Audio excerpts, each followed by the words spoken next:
He's slain a colossal hare with merely one shot. All believed he was of elevated status, such as Tier 100. The issue is he is at level 6. To slay a rabbit in a single strike as a combatant, you would require a minimum of level 90. If he were a hitman, approximately 70 would suffice. With a critique and several malfunctioning enhancements, certainly. However, a level 6 accomplished it in the single strike. That no longer qualifies as skill. That is outright disrespectful to the gaming system. The sole young women who observed that desired him in their faction at any expense. This young woman holds the 4th position globally and the chief of the Rank 9 Association. Upon witnessing that entire spectacle, she is utterly astonished by him. She even desires to enlist him in the organization. However, what remains unknown to everyone is that until this point, this weapon was utterly ineffective. It required nearly a minute merely to initiate. He didn't even fire it. He wielded it like a bat to pummel pathetic rabbits. Before long, he gains access to the close quarters sniper category. However, are you aware of the reason he's so skilled at firing? He was once the finest marksman within the military's elite units. The type of individual who successfully connects hits even while experiencing latency. It had been years since he failed to make a single attempt, yet all transformed when a container of detonatives opted to engage in a perilous gamble with his limbs. Thus, he never ambulated again. Nonetheless, his mother and his closest companion purchased him a virtual reality video game. This signifies that he is now able to walk once more. Upon his entrance into the Four, enter the realm in the identical manner he arrived in existence. He encountered a non-playable character, accountable for that whole realm, subsequent to being ridiculed. For possessing a diminutive banana, he must select a name and determine the look he desires. Ultimately, he chooses to maintain his true identity and look. Even the non-playable character finds it strange that a human would have no desire to alter anything. Merely having the ability to walk once more already brings him joy. Thus, it is accomplished, and he has been dispatched into the match. A vivid beam of illumination bursts forth, and he seems to be on firm footing, moment to experiment with concepts. Commencing with his limbs, he delivers an elevated kick and begins sprinting wildly. Abruptly, a gentleman advances towards him, stating he is the individual who assists explorers in acclimating to the central regions, a pedestrian guide and somewhat dubious.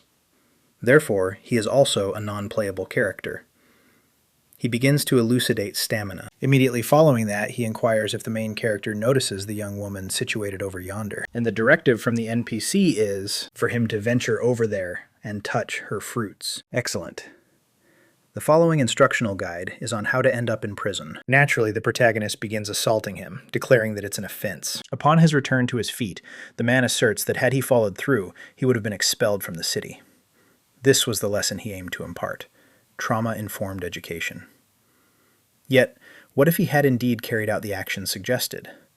The individual merely remarks on his quick learning abilities and instructs him to proceed to the subsequent training area while hastily departing. The main character is evaluating his limbs, dashing through the metropolis like a lunatic. He jogs so extensively that he even acquires a professional runner capability. Thus, it will require a greater amount of time for him to become fatigued. He proceeds to a practice area and seizes a blade for a brief training drill. A mentor is shouting that in Middle-earth, as long as you have the desire to survive, the deity of warfare will pave the way. As the main character strikes for the initial occasion, he becomes aware that his body is acting autonomously.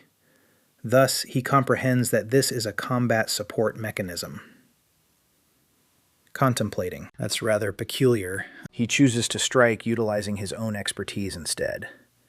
What he did not foresee was that he would utterly annihilate the straw effigy in a single blow. All eyes are fixated on him, astonished that he can achieve such a feat at level 1, and the child ultimately acquires an additional skill. Suddenly the scene shifts back to the crimson-haired individual from earlier. She claims to be delighted to encounter him once more.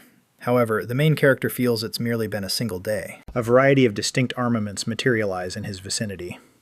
Now it's the moment to select a category. He notices a staff that appears quite intriguing and approaches it. Yet prior to his seizing it, he notices a firearm that immediately captures his interest. However, The individual grasping it is that female demon from earlier. He acknowledges it. It resembles an M1 Garand, albeit less sophisticated. Then she rectifies her statement.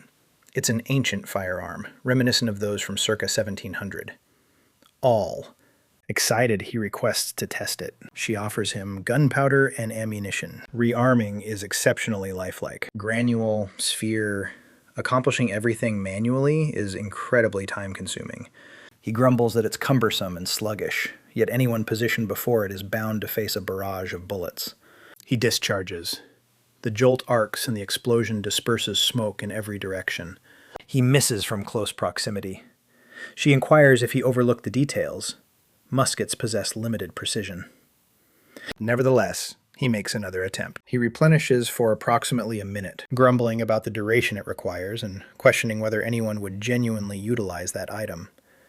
She believes he's performing quite admirably for someone just starting out. He inquires about additional long-distance armaments. She presents him with bows, each one superior. Leha expresses dissatisfaction with the choices available. A single error, and it's game over for you. She clarifies that the burden exists to equilibrate the battle. He inquires about disabling the support system. She merely reiterates the conventional NPC dialogue. He understands. The framework cannot promote that. He must solve it independently. He chooses to experiment independently, enhancing precision and distance while capitalizing on the significant damage. He attempts to log out in order to fine-tune his targeting. However, the system prohibits it. You are unable to depart during the course selection. He insists on leaving. The NPC replies that it can only be done after you choose a class. He becomes aware that they implemented that measure to prevent players from searching for the optimal class. He makes a decision without any alternatives. He relinquishes the musket and proceeds to seize the enchanted staff. The instant he makes contact with it, he is propelled into the air and begins shouting. He awakens in the tangible world with his mother beckoning him. She removes the headset and inquires whether he's feeling unwell. He claims he is well. She claims she switched off the game because she believed he was suffering and wished to rouse him. Leha states that he is all right and requests that she utilize the headset's call button to rouse him next time. She allows him to repose. He recalls his relative mentioning that he could earn profits in the competition with a proficient class. Then it dawns on him. The NPC permits you to log out solely after selecting a class, yet he was compelled to exit. So what occurred to his class? He searches for information and discovers an individual who experienced a similar situation. They received a random class assignment. Additionally, erasing your character would require a span of 3 to 6 months before you could create a new one. He attempts to soothe himself by reminding that he seized the staff prior to the teleportation. Thus, he must be a sorcerer. He re-enters the system. Elite swashbuckler. Thus, he is ensnared with that dreadful armament. Superior to enduring prolonged delays, he embraces it and acquires new abilities. One of these is the bayonet assault, which he considers worthless and expends all his mana in a single strike. Reclining there grumbling, he concludes that he can at least employ the bayonet if he falters. An explorer approaches, yet another guiding non-player character, and presents him with a mission, to track down rabbits. No alternative. He departs for the area. He observes fellow participants pursuing alabaster hares. He notices one and positions himself for his initial shot. Inhale, target, discharge. The hare rebounds. The haze obscures his sight, yet there's no chance he overlooked it, is there? The hare glares at him, irked that he failed miserably. He attempts to reload as the creature approaches him. However, it's too late.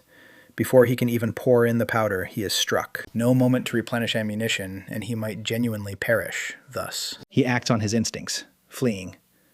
Once he gains some separation, he contemplates firing once more, glancing over his shoulder. The hare is hot on his heels, dashing at an extraordinary speed. It closes in and delivers another strike, impacting with the force of a gunshot. Other gamers remark that if you're being overwhelmed by rabbits, you ought to simply remove the game. He has already diminished half of his health attempting to react. Weary, he releases the firearm and shouts directly into the rabbit's visage, then wields the firearm like a bludgeon and strikes it, propelling it through the air. The firearm serves purposes beyond merely firing. Nearing the brink of unconsciousness, he supports himself with the musketeer and confronts the rest. He endures numerous blows, yet perseveres. Battling, striking rather than firing, the other participants are bewildered, a distant range category engaging in close combat. Nonetheless, he ultimately slaughters the rabbit, just barely, still in astonishment that he squandered that close-range opportunity. He realizes that if eliminating a rabbit proved to be such a challenge, creatures with greater health points will undoubtedly be more formidable. An additional adventurer dispatches rabbits effortlessly with a blade. Lee-Ha senses that the system is unequivocally undermining his class. He resolves that he will not succumb to this foolish mechanism and begins evaluating the authenticity. He returns home and investigates armaments, trajectory, and distance. He understands that with the system, he receives merely one chance every 60 seconds. He resolves that wielding the musketeer as a bludgeon is his most advantageous choice, until he attains competence. At that moment, his mother interjects. She inquires if he has experienced less sorrow since the match, and remarks that she ought to have acquired it for him earlier. He expresses his gratitude to her, urges her to rest, and assures her that he will not be delayed. He vows he will earn profits in the competition. He is unable to perform tasks outdoors, and perhaps even finance an operation to regain his ability to walk. Returning to the action, explorers are taken aback by the sound of a firearm discharge and inquire whether there are weapons present. They, witnessing Lee-Ha reload at such a leisurely pace, appears almost enchanting. He takes pride in his progress, yet they chuckle at him. Lethargic student ought to resign. It is claimed that he doesn't even pursue game. He merely targets tree stumps. He disregards them and concentrates on precision. He tallies his ammunition and returns to the hares. Concealed. Concealed in a thicket. He observes his objective. He computes distance, wind speed, and waits. He discharges the weapon. The projectile merely strikes its paw. The hare becomes increasingly irate. Subsequently, it escalates into a full-blown brawl. Lee-Ha wields the musketeer as if it were a club, frustrated that he can't make a hit. Following. Amidst the turmoil, he ultimately dispatches yet another hare. He attains accomplishments, and his metrics increase, advances, and ultimately finds itself in a lower echelon of hero standings. However, the firearm malfunctions. It was essentially meant to be used once. He becomes increasingly frustrated, recognizes that the grip wouldn't endure many additional strikes regardless, while other participants observe without comprehending the situation. He strikes another rabbit and exclaims that slapping objects is simpler than firing. He advances and receives accolades. His renown for vanquishing creatures by striking them with his firearm begins to circulate. He completes the task and receives a backpack. When the NPC proposes to reiterate it, but he promptly declines. He has had his fill of rabbits. He tallies his funds. Although it's still far from the operation, it's a beginning. Strolling through the city, he encounters Madame Lu, a proprietress of a dining establishment, who proposes 7 pennies for every rabbit's meat. She states that she requires a substantial amount of meat for the eatery and inquires if he would like to assist. Lee Hacks embarks on a fresh adventure, pursue a Blackford hare. He observes the numeral 1, marking the beginning of a sequence. Madame Lu clarifies its rarity and presents him with a rabbit fur pouch to attract it. If he presents the incorrect meat, she will confront him with a blade. Prior to that, before departing, he purchases ammunition. The vendor requests a substantial amount for gunpowder. There are hardly any musketeers in the vicinity. The course is already lacking, and it has become even pricier. The individual proposes unreliable powder. However, Lee is fearful that he will never achieve a profit, and assaulting the rabbits compromises the quality of the meat. He compensates regardless. He attempts to undertake a mission, but the vendor declines, stating there's nothing for one who weeps over ammunition. He departs grumbling that he ought to have merely chosen to become a wizard. He then comprehends that missions have requirements. The chef only presented one after observing the rabbit meat he had captured. Now, he must determine the needs of each NPC, his. The abdomen rumbles. There's an appetite mechanism. Falling below 30% incurs drawbacks. He visits the inn to sample the cuisine. He requests bread, yet the store is about to close. The game adheres to actual time. Establishments close their doors after dusk. He rushes to the final location that remains operational. All things are costly. The proprietor clarifies that the rabbits are consuming all the grain. He perceives a potential adventure and attempts to negotiate. He pursued hares for the assistant leader. So, can he obtain sustenance if he resolves the dilemma? She claims he's reminiscent of the 20th explorer to attempt that approach. They multiply far too rapidly, Yet she alters her stance when he references Madame Rue's ebony hair. She inquires whether Angus possesses greater strength than the typical individuals and questions his capabilities.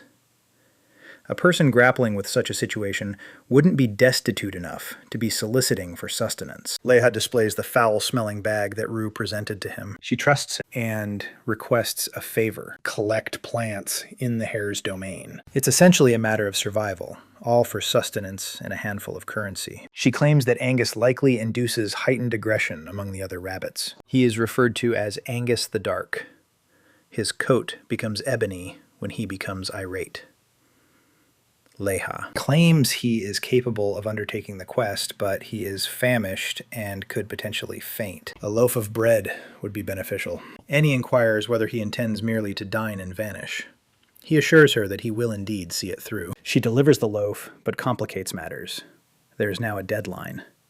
Should he falter, he forfeits his camaraderie with her among the castle NPCs. He concurs and departs. The discussion even imparts a new ability to him: negotiating. He overlooks it. He lacks any notion of how he is meant to complete it in less than 12 hours. The team is seeking participants to pursue black hares. He requests to participate and feels awkward saying musketeer. He refers to himself as a marksman. They nearly dismiss him due to the poor quality of his equipment, but because it's a feeble boss, they permit him to join. Another individual holds a differing opinion. If they perish, they cannot attempt the assignment again. The chief instructs Lee to scram. At least he discovers that it's not the identical mission. Solitary, he tallies his ammunition and prepares himself. He visits additional stores and persuades NPCs to accept various rabbit components as well, arranging numerous tasks in conjunction. His bargaining intensity increases. With 12 hours remaining, he dedicates 4 to training. Subsequently, he attains level 5, despite feeling drained. The firearm's grip is deteriorated from its utilization as a bludgeon. It might fracture. With his satchel brimming with belongings, he perceives a shriek. He observes from afar. It's that previous cohort in distress. The marksman is already deceased, and everyone is questioning whether this was truly an introductory task. The sorcerer's onslaught. The priest mends. The fighter endeavors to absorb damage. They are rapidly depleting their health points. They are battling a colossal ebony hare. Even a flaming projectile inflicts minimal harm. Leha feels envious. Mages conjure enchantments in an instant, whereas it requires him an eternity merely to fire off a shot. The vessel descends. The team sprints. Beneath the lunar orb, the creature appears colossal. Indeed, it is Angus the Dark. As he contemplates a plan, he observes the athletes sprinting and shouting at one another. Then he becomes aware that it's not merely one.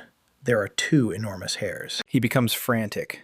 Beyond level 5, dying causes you to forfeit an entire level, and a single strike from something of that nature would obliterate him, particularly when even the diminutive rabbits were already a nuisance. As he has 5 challenges pertaining to these matters, he resolves to attempt it regardless. Should he falter, he forfeits camaraderie with nearly the entire community. Rise and recall.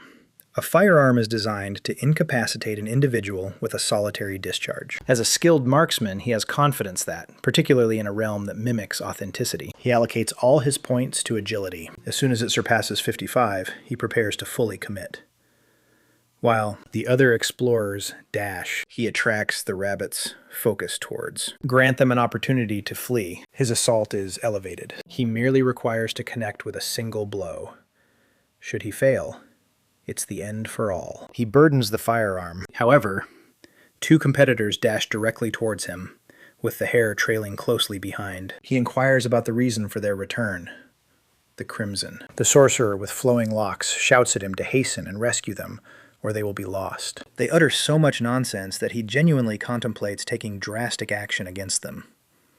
He inhales deeply, recalls his instruction, anticipates the occasion. The hares reach the sorcerers, who fall to the earth directly in his trajectory. He fires. The projectile zips by the sorcerer's head and strikes a rabbit directly in the forehead. It falls lifeless. The priest continuously flees from the second individual and stumbles. No moments available. Leha seizes the sorcerer and dashes away, or they will follow suit. She is astonished. It was a single attempt. Is he on a superior tier? He merely desired a moment to regain his strength. He was not anticipating the demise of the cleric. He must maintain his separation until he replenishes his ammunition. However, the hare eliminates the priest and pursues them. He believes it's finished and continues to sprint regardless. A girl with azure locks emerges in the distance, performing enchantments. The sorceress instructs them to crouch. Glacial darts propel forth and nearly struck Leha, immobilizing the creature in position. Within the turmoil, she inquires about his identity. She intends to establish a gathering. She wishes to reimburse him for rescuing her existence. He responses. The gathering is established. She conjures a blaze vortex and hurls it towards the icy hare. The creature ultimately perishes. Leha advances and assembles a team. However, he's concerned that the object is scorched, and she seizes the spoils. She clarifies. She landed the final blow, therefore it belongs to her. As he eliminated the initial one alone, he is entitled to retain that one. She beams. Equitable exchange. Following the altercation, the two young women begin to trail Leha, which irritates him. The girl with the icy demeanor introduces herself as Ramwian, and he notes that the other is Wajung. The pyromancer finds it strange that he is unfamiliar with them. Wajung is renowned in Hong Kong, earning the moniker Snowflake. Leha inquires if they are aware of him. When they decline, he asserts that he is not required to be acquainted with anyone as well. He attempts to bid farewell and depart. Ram indicates that the plant he had been searching for remains present. He's perplexed. They mention the whereabouts were clandestine, and he concerns himself that he may have faltered in the mission. Ram claims he can inform other participants about it. The sorcerer recognizes he is merely apprehensive that they will purloin the artifact. They inquire how he eliminated Angus with a single shot, despite it being at full health. Leha claims it was chance. He obtains a multitude of accomplishments, enhancing his statistics. He claims he is beginning to comprehend vulnerabilities and critiques. The pair escorts him to an eatery to commemorate the occasion. He inquires about their true identity. A non-playable character allowed Wajung to proceed without any interrogation. The pyromancer presents herself as Ramwian and introduces her sibling, Wajung. Leha is skeptical about the entire fire mage concept, considering she essentially fled during the confrontation. She claims she did not choose the course title. Returning to the essence. What's the mystery behind that success? He claims he merely fired. They are skeptical. They inquire about his proficiency. It should be elevated. Wajung states it was an instant elimination. Given his statistics, even a critical hit wouldn't suffice. Only a swift demise effect would account for it. Leha is unsettled by her familiarity with his statistics, abilities, and possessions. Wajung asserts that merely a level 90 could have dispatched that rabbit in a single strike, not 90 power. Tier 90. He recalls an accomplishment, inquiring whether he felt any embarrassment about pursuing game in a novice zone. At this point, he comprehends. He conquers a challenge that only a level 90 individual could tackle, and the game glitched. Although uncertainties remain, Wajung extends an invitation for him to join their guild. Her sibling ranks first in the worldwide standings, and the guild is renowned. Even if he is at a minimal tier and inadequately equipped, he has the potential to develop rapidly. Unexpectedly, Leha declines. He humorously remarks that his mother instructed him to never accept sweets from unknown individuals. Truly, the proposal appears exceptionally enticing. Why would a premier guild choose him over anyone else? Even with Wajung urging, he mentions that he will investigate other factions initially. Wajung embraces it, superior to agreeing to everything. She sends a connection request, and he agrees. He then rises, declares he will cover the expenses, and expresses his gratitude for preserving his existence. As her sibling settles the bill, Wajung continues to tease romantically, and states they will reconvene. They depart. He attempts to comprehend everything, and resolves to gather rewards alongside Annie. He visits a boutique for accessories. The vendors are amazed that he outpaced the rabbit in under a day. He submits another task to the blacksmith and receives currency. He advances in rank once more, enters the boutique, and acquires new protective gear. His negotiation ability and his camaraderie in the city increase. At last, he makes his way to the patisserie. Annie welcomes him with enthusiasm, and even provides him with complimentary bread. They are no longer unfamiliar to one another. The other competitors consider the abrupt shift to be peculiar, particularly following her remark about his financial status. She inquires about the herbs. He offers them to her. She nearly swoons from joy. He inquires whether they are truly that exceptional. She replies that the aroma is captivating. He notes that they originated from rabbit droppings. He departs, completes the mission, and receives a reward. Yet he remains uncertain whether all that tension was truly worthwhile. At Madame Rue's establishment, she has already caught wind of whispers regarding the altercation. He understands that forming friendships alters the way NPCs interact with him. He distributes the meat and acquires a lunch container, but she requests that he hold on. Subsequently, the second segment emerges. Overcome the avian creature of the luminous peak, the Bladehawk, the ultimate adversary of the Fortress of Radiance. In order to access it, he must reach level 10. He questions, why is the prize merely sustenance? She responds candidly. Her aim is to market the meat in the metropolis, sway politicians, and generate revenue. He is astonished, deceit in the sport. She even provides him with additional provisions due to the rabbits. Upon inspecting the lunchbox, he understands it provides lasting enhancements and is an uncommon artifact, solely beneath legendary and unparalleled. He could market it and earn a substantial profit. However, the label indicates it cannot be exchanged. That dampens his enthusiasm. Nevertheless, he expresses his gratitude to her. It's uncommon in either case. It's wise to remain modest as life shifts rapidly. Feeling assured when Madame inquires about the eagle, he agrees without hesitation. He departs and verifies his condition. Tier 8, he requires 2 additional tiers, so he sets out to farm. Prior to that, he consumes the meal he received. It's so impressive that it captures the attention of other players. He commends the GMs for the lifelike texture, prepared to exercise, until he discovers he has run out of ammunition. He curses the game masters and proceeds to the store. He believes that establishing a friendship could secure him a reduction in price. Unfortunately, the store owner remains impolite and charges exorbitant prices. He purchases merely 23 bundles to economize. The vendor observes he has money and detects an odd odor. Lee-Ha asserts that it's rabbit flesh. The man panics. It's not rabbit. It's a loaf of bread. He recalls Annie's bread infused with that particular herb. The merchant detects the aroma and requests a portion. Lee-Ha declines. It was challenging to obtain. A gentleman presents a silver piece. Lee-Ha requests 5 and nearly jeopardizes the agreement. He triggers haggle and stands firm. The vendor resumes negotiations, proposing additional ammunition and 2 coins. Lee-Ha remains steadfast at 5. But the individual has a threshold. Following extensive negotiations, they reach an agreement. The loaf in exchange for 70 packages of ammunition.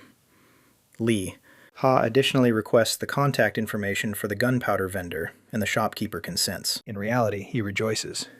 Conserving on ammunition is already beneficial. He desires to amass wealth swiftly in order to provide for his parents. At present, he unwinds by viewing Middle-earth Diary, reviewing costs and potential missions. The analysts reveal updates and transformations in the top 10 of Middle-earth. They also discuss Ram Poijong's journey across the Castle of Light. She is, after all, quite renowned. We, additionally, discover that she is the firstborn daughter of the chief executive officer of the Ram Long Group. They inquire why she would be in an initial settlement. An individual being questioned mentions that she was in search of a candidate to enlist. No one is aware of their identity, but they must have possessed considerable strength. Lee-Ha comes to the realization that it was indeed him and experiences a sense of relief that no one witnessed his visage, until the announcer remarks that the athlete utilized a weapon. He becomes immobilized.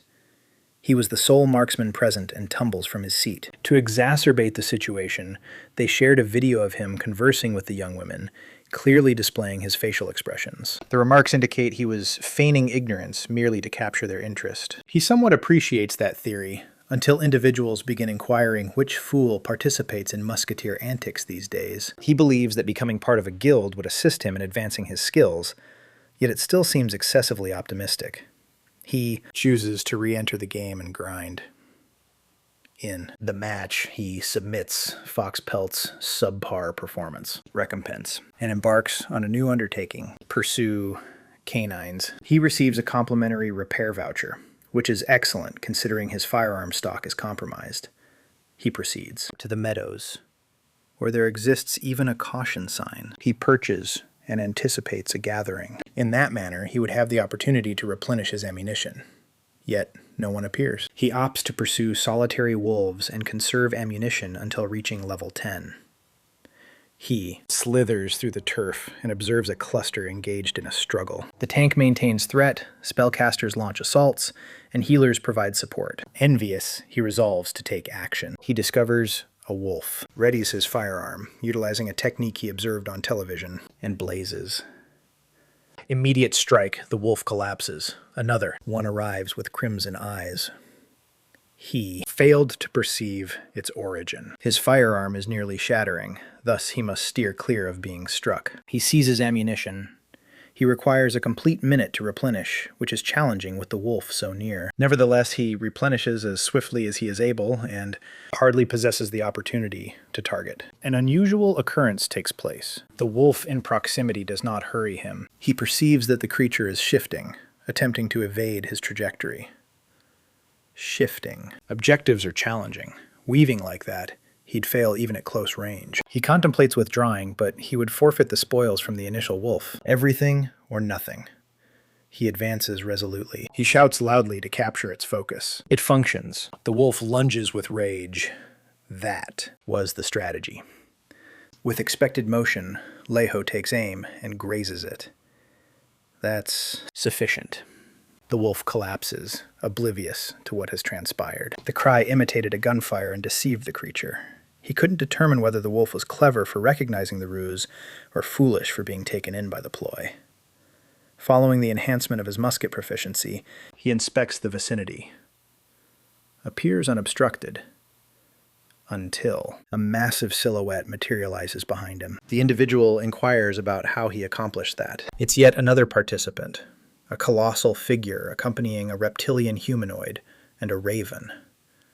Leho panics, believing they are creatures. The reptile clarifies that they are participants. He's astonished. He had only witnessed competitions of that nature online and begins to depart. The reptile summons him back, and he expresses regret. They inquire whether he hunts solo and how he managed to slay the wolves with a single shot. They also extend an invitation for him to attend their gathering. Comparable tiers. Although he feels apprehensive, he recognizes that they are relaxed and seek assistance in managing groups of 3 wolves. They observe that his reloading was sluggish and propose to provide him with assistance. He consents, inquiring whether level 8 poses a problem. It does not. They commence their search. Gradual deterioration, the colossal vehicles and restorative effects. He presents himself. The reptile is Bayemi, a venom sorcerer. The colossal being is Jingong. Leho inquires with his classmates and experiences an odd feeling of familiarity. Then he recollects. Jing is the participant who depleted their vitality, selecting a class and inadvertently transforming into a druid. The colossal being acknowledges this, feeling flustered. He even received charitable contributions out of sympathy. Bayemi redirects the conversation, mentioning that he hails from Vietnam. Leho appreciates the squad, even though he is essentially the primary source of damage. They opt to pursue it. However, the conflict devolves into chaos. Jing begins shouting at the raven to pounce, resembling a small child engrossed in animated shows. Leho strives to suppress his laughter and becomes distracted. Bayemi appears to be gathering energy for a colossal, toxic assault. Yet, he merely utters something pitiful that only infuriates the wolves. Leho struggles to take aim as he chuckles at the squad, yet each miss incurs a complete minute of reloading. He secures his aim and strikes a wolf just as it's on the verge of reaching Jingonggong. Yet another assailant strikes. Jing elevates his arms and brings them low in a powerful strike, letting it fall. Bayemi charges forward and plunges his blade to conclude it. The third appears. However, Leho has already replenished and lets it fall with a strike. He's enthusiastic about the collaboration. His firearm proficiency enhances and he reaches level 9. Bayemi commends him. Leho expresses gratitude for their assistance. Bayemi claims it was Leho's impairment and Jing's fortitude. The colossal becomes rather uncomfortable. Leho wishes to submit the mission, but Bayemi recommends holding off until he reaches 90% of level 9. In that manner, the incentive propels him directly to level 10, enabling them to undertake the Eagle mission collaboratively. He consents. They dedicate days to laboriously honing their skills, while other gamers observe their peculiar approach. Jing excels as a guardian, absorbing hits, mending wounds, and announcing each strike. Bayemi emerges from behind, spewing venom. Leiho emerges from the underbrush and concludes with a shot. Strange, yet efficient. The astonishing aspect is Bayemi's ability to cast while in motion. Jing likens it to racing while carrying a full glass without sloshing any of its contents. Leiho recalls that he has only witnessed that with Pojang among the top 10. How is it? Is Bayemi engaging in that at level 9? He doesn't inquire. They relax and assess experience points. Bayemi states that the Eagle Quest is suggested for levels 12 or 13, but they can continue to grind until Leiho reaches level 10. Leiho believed it required 5 level 12 participants, whereas Bayemi prefers to attempt it with 3 level 10 players. Following numerous battles, as night descends, Leiho ultimately accumulates sufficient experience points. Bayemi and Jing also attain level 10. They return to the city, submit the day. Peltz and Leiho have ultimately reached level 10. As he advances in levels, Leiho's display shifts to crimson. He fails to comprehend it until he acknowledges that he has fulfilled a hidden mission, achieving total camaraderie with the village. He receives the honorary membership designation, eye-catching effects that captivate onlookers, and additional benefits, such as a repair voucher. Mortified by the excessive scrutiny, he dashes away. Beyond the hamlet, he reclines and laments his predicament of being showcased. Bayemi elucidates that only novices reside there, and no one has ever achieved a complete 100% reputation. Leiho inquires about how he was aware. Bayemi downplays it, stating he identified the animation from the internet. Leiho feigns an intention to purchase it, yet he harbors doubts. Typically, missions provide merely 60%. Leiho recalls all the additional non-playable character tasks he undertook during his pursuits. Bayemi and Jing are astonished. They were unaware of that. Bayemi remains unable to fathom that Leiho eliminated Angus at level 5. Subsequently, Leiho heads to the ammunition store. Despite having a good reputation, everything remains costly, prompting him to begin negotiating. The non-playable character attempts to clarify a mission, but he is interrupted. He solely desires the Eagle task. He receives the assignment and discovers that the reward is now Esteem with the Realm, considerably more valuable. With all preparations complete, the trio departs. Along the journey, they encounter individuals who have faltered and lost their vehicle. Leiho refers to them as campers, despite the fact that he is essentially engaging in the same activity. They overlook them and continue onward. They arrive at the gathering location with participants and exhibitors. Bayemi asserts that detrimental factions require quality equipment merely to endure. Leiho recollects a formidable team that ultimately faltered and contemplates whether they can genuinely accomplish it. He proposes enlisting additional individuals. However, Bayemi claims that no one would participate. Strange competition and merely level 10. He subsequently requests Leiho to have faith in him. A strategy is in place. The dungeon gateway activates. Bayemi requests protection. Huayan battles the wolves until her sibling arrives and instructs them to refrain. Huayan immobilizes everything with frosty vapors. Huayan grumbles that there are none remaining.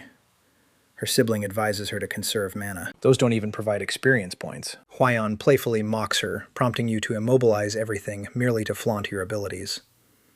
Huayan Zhang remarks that it didn't even consume 1% of her magical energy. Huayan expresses her gratitude when her sibling is transporting, making her tasks simpler. Huayan Zhang reminds her that she must deliver the final blow to acquire experience points. No. With time slipping away, she urges her sister to employ a more potent incantation. Given that the adversaries soar, Huayan questions the extent, but Huayan Zhang advises her to have faith in her. She begins reciting in Old Norse. The adversaries encroach, subsequently enveloped by frigid atmosphere and punctured by frost cycles. They fall, yet remain breathing. Huayan Zhang exits the gathering to allow her sister to accumulate all the experience points. Huayan launches more powerful fire projectiles and brings them to an end. Within the subterranean chamber, Leiho prepares the firearm. Bayemi inquires whether Jinggong has triumphed with the natural world. He has, although not in warfare. It continues to be effective. Leiho is astonished that Bayemi possesses such knowledge. The reptilian figure merely instructs him to trail after them. He will understand shortly. The incursion persists, and the strategy commences. Bayemi envelops himself in toxic substance. Leiho considers that absurd. Bayemi instructs Jinggong to harmonize with nature and advises him to place his faith in him. Wolves will stay at a distance. They advance into the domain towards the leader, the Bladehawk. A wolf appears. Leoha aspires to perform. Bayemi instructs him to calm down and approaches it directly. The creature refrains from assaulting. The strategy succeeds. The pragmatic AI steers clear of tainted targets. As the reptilian creature withstands toxins, he can merely envelop himself in it. Jing concealment is a tree. Leoha simply needs to utilize the scent of the toxin. Leoha is captivated by the oversight, until a raven ascends, summoning Jing. The disguise interruptions. The wolves detect the aroma too tardily. Approximately 20 of them encircle them. Jing expresses regret and declares that he will divert their attention while the rest make their escape. He will spend 2 days re-entering the competition. Leoha declines to part ways with his companion. As the others engage in a composed conversation, he approaches the matter with gravity and begins devising a strategy utilizing the AI. He requests a moment. Jing inquires about the concept. If they delay, the wolves will strike. Leoha prepares and declares that they are a united front. If they are destined to fall, they will do so, battling side by side. Bayemi inquires about the strategy. Given that the musket can strike only a single target at once, Leoha conveys every individual to shield their ears. He unleashes a colossal detonation. The other two nearly lose their hearing and express their grievances. Excellent. Now the wolves are undoubtedly approaching. However, the pack pivots and disregards the ensemble. Leoha instructs them to flee and promises to clarify afterwards. While they are fleeing, he clarifies that he utilized an alternative method. The wolves track the scent of the firearm residue. Once they misplace them, Bayemi understands it was a diversion involving auditory and olfactory stimuli. It succeeded due to the game's authenticity. Even individuals struggle to manage gunpowder at close range. He praises Leoha's expertise and inquires if he has experienced Middle-earth previously. Leoha believes it's evident that they are indeed part of the game. However, Bayemi shifts the topic. Jing requests that they avert their gaze so he can invoke the crow. They believe it's a hidden talent. He's merely feeling ashamed. They are determined to observe. Left with no alternative, he performs an absurd dance, culminating in a dazzling final stance. The other two burst into laughter. He asserts that without the dance, it will not succeed. Invocations arise from the soul. They tease him a little further, until the raven appears. They ascend to the summit of the mountain to confront the leader. Distant, they observe the eagle's path, larger than they anticipated. Leoha humorously suggests that before long, they will be battling a creature the magnitude of a dwelling. The leader is 4 times larger than the other eagles. Bayemi elucidates that it commences with a plunge attack. It has the capability to detach limbs subsequently. It descends and emits a deafening shriek that astounds. They ought to assault while it remains in the tree. Below 30%, it forfeits its ability to fly. Jing inflicts maximum damage while Bayemi diverts the minion's attention. Leoha requests to take the initial shot. Bayemi would prefer to eliminate the lesser birds initially rather than concentrate on the supervisor. Bayemi inquires why choose the more hazardous alternative. He may not even succeed from that distance. Leoha states that at 90 meters he is capable of. If he falters, Bayemi begins to summon. He additionally instructs Jing to recline. He plans to utilize his physique as a support. The large individual transforms into a 3-legged support. Dissatisfied with it, Leoha aspires. The eagle positions itself. As the projectile is sluggish, he anticipates the shot and pulls the trigger. Exact strike. He instructs them to advance as it descends. However, a notification appears. Fresh accomplishment. He vanquished the eagle with 1 precise shot. All individuals progress. Musket Tier 4. Sword adorned with an eagle plume and an enhancement of 1 to every attribute. Jing expresses gratitude for the rewards. Bayemi is astonished. They seize the drops dungeon. Expulsion within half a minute. Additional accomplishments arise. 1. Mocking him for pursuing prey in an entry-level zone. An alternative origin of the term sniper provides the ability Composed Demeanor and attribute enhancements. Subsequently, he is the 2nd athlete globally to achieve this milestone by being inducted into the Hall of Fame. No sooner has Bayemi instructed them to leave than they venture outside. Beyond the confines of the dungeon, they rejoice. Now they are genuine participants. Upon returning to the city, everyone is discussing the additional incentives. Bayemi merely seeks to understand how he eliminated the leader with a single strike. That wasn't just an arbitrary insect. Even with elevated damage per second, it should have taken some time. Enhancement. No. Critical hit. Perhaps chance. Ryoha claims that if he had mastered the technique to replicate it, he would have already reached level 50. Bayemi appears unconvinced. In truth, Ryoha doesn't comprehend it either. The reptile expresses regret. Jing claims they essentially struck gold as a gathering. Ryoha recalls the marksman's creed.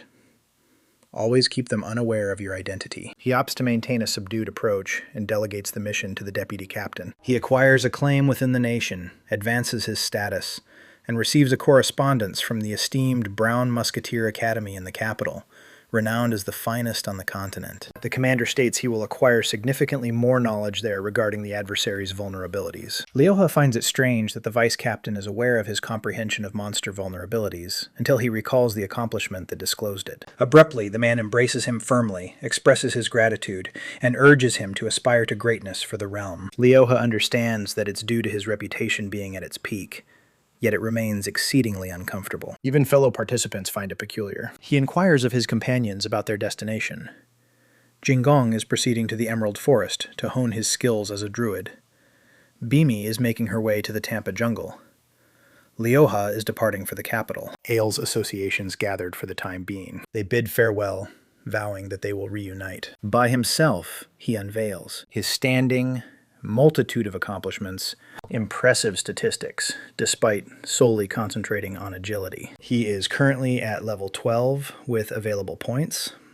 He discovers a talent named Serene Heart, which enhances precision if he remains composed for 3 seconds, with a cooldown period of 30 seconds.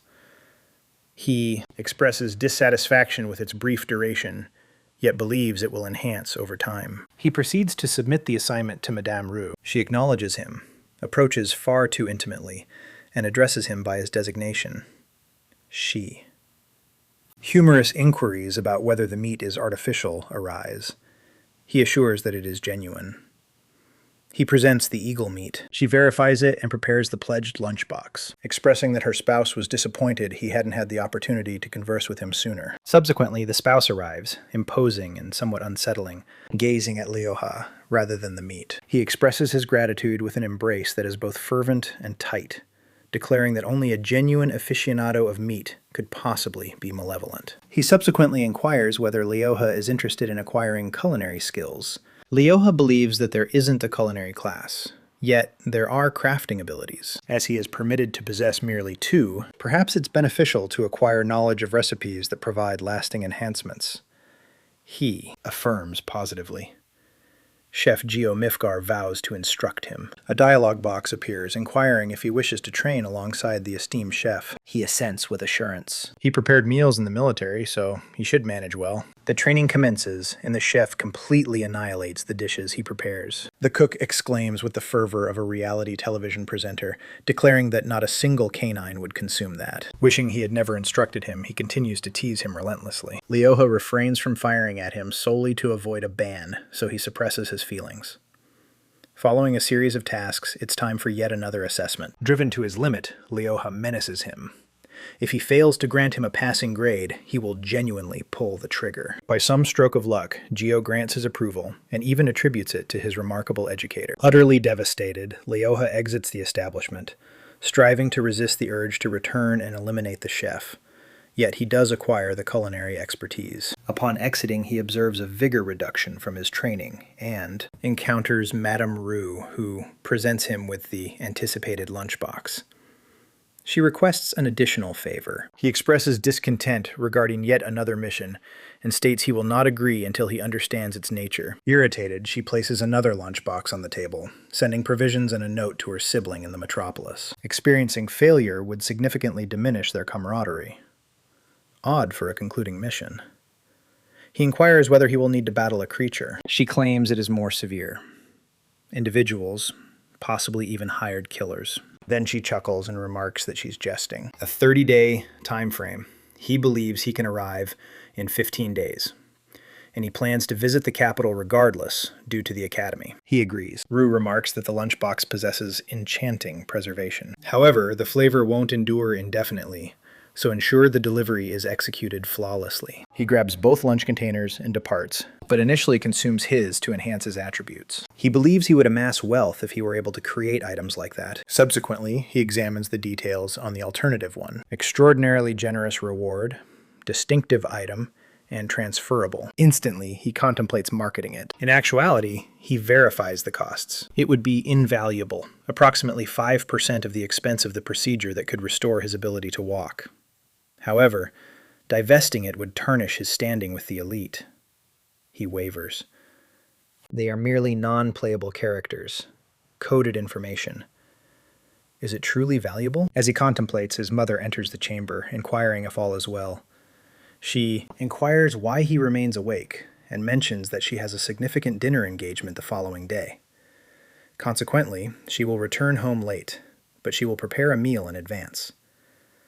Moved, Lee Ha resolves to temporarily cease contemplating the lunchbox. He will travel to the capital and devise a solution during his journey. Within the game, he visits the ammunition store. The vendor, oddly amiable, inquires about the herb.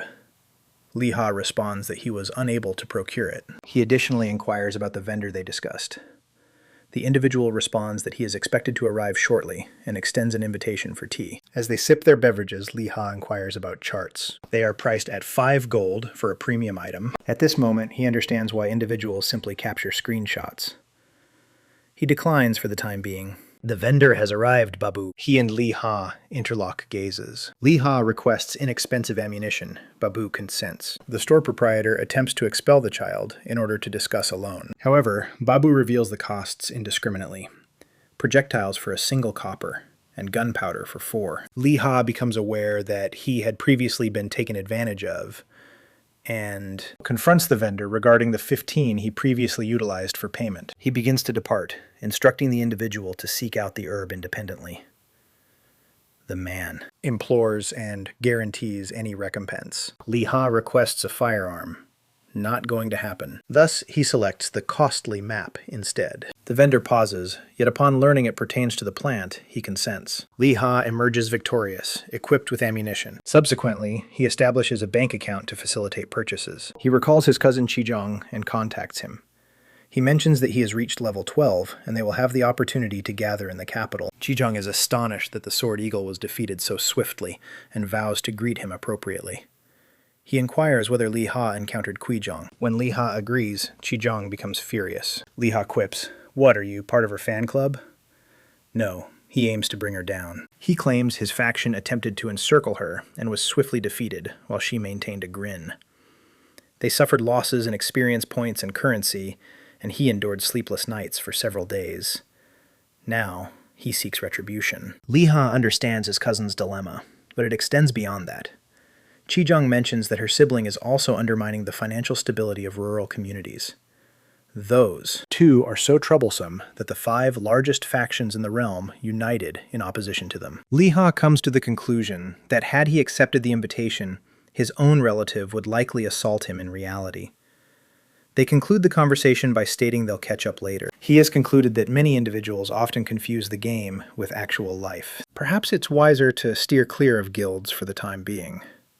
He sets that aside and concentrates on arriving at the capital. He unfurls the chart he recently acquired and understands it functions similarly to GPS. He reminisces about the military. A marksman equipped with a blueprint consistently possesses the upper hand. He inspects his belongings sufficiently and continues onward. 3 hours later, he's already distant due to his athletic prowess. A notice cautions regarding surprise attacks in the vicinity. Upon entering the woodland, he perceives a struggle occurring in the vicinity. A courageous knight confronts a colossal grizzly bear as his companions offer their backing. There are serpents present as well.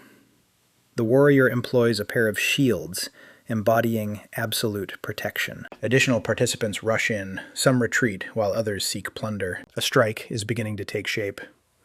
enlisting anyone capable of significant damage. Lee Ha observes and concludes that you would require approximately 20 individuals for a superior of that caliber, and he offers little assistance as ranged attacks are ineffective against the bear. The association is named Kim Blossom Leaf. He finds the name peculiar and retreats, concealing himself behind a boulder. The captain coordinates activities. Caregivers attend to the wounded. Damage per second rolls remain near the defenders. Rather impressive arrangement for a group of unknown individuals. A marksman attracts attention. The Ursid bellows. The influence extends to Lee Ha from a considerable distance. Everyone becomes immobilized for nearly 2 minutes. Beast charges forward to obliterate them. Even from afar, Lee Ha is unable to budge, and he is awestruck by the magnitude surpassing that of an elephant. He attempts to respond, alarmed, fearing he might be observed, and the sensation of being unable to shift his legs prompts him to contemplate reality. He contemplates whether the team can endure for an extended period. The chief instructs the medicators to eliminate the influence as the bear approaches. Subsequently, the leader advances and with both defenses obstructs. The creatures strike. The commander glances over and notices Lee Ha with the firearm. He states that he would have extended an invitation to him for the gathering had he been aware, and the sorcerer verifies that it was a critical hit. He contemplates drawing attention so Lee Ha can fire once more, but ultimately relinquishes the idea. Even if he succeeds, the child would perish during the 1-minute reloading period. The bear rises, even more infuriated, and bellows, immobilizing Lee Ha once more. He attempts to refresh, essentially unfeasible in this manner. A handful of survivors dash forward and divert the attention of the leader momentarily. However, they swiftly succumb to the fire. In a state of urgency, Lee Ha cries out to the leader for assistance. No response.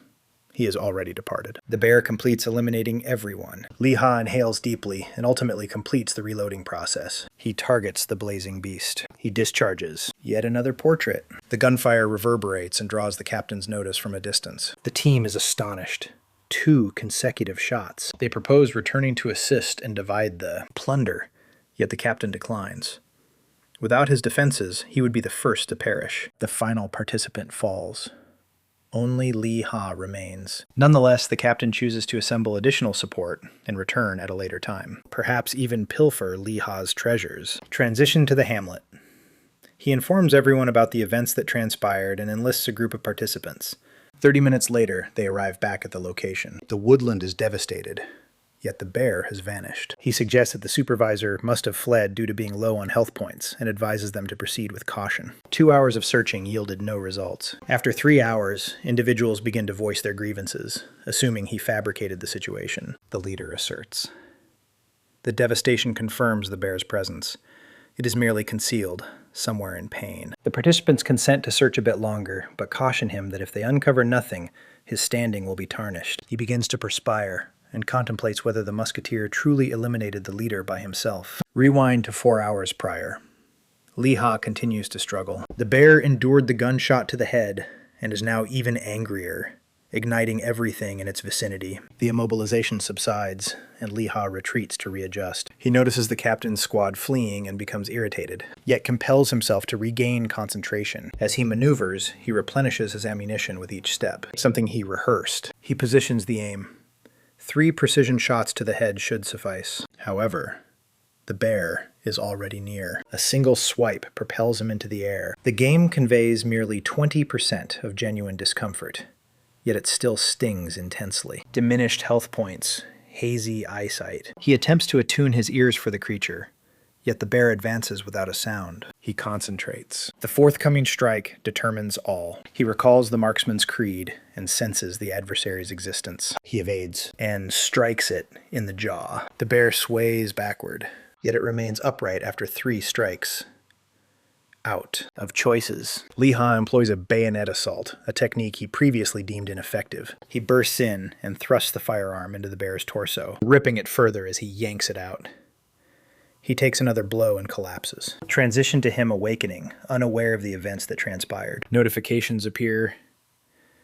He acquired multiple levels. He ascended 9 grade tiers, and his firearm proficiency reached level 5. He vanquished the bear, He rejoices and begins to gather treasure. The system informs him that the supervisor was 50 tiers above him. He is inducted into the Hall of Fame and receives enhancements to his statistics and damage. Now he has reached level 21, possessing a multitude of points to allocate. He invests nearly all of his effort into agility, with a slight allocation towards health points. He collects arms from deceased opponents to market at a later time. Then he seizes the bear's remains. An entire exceptional initial ensemble comprising a mantle, headpiece, and footwear, offering protection against terror and flames. No armament, yet still an impressive prize.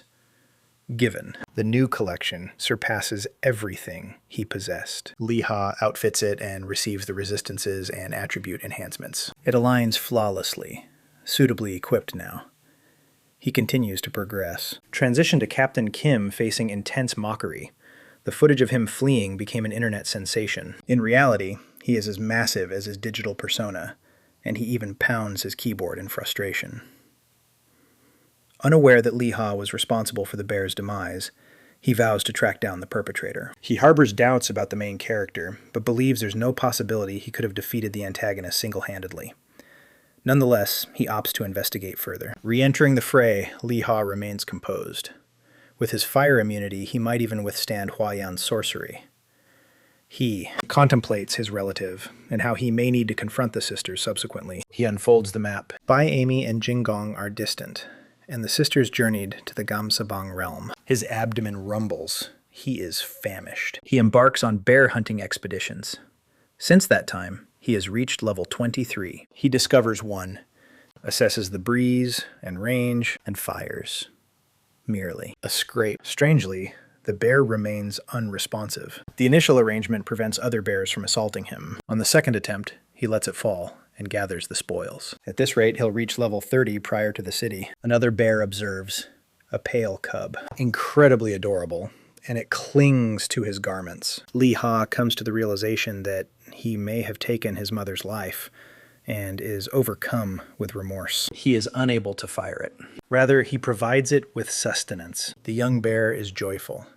Truly, it appears as though it might evolve into a prospective companion animal. He attempts to depart, yet the sorrowful expression causes him to pause. He exhales deeply, selects. The tiny cub rises, pondering what actions to take. He contacts his relative Kijun and Ong, informing them that he will arrive late in the capital.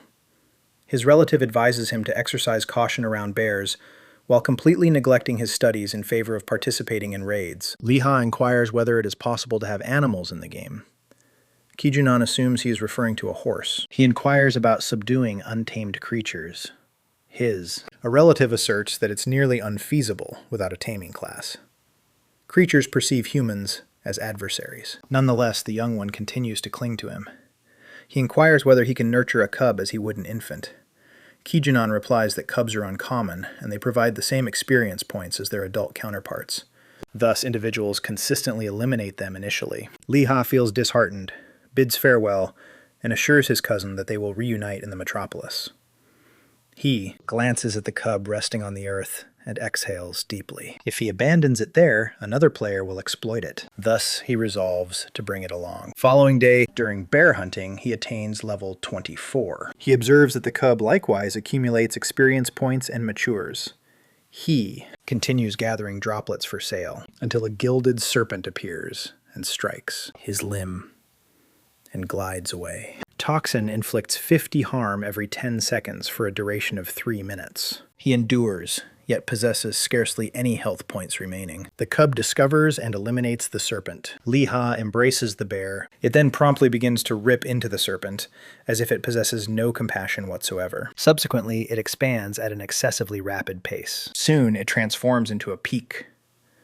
Subsequently, by day, the bear has grown considerably, and Lee-Ha is mounted upon it. Various opponents strike at him repeatedly, mistaking him for a creature, prompting the protagonist to intervene. He becomes aware that he will encounter difficulties in the metropolis. Upon arriving in a town, sentinels obstruct the entrance due to their fear of the bear.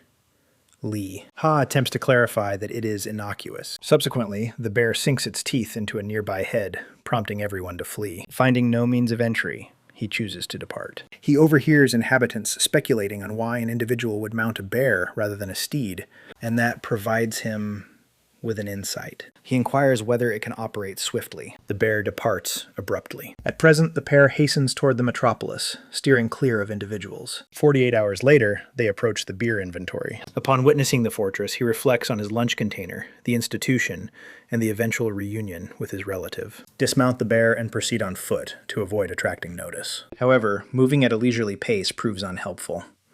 Merely approaching is sufficient to instill fear in players upon encountering a colossal bear. Lee Ha attempts to clarify that he has nurtured the bear since it was a young cub, yet no one pays attention and instructs him to retreat against the walls. Non-player character sentinels appear and begin to prepare for an assault. Frustrated, he cautions them that anyone who approaches the bear will be shot. The sorcerers disregard him and unleash flames and frost. Lee Ha launches an attempt to intercept and observes something peculiar. A sorcerer enters, elevates a sacred barrier, and initiates a nullification field.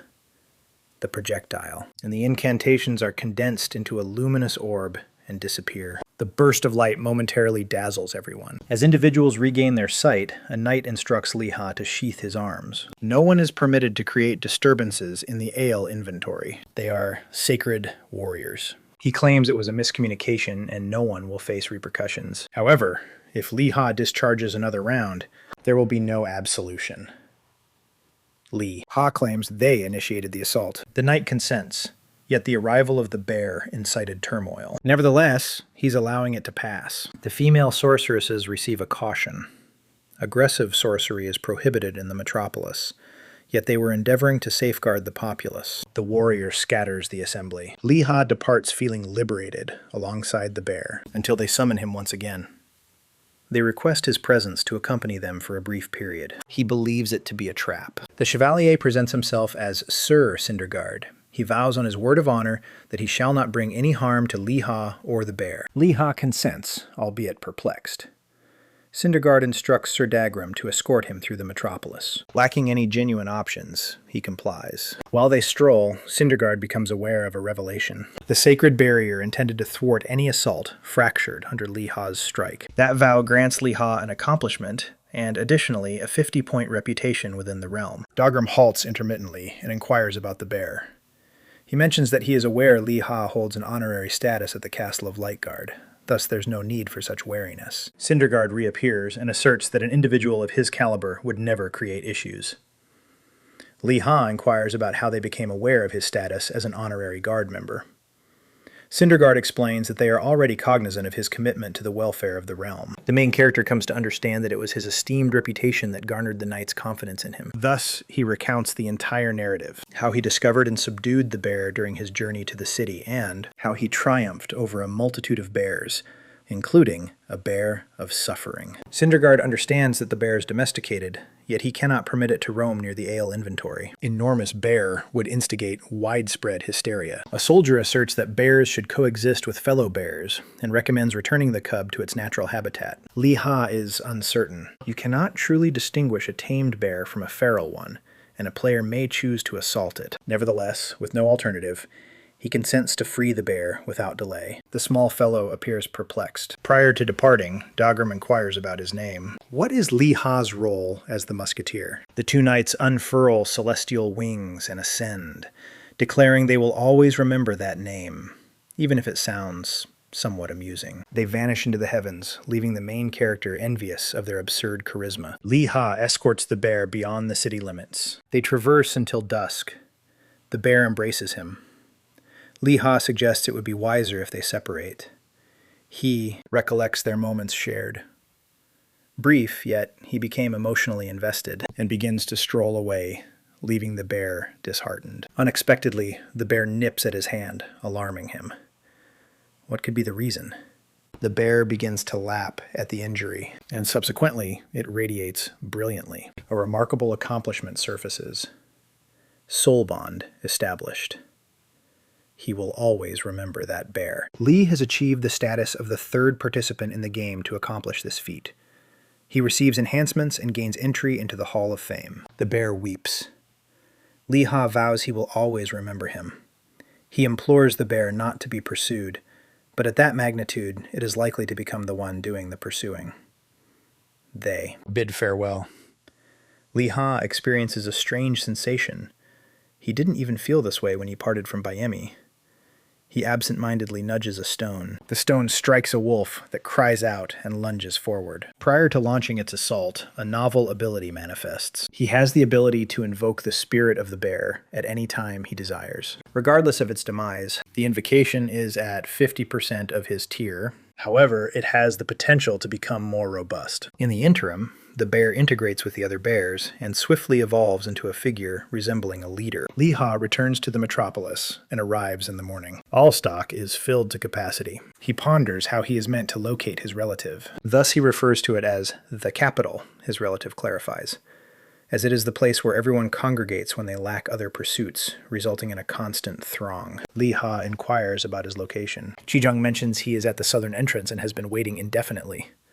Lee Ha is unfamiliar with its location, but his relative assures him not to fret. The entrance lacks any distinguishing features regardless. It appears that Chijung was beside him the entire duration. Lee Ha expresses irritation and inquires as to why he remained silent. Chijung claims he merely intended to observe him flounder like an amateur.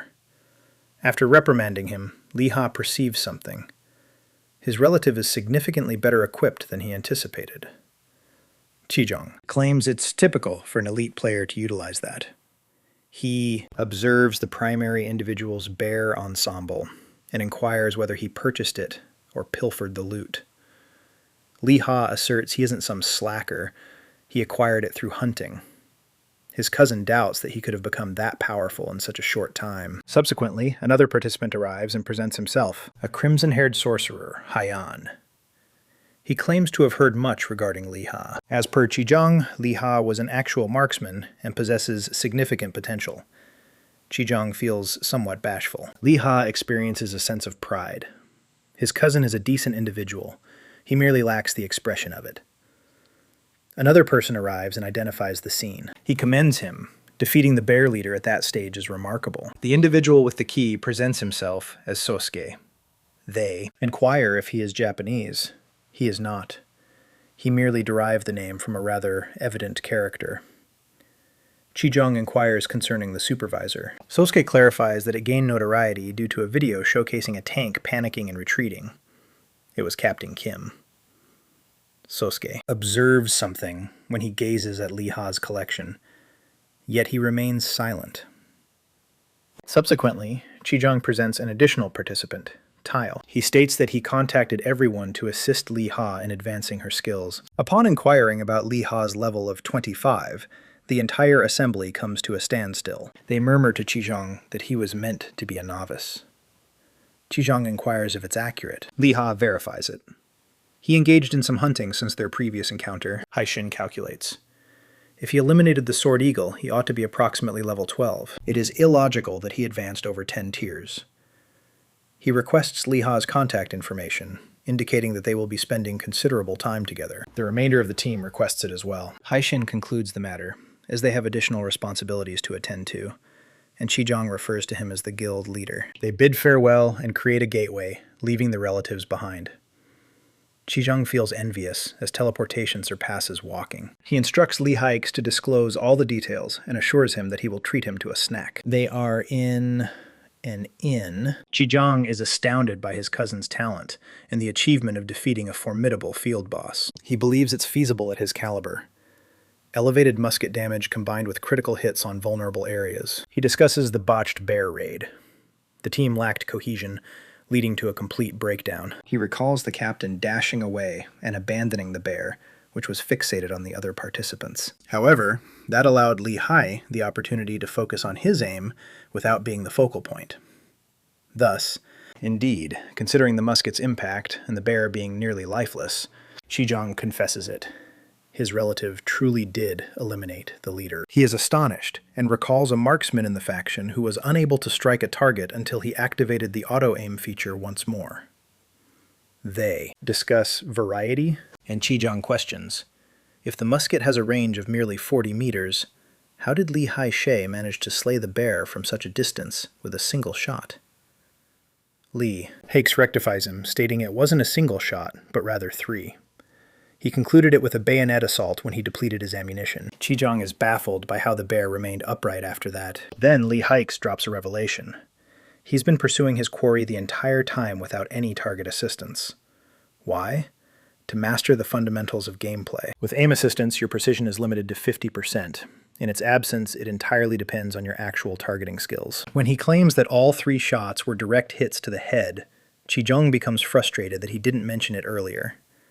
Nonetheless, still in awe, he inquires whether Li Hai wishes to become a member of the guild. Li Haix responds in the negative, indicating not at this moment.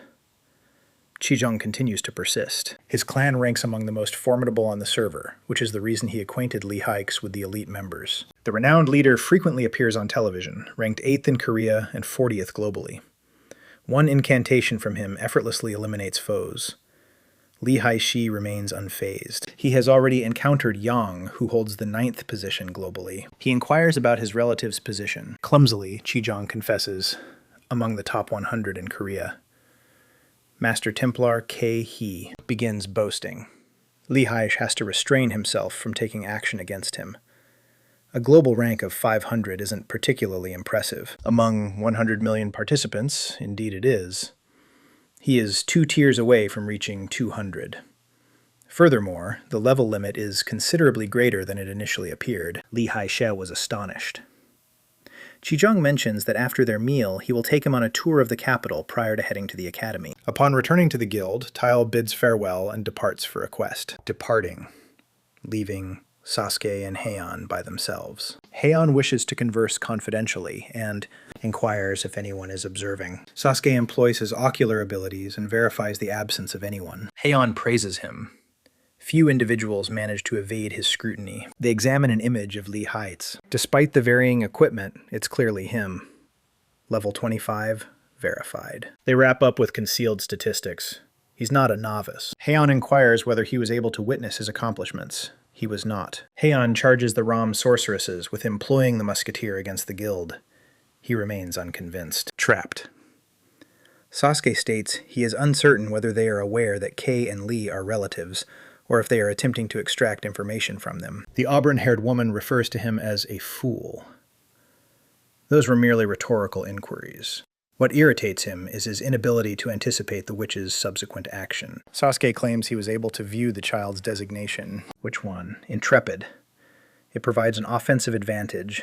You can only obtain it by defeating a creature 20 levels above your own. The Heian characters must possess a great deal of confidence in the siblings. They permitted him to deliver the decisive blow. Thus, the Korean player they brought on board can solely be the marksman, the sole musketeer of that caliber in the game. He believes the young women are assisting the main character. Sasuke asserts that they still cannot be certain. Heian maintains his position. A couple of days prior, he was an impoverished novice, and now he has reached level 25 without a solitary legendary quest. The equipment he was utilizing is uncommon. There's no chance he accomplished it by himself without his sister's assistance. Sasuke proposes that perhaps he accomplished it alone. Heian strikes the table forcefully. There's no way a level 12 can defeat a Gonia Oso solo. They augmented his attributes with an object. He panics. Li Ha lacks the intellect to orchestrate this. It was arranged several days prior. Kicking the table, he instructs them to elevate the reward for apprehending the sisters, and to dispatch Kei to monitor his foolish cousin. Prior to his departure, he cautions Sosuko against placing excessive trust in Kei, and advises her to continue observing Li Ha closely. That's the reason they included him. He indicates with a finger. Utilize objects to conceal your whereabouts and maintain a discreet presence. Sosuko merely inclines her head as the auburn-haired individual sketches an enchanted circle. With a strained grin, Heian inquires if he appears amiable. Indeed, you do. He gazes into his eyes. Awful deceiver. Sosuko falls silent. Heian expresses remorse and embraces him prior to their teleportation. After a while in the city, Kei and Li Ha are observing a system display. Kei remarks on the exorbitant cost of the map, while Lee endeavors to ascertain their location. They find themselves in a narrow passageway. Lee asserts that examining maps is fundamental sniper knowledge. It's essential to understand the landscape. Kei proposes they travel to the academy. Lee inquires about the mission Kei referred to previously. The Sacred Grill quest. Upon reaching level 100, I visited Candle Castle to examine the quest roster, but it was absent. Lee finds this peculiar. Kay returned there at that level. Kay evades it and remarks that no one would purchase that lunchbox in any case. Upon reflection, Lee comes to the conclusion that there isn't a single eatery bearing that name in ale stock. Individuals simply dine from their lunchboxes. Individuals losing attachment won't impact significantly, and he can retrieve it in ale inventory without returning to Candle Castle. He contemplates that if he completes the task ahead of everyone else, perhaps a new branch will be established in the capital, altering the landscape. Kay suggests they should simply consume the lunchbox at this point. It would provide 4 tiers, an endeavor that could span weeks or potentially months. He persists. Attaining a high level is challenging, so simply endure it. Time equates to wealth. Subsequently, he conceives a notion. Lee has astonished. Market the product while. Garments hang on a washing line. They discuss it thoroughly. It would be a squander to merely consume it. Additionally, it is illogical to stockpile provisions. Contemplating his mother, Lee reflects on it. Disposing of it could finance her operation and provide assistance at home. Kay proposes consulting the guild leader to locate a purchaser. Lee, beaming with delight, opts to accompany him. What could possibly go awry? Kay begins his sales presentation by stating that he has already made up his mind. Lee Ha mentions that he will consider it. Kay grows irritated. He believed Lee had indicated it was acceptable. I never stated that. What is there to ponder? Marksman equipment. Lee instructs him to maintain the confidentiality of the object. Kay responds that he is in university, not foolish. Subsequently, an individual remarks on how delightful it is to encounter them once more. 2 sacred warriors approach. One welcomes them with both hands. The other merely gestures. Kay experiences anxiety. What actions did Lee take to become pursued? None. They bicker over nighttime responsibilities until Lee instructs his relative to be quiet and greet. He presents. The individual sporting the pompadour, as Sir Cinderella, the large fellow appears perplexed. The other individual begins to laugh uncontrollably. Amidst chuckles, he presents himself. Sir Digram. He attempts to clarify his mistakes and chuckles once more. His companion rectifies him. Cinderguard. Lee recognizes the confusion and expresses his regrets. He inquires about their requirements. They remain silent. They merely strolled by to greet. Lee is unconvinced. He asserts that the bear has already been liberated in the southern woodland. Cinderguard beams. He never questioned him and expresses gratitude for his collaboration. He then gazes at Kay, a member of the Starlight Guild. Master Kay. They commend the guild's endeavors in the northwest and grasp his hand. Kay is quaking. He merely desired to advance. Digram asserts that they must return to their tasks. Lee is astonished. They genuinely arrived solely to greet? Cinderguard verifies. Just a brief greeting. They depart. Kay is left gaping. This is his inaugural encounter with the revered sentinels. Convinced, Kay ponders whether it was due to his notoriety or the insignia of the guild. Then it strikes him. They weren't present for him. They were present for Lee Ha. He loses control. How could they recognize the musketeer when even he, at an elevated status, did not? Lee elucidates. They merely arrived to verify whether he had liberated the bear. Kay requests the complete narrative, and Lee recounts every detail. Upon hearing it, Kay acknowledges that it is logical, yet he still finds it strange that they possess more knowledge about his cousin than him. His notoriety was already at a level of 150. Lee is perplexed. His own is merely 80, despite the disparity in levels. Kay panics. There's no chance anyone possesses such a stellar reputation at that tier. I merely completed missions. You cannot accumulate reputation prior to reaching level 200. Lee asserts that he lacks any distinctive tactics. Kay is fatigued from attempting to comprehend. They continue to stroll. Kay expresses her desire to observe his subsequent actions. Lee mentions that he engages in play with utmost seriousness to secure his livelihood. Kay proposes enhancing martial abilities. However, Lee observes a structure, a timber structure, Musketeers' Institute. They remark on its state of disrepair. Kay recollects. The pleasant institution they observed previously was associated with the transporters. Lee expresses dissatisfaction regarding the perceived injustice. Kay mentions that several classes are part of the same academy, which explains why theirs is superior. He presents 2 gold coins, along with some provisions, advising him to refrain from selling the armor just yet. Lee expresses gratitude to him for managing everything. 2 coins, valued at approximately $200. Kay states that she intends to undertake missions, and that he may contact her if necessary. Lee grins. Lee opts to engage in training. He unseals the entrance to the academy, gloomy and deserted. He inquires if anyone is present. He observes objects strewn about. It resembles an eerie cottage. A silhouette materializes behind him. A blade presses against the nape of his neck. Remain still. Not a sound.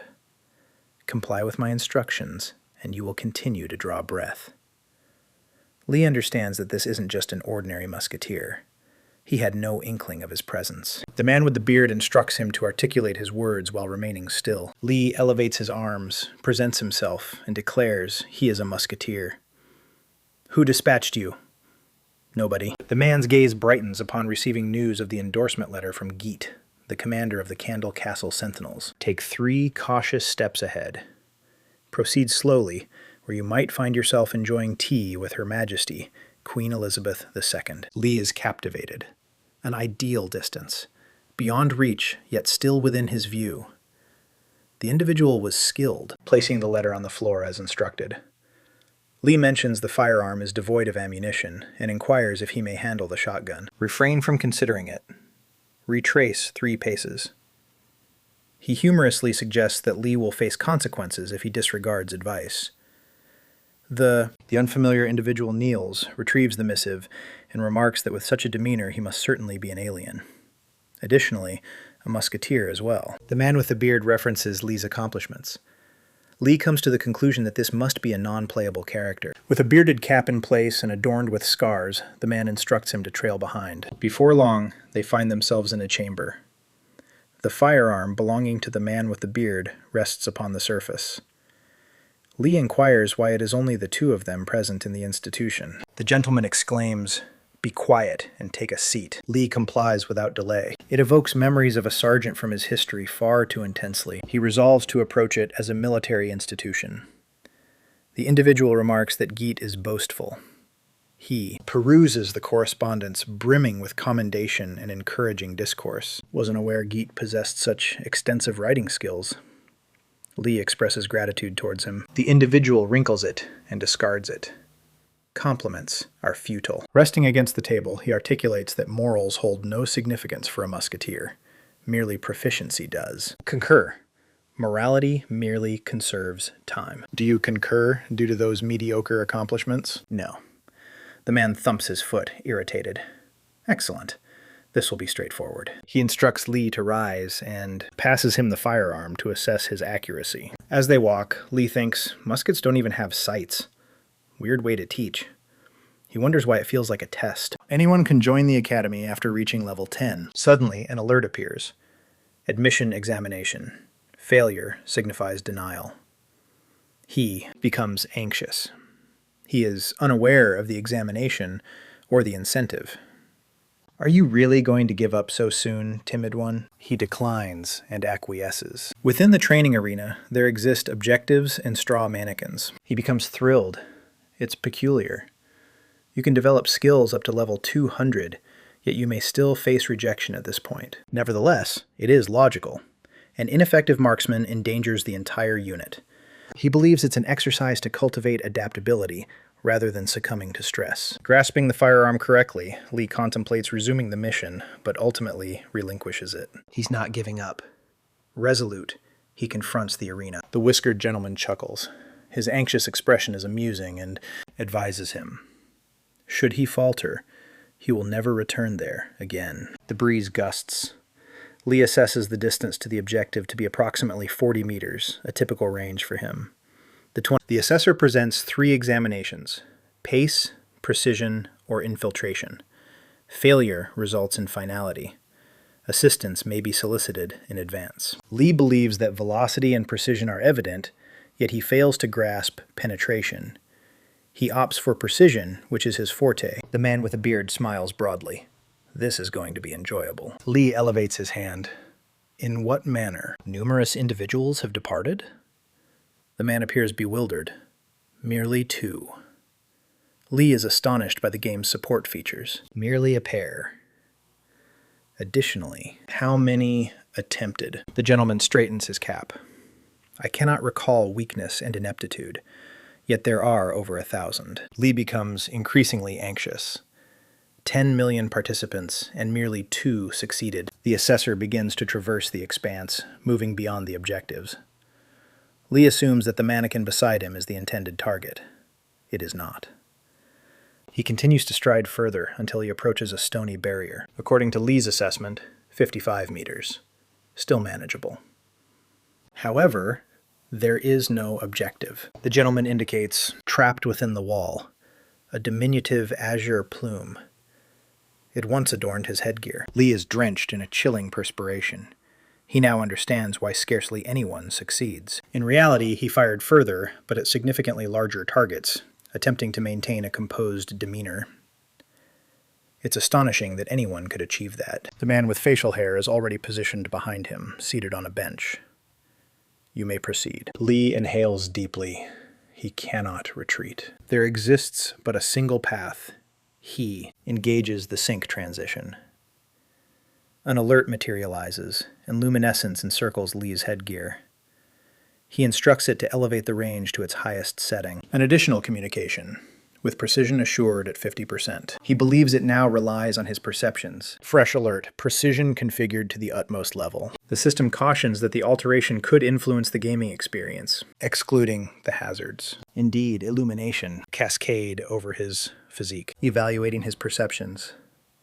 Everything appears more vivid. He flings into the atmosphere and places the musket on the earth. Loading the tap, the man with the beard inquires. Precisely.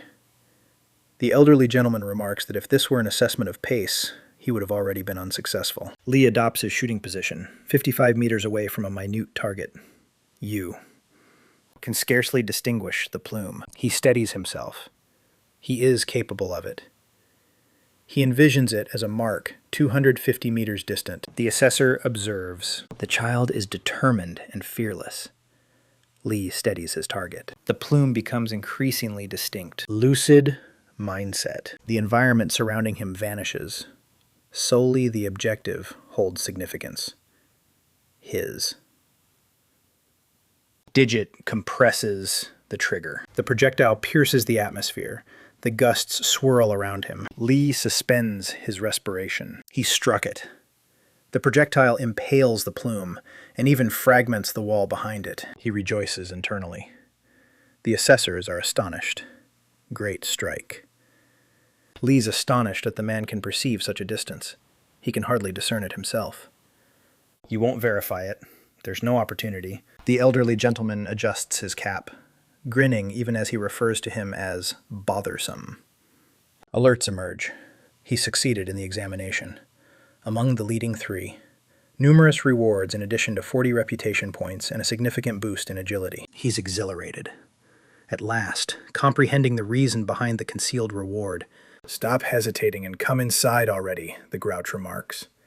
Lee rushes in with enthusiasm. Subsequently, the individual dispenses a citrus beverage into a metallic goblet. Are you content? Quite. The man without eyebrows claims that his talent elucidates why he is so bothersome. It was merely fortune, Lee states. The bearded man imparts some Yoda-like insight. Fortune does not accompany the inept. Only the virtuous are granted the privilege to tread alongside. He sips as Lee contemplates. The accomplishment, stated, Browless is among the trio of finest musketeers globally. The elderly gentleman elucidates that courage soothes the intellect, and a tranquil intellect facilitates accurate actions. A burst of the strike through the plume. He grins. Perhaps there truly is intellect within that mind. He claims that if Lee had arrived sooner, he could have instructed him to become one of the 3 musketeers. Lee finds the name peculiar, but chooses to overlook it. You remain an infant in diapers. Subsequently, the elderly gentleman throws him a cerulean parcel. Retain it. What is it? Munitions. Valued at 10 silver coins, Lee is astonished by the prize. Fundamental training is futile. What truly counts is proficiency. Lee expresses gratitude to him. Browless advises him against it, as it exacerbates the situation. He adjusts his cap. We're embarking on a spider expedition. Lee receives the new assignment and feels irritated. There's no welcoming celebration, merely independent tasks. Pursuing spiders won't yield significant experience points at his current level. There are also bats within that location. Indeed, there are. What is the reason? He negotiates. He desires to eliminate bats as well. The elderly gentleman believes he is being arrogant, yet Lee maintains. He understands the distinction between self-assurance and hubris, and he will complete it quickly. Browbers reflects on it subsequently. Unlocks the entrance. All right. You may grab a couple of bats. Lee is ecstatic. He then requests a favor. If he completes the challenge, he wishes to acquire a new ability. The elderly man's stare intensifies. He then commands the extermination of 30 spiders and 30 bats within a span of 12 hours. Succeed not, and you forfeit the benefits. Lee nearly topples over. He doesn't even manage to complete a whole day. He attempts to broker a deal. Are you withdrawing already? Lee offers an affirmative gesture. I'm departing. He dashes away. He believes it's akin to investing in equities. Elevated risk, significant reward. The man with the beard mumbles to himself. The children are amusing. Lee sprints continuously. 3 hours to the woods and another 3 to return. And it's not merely about eliminating foes. He must gather 30 droplets from each creature. Pursuing 60 will be quite a challenge. However, the elderly gentleman has faith in him. Therefore, he will succeed. He navigates through a throng in search of a celebration. No time to spare. Directly towards the western entrance. An individual brings up collaborating for the observation tower. He halts. That name is familiar to him. He recalls the Ram siblings, examines the map. It lies beyond the Guardian Peaks, incredibly distant. He begins to sprint once more. That region must belong to the Fire Rams, aided by the Ice faction. He experiences envy. He vows to himself that he will soon overtake both of them. In the evening, he pauses to regain his breath. He completed 3 hours and 45 minutes. He expresses gratitude to his footwear and has faith that he will return at the same speed. He perceives a commotion. Participants are setting up camp, debating about creatures. Arachnids conceal themselves. By daylight, they are swifter. Ursids are less challenging. He contemplates forming a coalition. However, they claim it's preferable to bide time until dawn, as bats rest. 2. They caution him that it is perilous to venture forth by himself. No time. He ventures into the woodland. The rest begin wagering on how long he will endure. 1 coin until sunrise. 2 hours. 1 hour. He perceives everything. Irked, yet continues onward. Impertinent. He aims his firearm into the shadows. It's too late to retreat at this point. Beneath the moonlight, he hunkers down amidst the foliage. Armament primed. He pushes his limits. He reloads in 63 seconds with his eyes shut. He aims for improvement. He rummages through his bag and retrieves an elongated lantern. With illumination, it decreases to 50. The lantern ignites with brilliance. An abhorrent arachnid plummets directly before him, shrieking as it. Others quiver and move in the illumination. He descends, the barrel thud. The crimson arachnid descends rapidly. Another one in proximity remains vigilant. Stillness. The pair appears to be contemplating their next move. Lee hastily replenishes his ammunition as the object attempts to operate. It dashes away. A moment later, another projectile strikes it from behind. He breathes out. Reloading has indeed become swifter. The arachnid shrieks. With his heightened sensitivity, everything seems even more unpleasant. He nearly feels remorseful about it. He examines the corpse. No products. Yield rate below 50%. Awful. He recocks the firearm once more. He still has over 10 hours remaining. Time to capitalize on it. Return. At the campsite, they believe Lee is already deceased, and the wagers are deemed futile. One individual proposes venturing into the woods to investigate. Someone else is frightened of the creatures. The silver-haired individual merely seeks a brief glance. Verify the demise and seize the funds. He smiles, contemplating the child's lavish attire. If he perished, it likely fell. He even ponders employing the others as human barriers. The duo of comrades are restless marksmen. As a sorcerer, he conjures 3 fire orbs to illuminate the path. Nothing appears. No. Creatures. Strange. Not a single one. Moreover, there are no discarded objects present. They resolve to persist. A marksman directs his aim at an object. In the distance, a verdant lake froths and emits vapor. Is that a marsh? They inquire whether this is some form of cruel jest. There was no marshland present previously, so why was that sight so repulsive? The sorcerer comprehends that it isn't a marsh. Instead, it is a conglomeration of liquids from the carcasses of all the creatures that were slain. He collapses onto all fours and retches, his stomach churning. The archers pull him away. This is not the moment. They must escape from this place. A cry of torment pierces the woods. The archers stiffen and urge the sorcerer to regain composure, as something unusual is occurring. 1. One of the bystanders glances back upon hearing strange sounds and turns pale. A cluster of crimson orbs observes the three individuals. One of them exclaims that it is illogical for everything to regenerate simultaneously. Meanwhile, one of the arachnids springs nearer. The sorcerer halts. If the foes are returning en masse, something is amiss. Within moments, they find themselves encircled by arachnids and enormous nocturnal mammals. And then they come to understand that the primary individual eliminated all of them in a single sweep. In a different location, a hand clasps the grip of a metallic chalice. It's devoid of brows. Seated in solitude at the Musketeer Academy, sipping a drink and contemplating the fleeting passage of time, abruptly, something seizes the interest of the fellow with the beard. He pivots instinctively. An instant later, he has the muzzle of his firearm directed at an individual's back. Remain still. From a different perspective, one can observe the irritable individual gesturing at the main character once more, oblivious to his actions. Reciting the same tired monologue, he ought to hush. Leha pivots to confront him. Must we endure all of that once more, simply because I departed and returned? The elderly man's eyes widen in astonishment upon realizing the identity of the person. How did this come to be? Leha releases a substantial fabric package onto the ground, crammed to the brim. Here lies everything you requested. Arachnid limbs, vampire fangs, all of it. He grins, pretending he didn't nearly burst from tension while completing the mission. Additionally, I brought 2 extras, just to be on the safe side. The elderly gentleman opens it, inspects its contents, and simply gapes. You returned? Leha scowls, somewhat insulted by the absence of trust. The chief musketeer begins calculating mentally, reminiscent of that Nazarene meme, attempting to comprehend how an individual managed to eliminate over 500 creatures within that duration. He gazes at the novice's bewildered expression and contemplates. Impossible.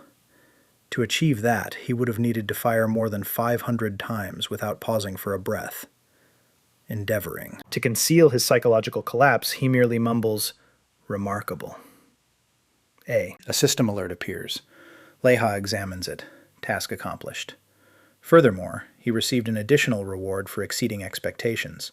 That only adds to the madness. The elderly man mutters that he is uncertain about the number of rounds expended, but at least it served as beneficial training.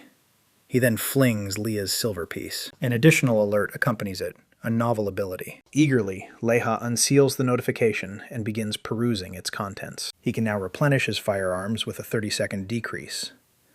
The effect endures for 5 minutes and can be activated every 6 hours. He shuts the window and promptly inquires, "So what's the subsequent assignment?" The supervisor coughs softly. "Prior to that, we need to discuss a matter, as if it's of little consequence." He queries, "How did you succeed in tracking down and retrieving all this?" Leha blinks, puzzled as to why that would even be a question. The elderly man begins to perspire profusely. "I calculated the figures. This is unfeasible for a novice." "Did you pilfer these belongings? Acquire them from another person?" Leha grins, almost with a hint of mischief. "Are you truly curious to find out?" He interlocks his fingers, places his elbows upon the table, and inhales deeply, preparing to elucidate. "I merely amalgamated the abilities I possessed and endeavored to create something original from it. Within the woods, in the recollection, a crimson arachnid falls lifeless. A slight misfortune is also diminished, slumped against a tree, fatigued as additional foes are obliterated. The protagonist concedes. This approach is far too sluggish. He lacks any valuable talent. No absurd, supersonic firearm gimmicks. Tackling them individually is incredibly time-consuming. To make matters worse, the loot is laughable. 4 creatures merely to acquire a single item.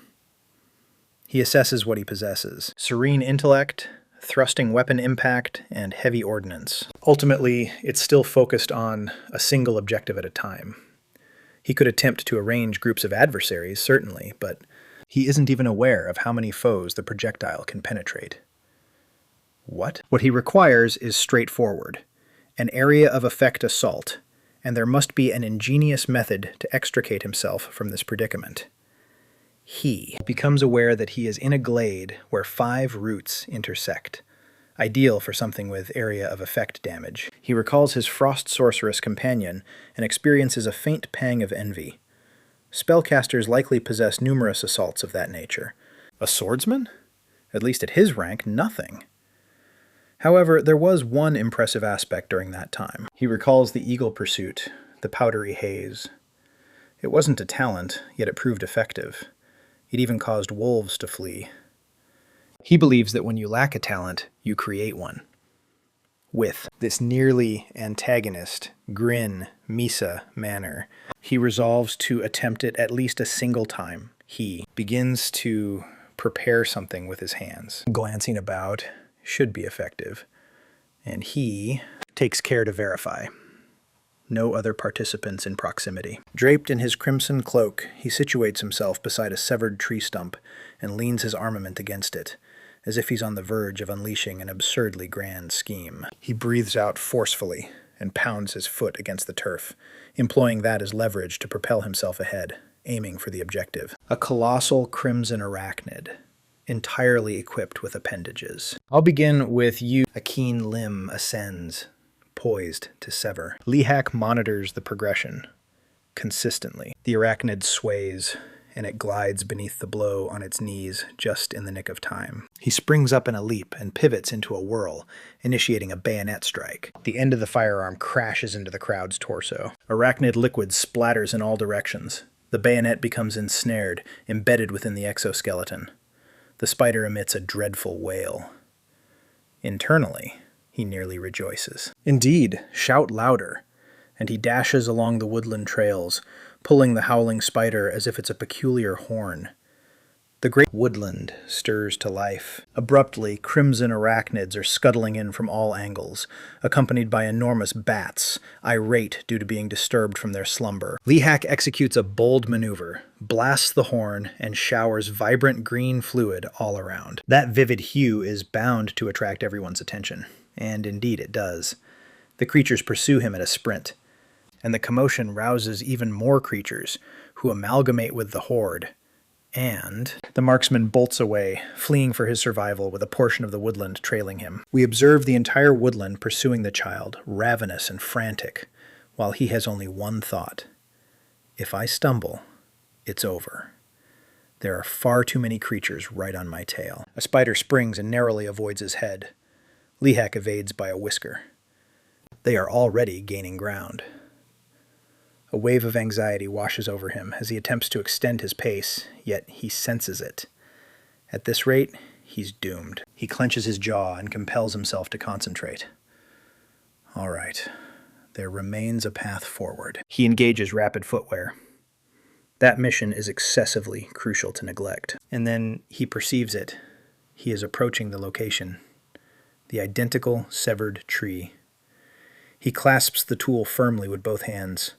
The final destination is just a bit further. In a swift movement, he rotates and confronts the tree, positioning it between himself and the crowd. He focuses, finger on the trigger, and engages his tranquil mindset. His gaze transforms. His precision becomes extraordinarily acute. The shot strikes a minuscule dot atop the trunk. Flashes. Upon closer inspection, one can observe that it was a detonator, and that trunk served as a powder magazine. The embers dart within.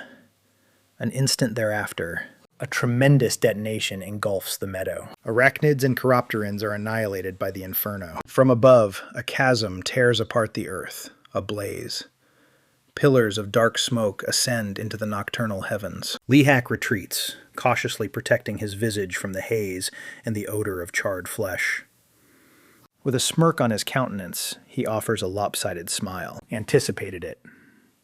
The pit transforms into a complete grill of arachnids and nocturnal mammals. He concedes it erupted like an explosive device. The explosion radius was immense.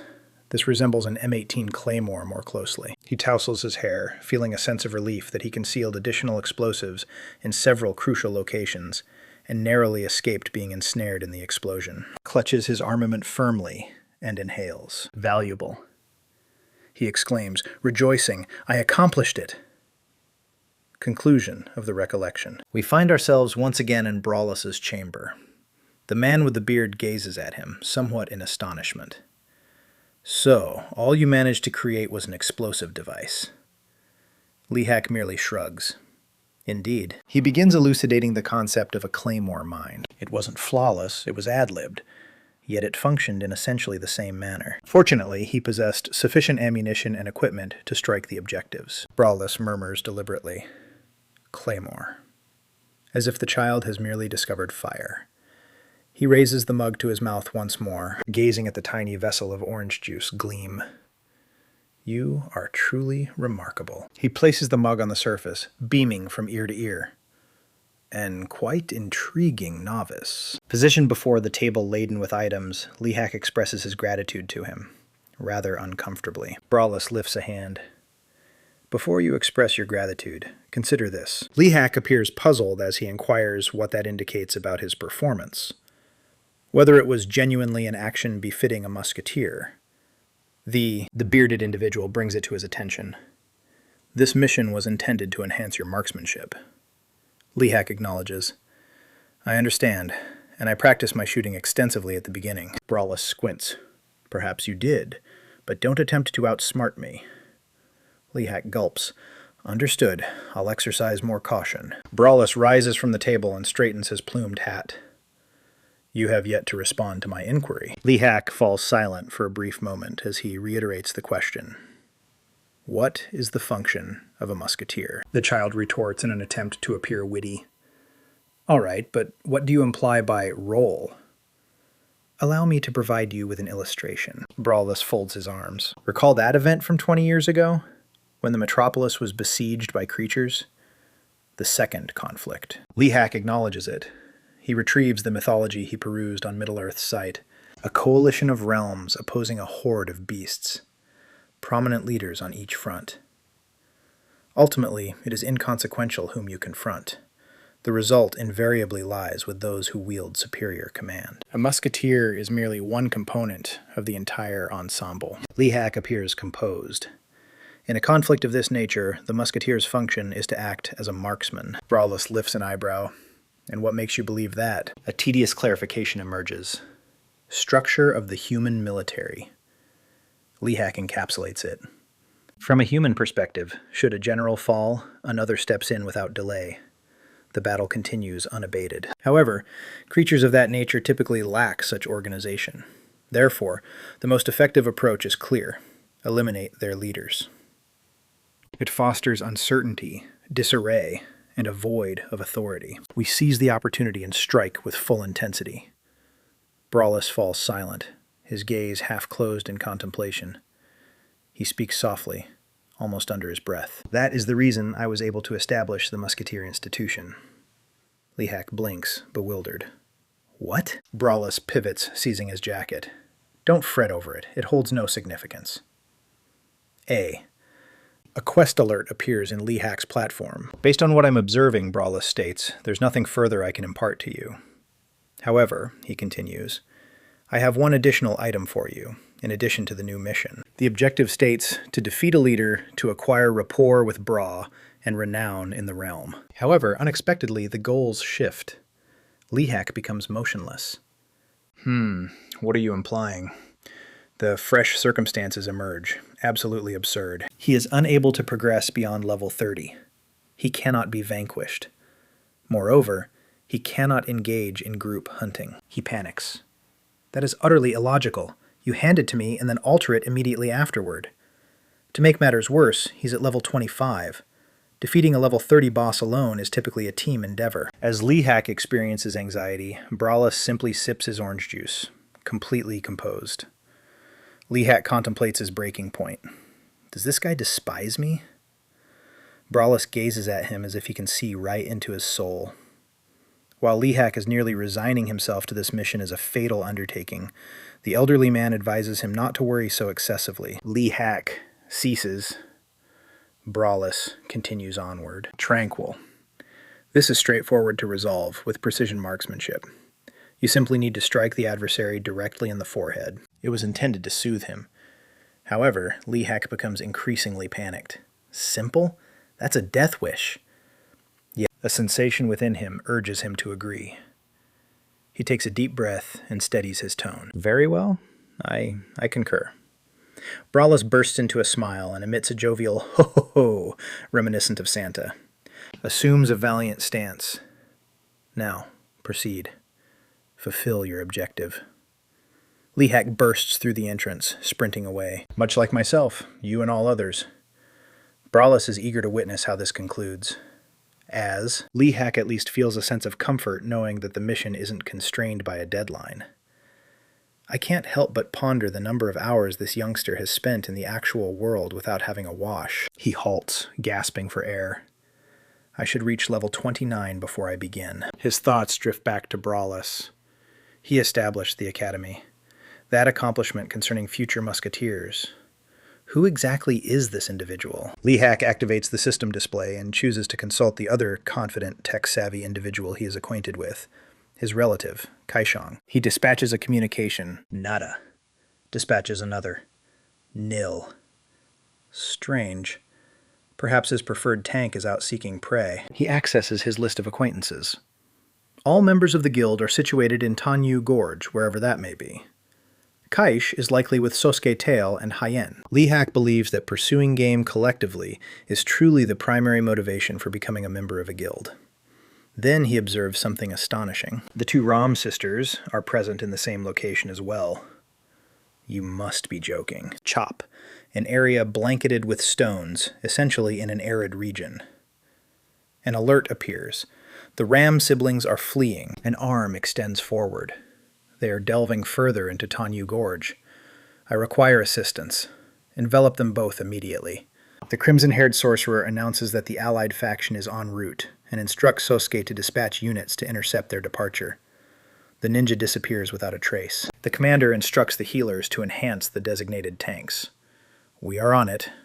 Tanyu secures the responsibility of monitoring and maintaining awareness of the girls. A breeze, he claims, as he dashes away. Hyen contemplates inwardly. There's no possibility of their escape. Sosuke will take care of all matters. They are destined to be ensnared. Conversely, Kane commands a battalion of armored vehicles and receives instructions to ensure that all are properly stationed. The captain anxiously strides back and forth. We have a multitude of participants exceeding level 60. There's no chance they escape. The crimson-haired individual gazes intently in the direction they escaped. Infatuated. I will ensure those two meet their end. I merely require one additional element. He extends his hand and commences an odd ceremony. A violet enchantment circle materializes around him. A column of illumination erupts from the earth towards the heavens, reminiscent of a spacecraft's artillery. Kimi Hong shouts, "This will obstruct teleportation. Now they cannot flee." However, on the opposing side, a female hand ascends. Another incantation is uttered. Azure. Tresses. Absolute courage. A sail. Kimi rushes towards a radiant luminescence. In the subsequent instant, that luminescence transforms into a flurry of keen-edged ice shards hurtling directly toward the unit. A number of the background performers are struck and begin shouting that it feels excruciating. For no protective gear can shield you from a sorcerer. Kimi Hong lifts his colossal shield and intercepts a gigantic ice shard, collapsing to one knee behind it just in time. Within the frigid haze, a menacing figure emerges, poised to launch further attacks. Kimi beams with assurance.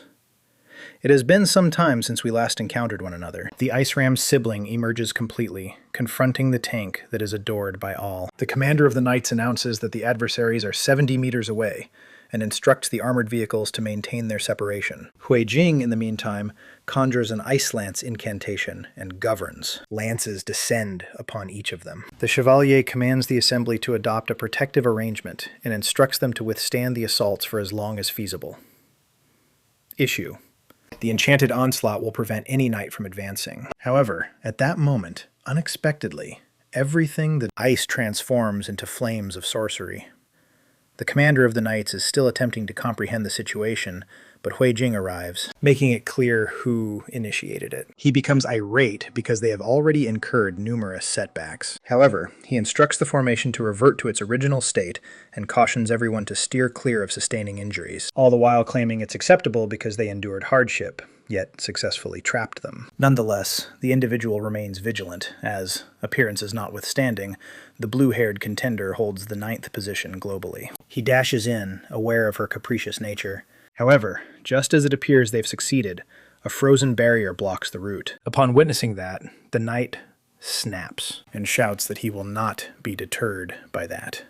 So he begins pounding the wall and urges the others to assist as well. He even concedes that the girl is impressive for accomplishing that while in motion. Nonetheless, he succeeds in shattering it due to his strength as well. Yet the instant it breaks, the azure-haired girl is already present, anticipating his arrival. He fails to comprehend why she isn't sprinting, yet she begins, intoning, and in an instant, a gash emerges on the man's cheek. Individuals fall with numerous gashes, and he becomes aware that his vitality gauge is diminishing. Then he observes that they are being torn apart by the tiny ice fragments from the wall they demolished, and having to acknowledge once more that she is incredible only intensifies his irritation. From the protagonist's perspective, he expresses his concern that Qizhang has yet to reveal any indication of existence, while Lipa believes he could be fretting unnecessarily. Nevertheless, he also contemplates the possibility that his companions are currently in conflict, and since he was unable to contact anyone, he feels anxious that something detrimental could occur. At that identical instant in Tiwi Canyon, the two young women eventually halt at a cul-de-sac.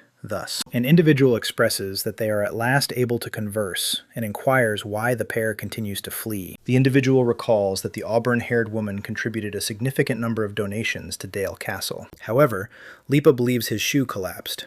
Lipa thinks there's no justification for being so concerned about a diminutive fortress. However, the individual responds that if he were in her position, he would exercise greater caution with his language. Being the second largest stakeholder is irrelevant, as you will not encounter anything comparable to the previous one. Her placing such a significant amount of money in that location adversely affects the less affluent individuals. Lipa believes his footwear has crumpled.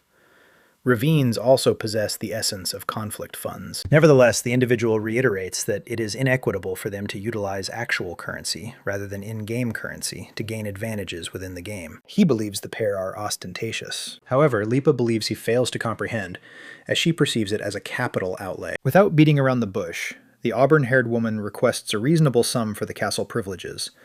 Yet the girl declines merely to observe the outcome. Thus, the auburn-haired individual brings to their attention that in a simulation this lifelike, individuals are capable of actions far more abhorrent than mere murder, which genuinely disturbs both of them. The girls are no longer interested in fooling around and are ready to assemble. Thus, the auburn-haired leader's subordinates advance before him. He's terrified, cowering behind the barriers, and also humiliated, as he believed the azure-haired individual was on the verge of conjuring something. Lipa believes the 10 individuals dispatched to the escape path were vanquished. The auburn-haired individual doesn't believe that's feasible, as Lipa assumes he has been positioned there the entire duration. Regardless, the girl with blue hair mentions that merely 44 individuals remain. The auburn-haired girl remarks that it falls short of her expectations regarding the Koreans. However, the auburn-haired man is skeptical. Regardless, Hoyon conjures a pyromancy incantation, referred to as a fire arrow, and launches several of them into the heavens.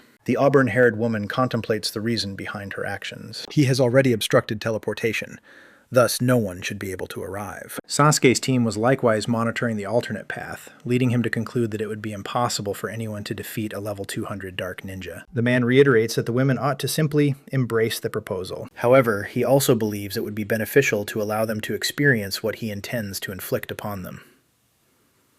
Therefore, he instructs his crew to prepare for the throw, but then he experiences a shiver that immobilizes him and causes him descend to his knees. The armored warrior shouts that it's a detrimental condition. The healers are summoned, yet they are unable to provide assistance. Hoyan was not anticipated to be capable of accomplishing. However, there were numerous individuals atop the precipice, and certainly not just a handful.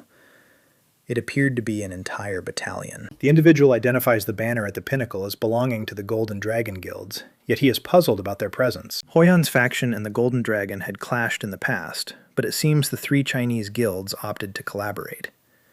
In terms of both manpower and might, the Golden Dragon stands as the most formidable in Asia, boasting around 300 members in their ranks. The auburn-haired individual realizes they are in trouble. Subsequently, the combat practitioner from that organization salutes the Koreans. It's Peiwu, the globe's fourth-positioned competitor.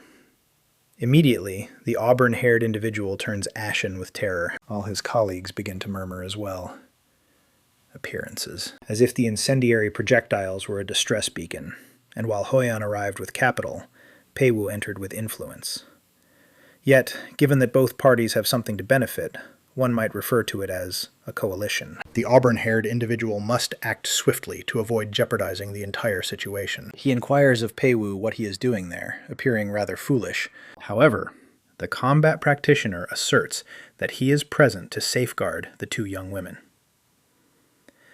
The auburn-haired individual inquires about the nature of their connection. However, Hoyan asserts that it is inconsequential and presents him with the choice to flee at this moment, thereby avoiding another confrontation regarding the fortress. She asserts that she'll release everything, but if they attempt such a timid intimidation once more, they will be dealt with harshly. Hoyan isn't foolish. He realizes that her withdrawing in that manner will reflect positively to the public. But Peiwu inquires whether the individual genuinely believes it's advantageous to become his adversary. Because if he is, they will employ all their resources to dismantle the Baidu Company Guild into fragments. The auburn-haired young woman and the combat specialist even consider the notion amusing, remarking that vocalizing it influences Hoyan's companions.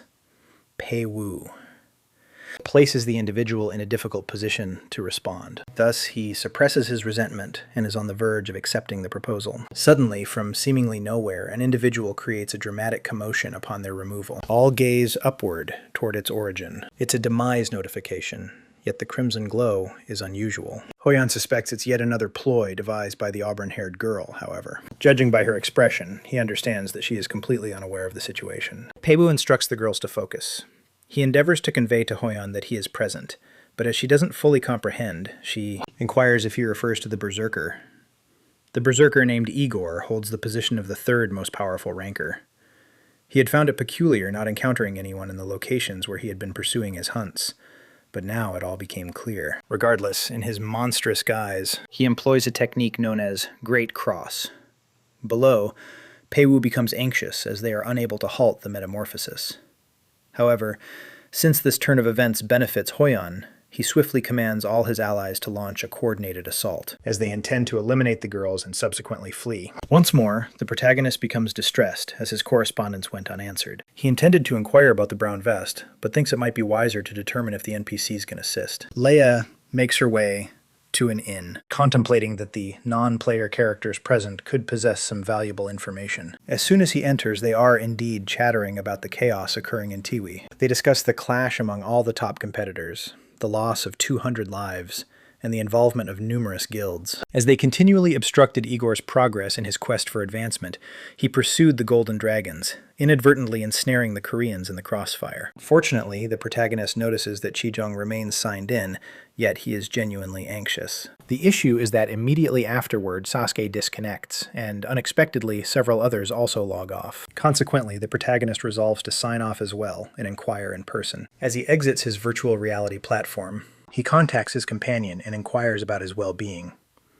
Chijong expresses regret for the delayed response, yet the protagonist is eager to learn about the events that transpired during the battle. Thus, his companion states that the global contenders possess an astonishing strength that is frighteningly high. He additionally suggests that the main character must concentrate on advancing his abilities if he wishes to avoid injury. Subsequently, he expresses his intention to proceed with that and disconnects the call. However, that peculiar conduct only heightens Lehai's curiosity. He navigates to view a clip on a discussion board and that demise animation appears precisely when the berserker arrives to engage in battle. That scarlet glow emerged just before the participants perished, and Igor assimilated it with his strength. They left everyone astounded, and he surged in, ravenous for blood, before they could even escape. Nevertheless, Peiwu succeeded in preserving a minimum of 2 of them, resulting in the 2 contenders confronting one another directly. Agromny inquired about the identity of the child and whether he intended to obstruct his path. However, he soon observed that another altercation was taking place below. He noticed the 2 young women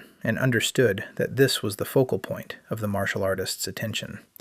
Thus, he promptly sought to target their vulnerable spot. Agromny departed, leaving the crimson-haired individual unsure of how to proceed. Peiwu shouted for them to leave that place. Subsequently, the azure-haired individual pushed her companion away and invoked an enchantment referred to as Frostwood.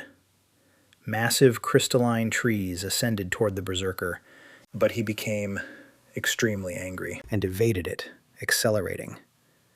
That sorcery also interfered with the Korean ensemble, prompting them to attempt to disrupt. Yet the berserker arrived ahead, and he frightened everyone as it appeared he was attempting to assault them as well. A detonation occurred on the slope of the mountain, and once the turmoil subsided, Agromny lifted his blade toward all the Asians. Following a lighthearted jest regarding their similar appearances, the large wolf figure sways laterally to fell the tree, yet it merely creates a slight fissure. He understands he cannot shatter it in a single blow, so he opts to eliminate the Koreans initially. Kijung yelled for the armored units to safeguard the guildmaster and maintain their alignment. But the wolf guy got there first and cut through everyone like it was nothing. He felled 2 with 1 blow. Then his blade struck with astonishing swiftness, dispatching 2 more directly to their tombs. Subsequently, he consumed them with the fervor of a vampire, but Peiwu burst in with a powerful strike and propelled the individual backward. All were astonished, yet Igor trembled with fury.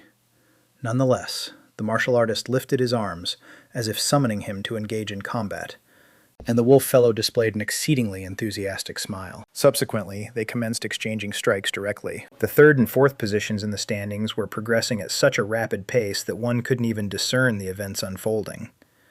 That was the ideal moment for the Koreans to flee, yet the enchantment of the ice tree persisted. A group of combatants was fending off icy projectiles, and they began to incur even greater casualties. Yet one of them persevered due to his strong connection. Prior to eliminating the girls, he expressed remorse, but instructed them to simply perish already. Peiwu exclaimed, and the blade cut through. Yet the man was astonished when he discovered his sword ensnared in a tangle of icy tendrils. It was an enchanting snare that bound him with these delicate, slender filaments. And now Peiwu was furious at the Koreans too, because he helped them against the berserker, and then they tried to kill his allies. Daohyung remains composed, as he understands that his Highlander class possesses greater reach. However, possessing greater range did not translate into an advantage against the 3rd-ranked competitor globally. Ki, Jung shouted, anxious about his companion. The combatant charged forward and proclaimed his intention to impart to the youngster the true essence of integrity. Yet, in the final moment, defensive surge initiated. The combatant was unable to complete the strike as Ki Jung intervened to protect his ally. He successfully intercepted the strike, yet he understood he would not manage to deflect the subsequent one. Thus, he seized Tao Hyung and commenced sprinting. Peiwu was on the verge of obtaining them from the rear, yet the berserker arrived precisely at the appointed moment. Dao Hyung remained unconscious, prompting the blonde individual to declare his intention to seek assistance from the healers. He was on the verge of taking them there. However, it wasn't long before the combatant was subdued. And after he descended, Ki Jung gazed at the fury-driven warrior, irritated because he didn't obtain much blood while they were conversing on the mountain. The large wolf figure claims he requires a complete replenishment of blood. Ki. Jung instructs him to be quiet, yet the berserker swats the shield aside with a strike, and subsequently seizes the child by the throat. The child is essentially doomed, since he has exhausted all his protective abilities previously. Furthermore, the disparity in strength was substantial. Therefore, as Igor required blood, he simply extracted it from the child. That savage warrior, Agromny Igor, is a colossal being at level 260, who possesses the ability to transform into a lycanthrope. Upon his metamorphosis, his energy diminishes, yet he has the ability to siphon life from creatures or fellow participants. In the meantime, the protagonist remains at level 26, while Ki Jung nears level 200, leading him to believe he won't simply perish without taking action. Key. Jung was the individual who acquainted the protagonist with the game during his period of despair over his inability to walk. He's a steadfast companion, so witnessing his violent demise fuels the hero's desire for vengeance against Igor. Leah believes he is on the verge of rapidly leveling up, as this is the sole method by which he can pursue that lunatic. Returning to the platform, he is optimistic that Igor is prepared for what lies ahead. Returning to the battle within the frozen woodland, individuals are crying out in terror. The auburn-haired individual is seeking Pei Wu and expresses frustration that all of this is occurring due to the savage warrior. Pei Wu was presented with an opportunity in a face-to-face encounter. Thus, withdrawing was the most prudent decision. He was prompted to depart, yet her companions began invoking an icy crystal enchantment. She scarcely acknowledged her. Yet then, she expressed remorse and simultaneously instructed her companion to perish. Despite the difficulty of the situation, she consents, provided her partner assures her that she will eliminate all of them.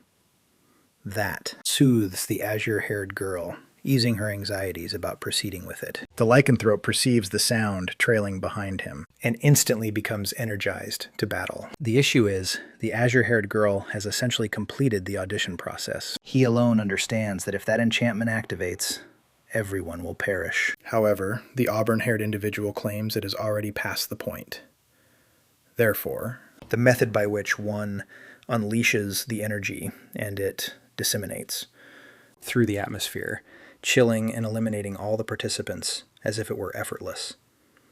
And given that she can manipulate it, it also reaches the auburn-haired individual, who remarks that she will return in 48 hours. Subsequently, vanishes. Within the musket is priced at 3 gold. Thus he concludes that he will continue to progress using the armament he currently possesses. Unexpectedly, someone shouts at him with a grin, inquiring whether he recognizes them. The main character states that he does not. However, the individual displays a pair of shields that prompts Lich Ha to recall the fighter who wielded them in the bear hunting field. No longer feigning, the individual blames Lich Ha due to his equipment of collecting the objects that fell from the participants. The protagonist claims he is completely unaware of what he is discussing, while the man shouts that he has been searching high and low for him and has at last located him. Nevertheless, Lich Ha recalls how the young man requested to be part of the gathering. However, when it was Lich Ha's moment to request assistance, they outright disregarded him. As the individual with the shield hurried away with the survivors, the champion battled the bear, and his equipment bore testament to this. Lich Ha asserts that the individual requires evidence to make an accusation against him. Consequently, the individual concedes that the child bested the bear, yet demands the return of the player's belongings. The protagonist claims he is unaware of their location, and the man erupts, irate. That when a veteran inquires of a noob obeys, Lich Ha grows exasperated and instructs him to cease being so exceedingly irritating. Due to being confronted, the man shouts that the protagonist is unaware of the strength of his alliance. However, Lich Ha remains unfazed and asserts that if he continues to provoke him, he will summon the Celestial Warriors. Not genuinely his acquaintances, but persuading them to visit wouldn't be particularly difficult. The armored individual attempts to halt him, but Lich Ha sprints with such speed that he remains unable to keep pace, and ultimately the individual becomes weary. In the absence of the bonus, you would have to fully optimize your dexterity from level 47 merely to succeed in capturing him. The issue is that the berserker who took his friend's life possesses a rank 10 times superior to his. Thus, the focus must be on advancing in levels. In order to achieve this, the protagonist sprints towards Mount Shamor. In the vicinity, a group of individuals is attempting to connect in order to establish a gathering and engage in agricultural activities. However, they exclusively enlist players of level 40 and higher. Lich Ha is attempting to determine the location of the Kobold leader, and he believes Brown Bess was insane for suggesting he defeat the most formidable boss prior to reaching level 30. He believes he ought to reach level 29 initially, but subsequently. He perceives an individual seeking a damage dealer, mentioning they have an adorable feline healer, and judging by the tone, that individual appears to be addressing the champion. A massive individual appears and remarks that, based on his armament, the main character specializes in ranged damage per second. He inquires about the child's proficiency level to become part of the group. Thus, Leha fabricates and claims he is 41, which is impeccable. Thus, Leha comprehends that this individual is the tank. Yet he directly addresses the matter and inquires about the adorable feline healer. The individual summons Hanohan from the throng, and she approaches, presenting herself in a charming manner. Leha finds it impressive that she belongs to a nun-like category, and she appears courteous. Then the tank humorously remarks, "See, I wasn't deceiving you." Given that the only young women he has encountered until now were either extremely anxious or utterly aloof, this one appears to be pleasant. Regardless, the tank presents himself as Matsuhiji, boasting a level of 42, while she holds a level of 40. Subsequently, the musketeer presents himself. They assemble the group and set off immediately towards the summit, without delay. Amidst the foliage, Matsuhiji abruptly instructs everyone to halt. He states that at 10 o'clock there are 2 cobalt laborers ahead. Thus they conclude it is wiser to circumvent them. However, Leha desires experience rather than opting for caution.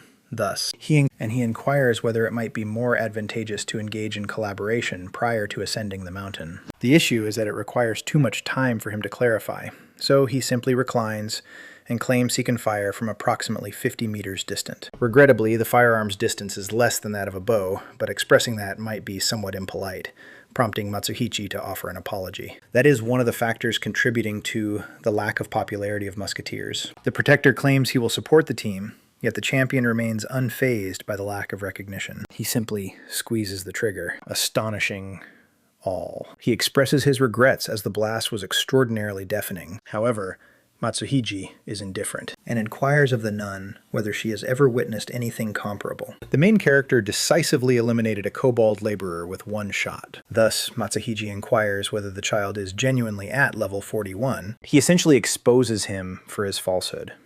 Yet he inquires because he suspects Leha could be a smurf. The feline caregiver appears as though she has just encountered a superhero. Subsequently, they discuss how smurfs are highly skilled gamers who feign incompetence. And despite the main character's refusal to acknowledge it, the pair becomes enthusiastic, anticipating being lifted somewhat. After a period of investigating beyond those shrubs, a highland worm appears. It erupts from the earth, shattering all in its path with these vicious fangs, and advances directly towards the champion. The practitioner employs her celestial shield to ensure the assault does not strike him, and Leha concludes the collaborative effort by firing at the creature directly in the center of its maw. The object descends, yet Leha fails to comprehend why they persist in concentrating on him, or how Matsuhiji was aware it was destined to materialize. Following the confrontation, he requests a moment to speak with the knight. Matsuhiji is a heavy-duty class participant. However, he is not employing a taunting ability.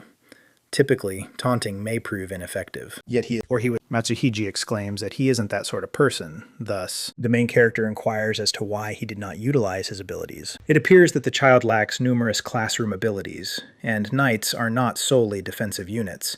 Thus, they do not possess the taunt capability. He possesses just a single called strike, which can occasionally attract attention. However, Matsuhiji possesses one that enables him to absorb harm on behalf of a comrade, referred to as chivalry. The issue lies in the fact that skill solely safeguards women due to the chivalric code of knights. Thus, the sole valuable ability is to hit, and the protagonist declares he will exert his utmost efforts. However, now he no longer needs to feel guilty about taking some time to recharge.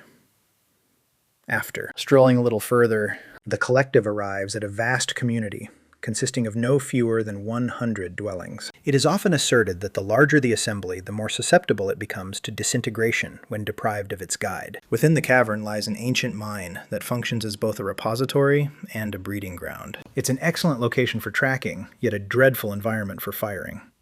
Adversaries are present all around. Thus, the main character believes it is wise to search for an advantageous viewpoint, and he sprints away as it's time to pursue. Matsuhiji begins by slicing one of them with his blade, and promptly proceeds to complete the second. As he removes the second one, 2 of them leap over him, targeting his head.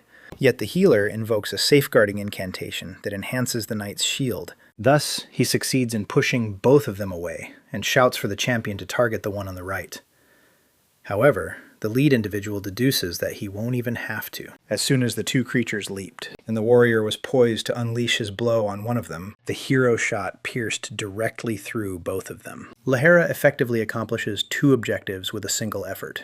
Subsequently instructs them to proceed westward to eliminate additional creatures. The champion clarifies to the medic that the armament is capable of penetrating adversaries, and additionally remarks that their proximity was advantageous. As one of the creatures doesn't perish immediately, the protagonist requests a cord from the knight and elaborates that these small creatures possess the intelligence to establish a community. They restrain the kobold and succeed in establishing communication with it. The beast pleads for its demise, yet the champion commits an even graver act. He begins to tickle the young one until it responds to his inquiries.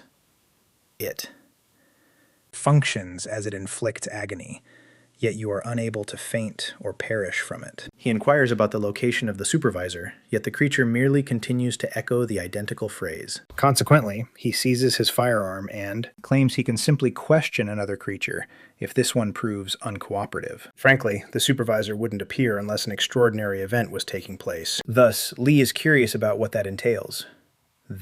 A peculiar situation arises within the clan, yet the creature asserts that humans would be incapable of comprehension, and exclaims that it is a noble being. Regardless, the principal character concludes it, somewhat grasping the way things operate now. The children's companions claim that the leader resides within the cavern, yet no one has managed to defeat him. Individuals generally presume they will be incapable of doing so as well. However, the primary individual contemplates the situation, concluding that the leader is a formidable entity that manifests only when certain specific conditions are fulfilled. There must be a predicament within the community and an individual who refuses to depart, or something along those lines. And when you incorporate the term sniper that brown vest provided him, Lee has begun to assemble the components.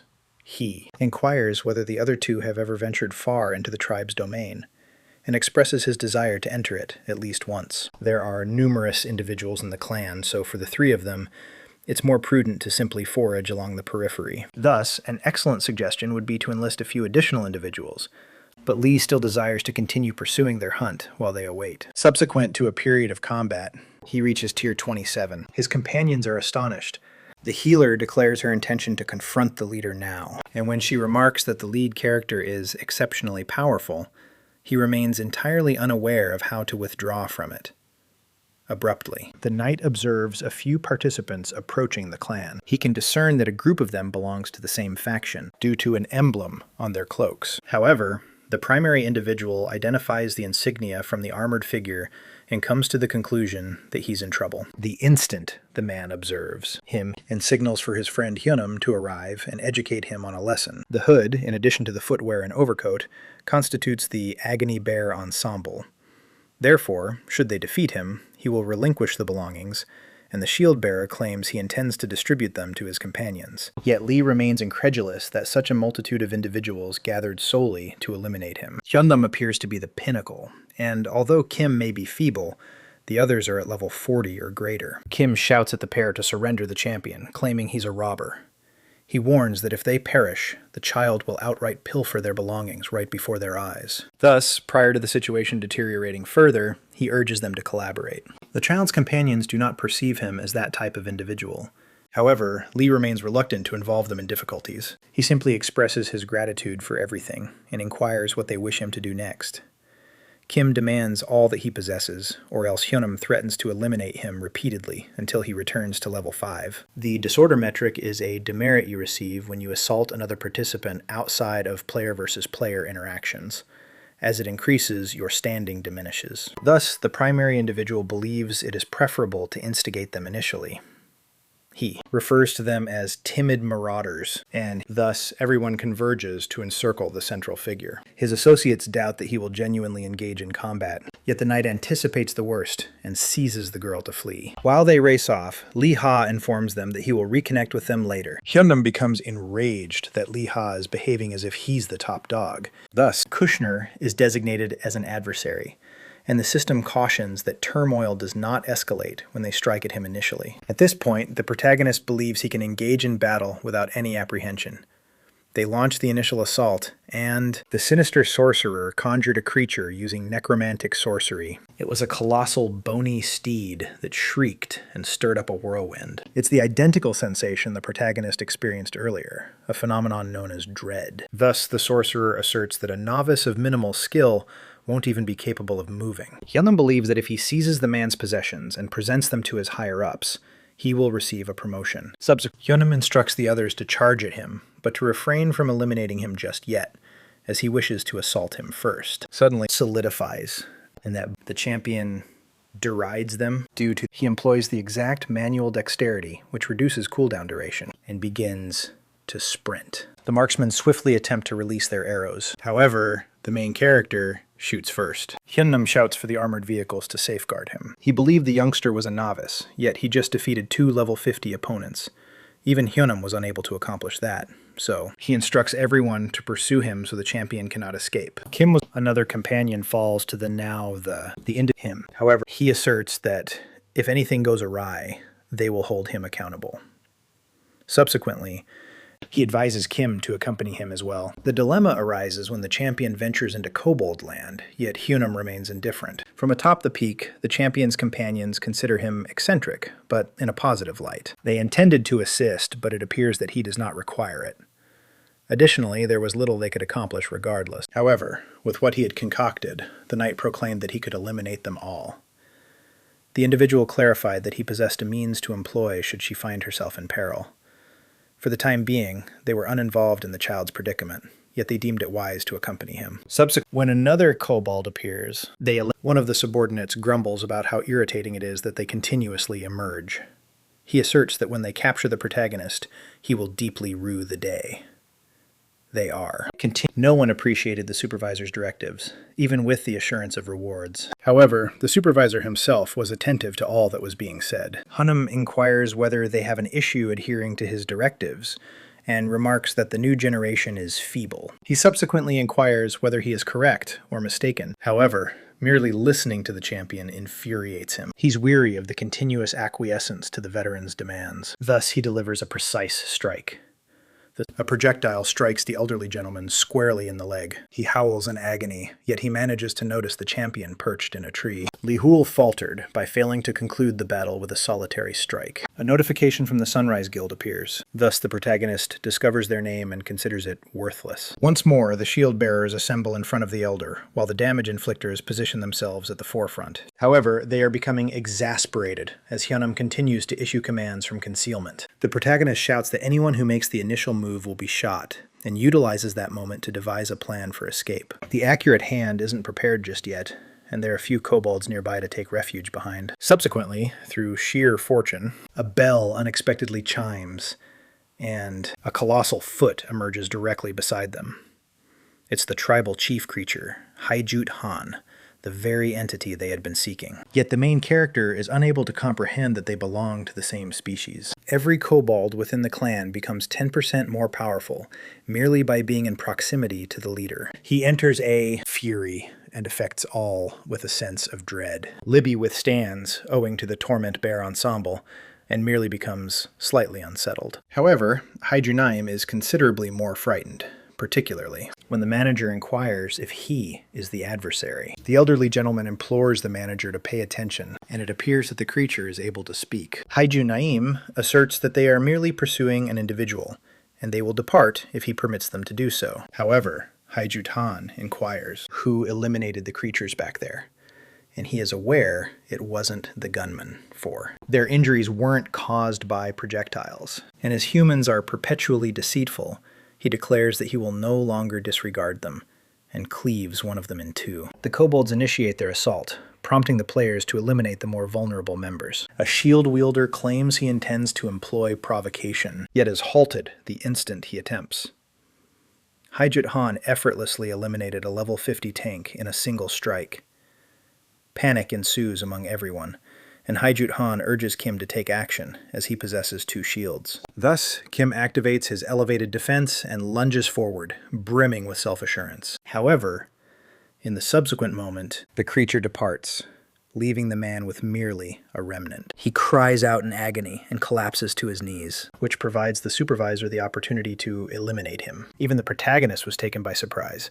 Yet he ultimately realizes that the turmoil arises when you slay a horde of kobolds and fail to depart. Liha estimates that the adversaries are approximately level 60, which means Haijut Han is truly extraordinarily powerful. The chief is on the verge of eliminating the human commander. Thus, the commander shouts that there remains an undisclosed marksman. He claims he'll show mercy if he assists, yet the protagonist remains silent, as he wishes to avoid detection. Haijut Han continues to captivate interest. However, Liha understands that it remains premature to ascertain his whereabouts. If he cannot eliminate it with a single strike, he is finished. Additionally, there are still other kobolds present as well. Therefore, if he fires, he is essentially doomed regardless. Liha determines it's preferable to discreetly depart. The creature warns the individual to never return. The man spins around, infuriated, informs him to go to hell, and asserts that if he perishes, it will create complications. However, the threat fails to have an impact. His limb propels through the air as he shrieks in anguish. Haijut Han collides with the earth, unable to even drag himself forward. Thus, he claims that if he endures, he will not return. However, the creature remains unconvinced. And cleaves him in two, causing the protagonist to be drenched in a chill perspiration. All the Dawn crew was annihilated, yet they ultimately lured in every creature. Although there were individuals in the settlement, there was no possibility they could assist. The supervisor instructs his subordinates to locate the individual. They begin to disperse, and that's the protagonist's sole chance.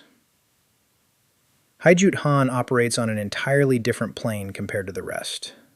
Merely being in proximity to him sends shivers down your spine. Subsequently, the creature detects the nearby human scent and appears to detect the main character, situated in the tree. As the moment approaches, the protagonist reflects on seizing the opportunity. He steadies himself amid the heightened tension, regulates his breathing, and focuses his aim on the head. Yet their gazes intersect, and the supervisor shouts to the sentinels that he has located the individual. The moment has passed for the main character to fire. Oddly, the supervisor merely instructs them to safeguard the entrance. The protagonist is completely unaware of the situation at hand. However, he is unaware of who is at the doorway. He is thankful to anyone who diverted the creatures. However, he believes that the supervisor's position will become his. They became intrigued and decided to investigate the manager. They witnessed Haijut Han had obliterated Sunrise, leaving them astonished. Machu Hyuguj ponders whether the champion truly succeeded in invoking the antagonist with merely those hints. But then he becomes frantic as Hannah exclaims that she has exhausted her energy. As the threat looms nearer, he employs what he crafted, a barrier of flames, which eliminates a multitude of the superior's subordinates.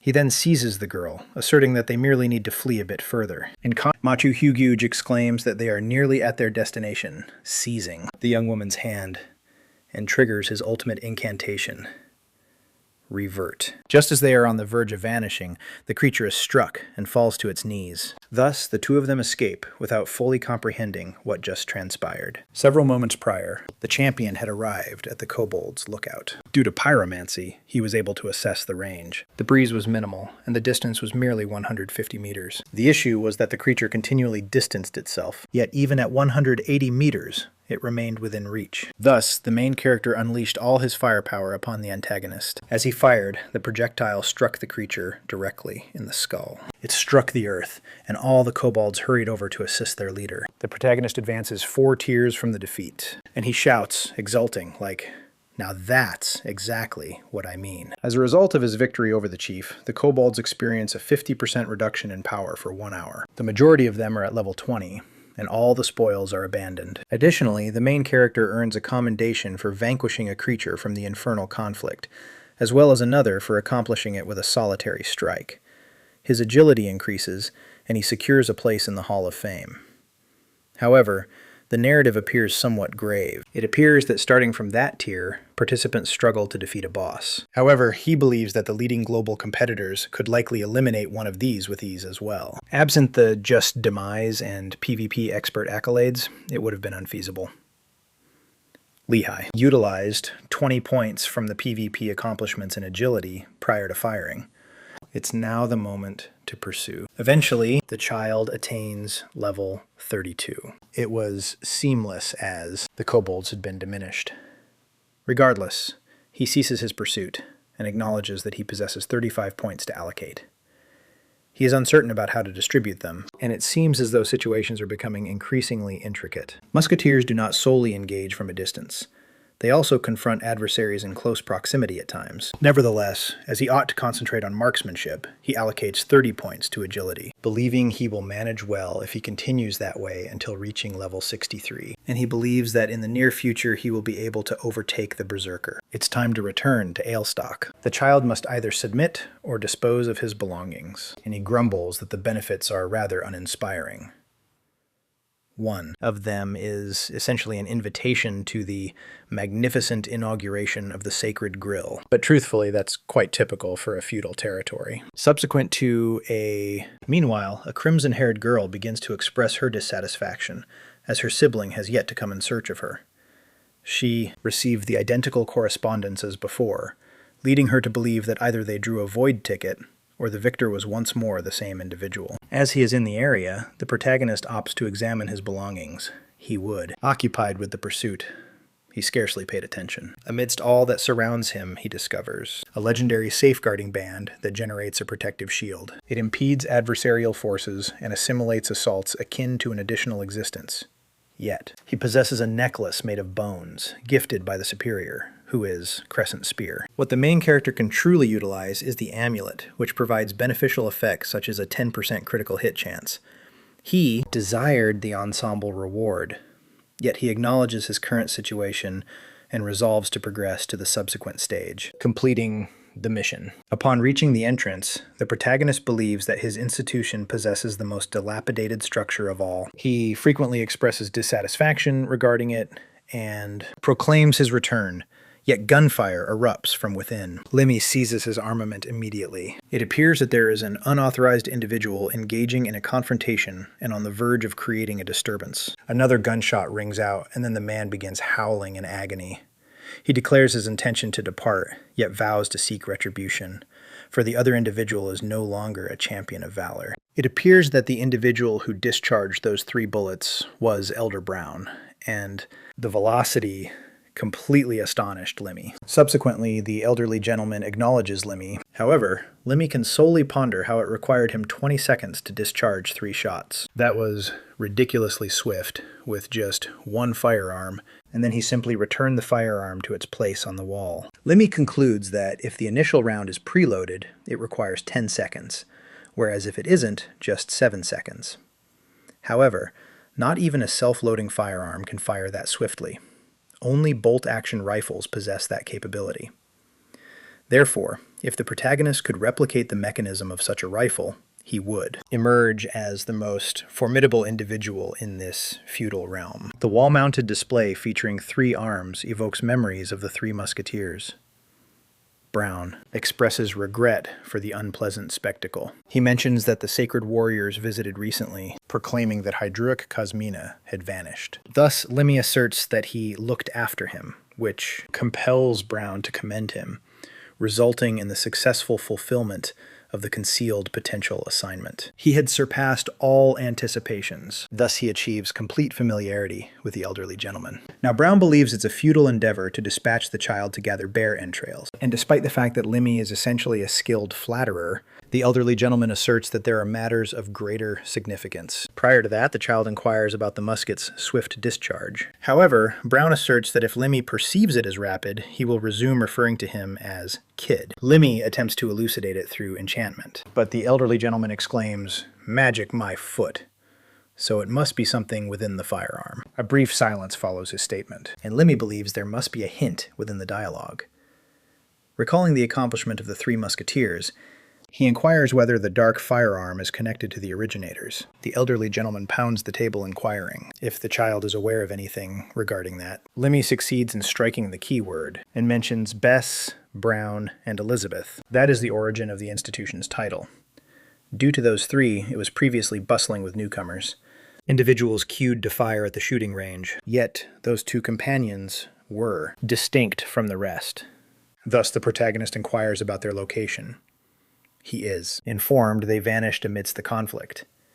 However, Brown asserts he will place his faith in Leha now. The trio engaged in the confrontation on the marching fields, yet only Brown returned. Thus, For the Forgotten Fables transforms into the main character's fresh quest. Initially, the endeavor appears quite straightforward. If they vanished, they are likely alive in some location. Even if he takes no action, the endeavor will collapse. Thus, the protagonist consents to make an effort.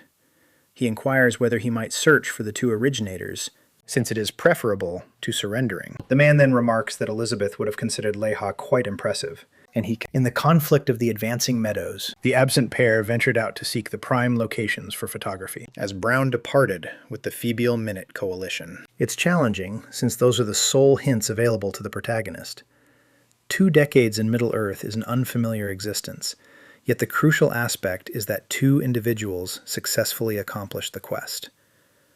The central figure seeks to obtain information from the trader, and ultimately finds it necessary to sell a portion of their armor. At the very least, his negotiation abilities improved. In the armory, our protagonist inquires with the attendant regarding the absent individuals. However, the tale the individual heard was that both of them had perished, except the protagonist requests him to clarify thoroughly. The man inclines closer and murmurs it into his ear. Leha leaps in astonished, as it's the most intricate and absurd thing he's encountered to date. Thus, he refrains from purchasing it. However, the NPC claims it's essentially a marvel. The humans triumphed in a manner that appears so grave, it nearly seems genuine. The vendor asserts he cannot assure anything. However, all those who responded in a heroic manner were subdued by the director. Leha inquires about the origin of the narrative, and it stems from an observer of the conflict. However, the individual will only disclose the name if Leha makes a purchase, and he has already reserved an 18-karat gold musket. The protagonist glances and realizes the initial choice is inadequate. However, the latter appears to be satisfactory for his skill level. Thus, he selects the needle rifle as his new firearm. However, following that, he employs his negotiating talents to request a more favorable rate. Ultimately, he secures a savings of 70 silver coins in the discussion. Significantly, the vendor asserts that the observer resides in Nitai, close to the parade grounds, which constitutes a strong indication. As he approaches to purchase a ticket, a young woman mentions that it is priced at 80 silvers above the amount he has just accumulated. However, as he lacks any genuine alternatives, he employs teleportation to arrive there. Subsequently, another young lady acknowledges him and extends her welcome. The protagonist is seeking a one-armed ex-serviceman, and the initial encounter he stumbles upon involves children toying with a vagrant. And the mendicant pursues the tiny rascals, shouting for his blade to be returned. Guiding on shadows, he may have the opportunity to undertake a mission if he assists with the children. Thus, he contemplates returning at a later time, although he observes that, for some unknown reason, the man revealed only one of his hands. The champion ventures to the inn initially, yet within, he is the sole individual grinning. Even the front desk attendant appears to be an individual you definitely prefer to avoid antagonizing. There are countless hostile individuals making it impossible for the protagonist to discover anything.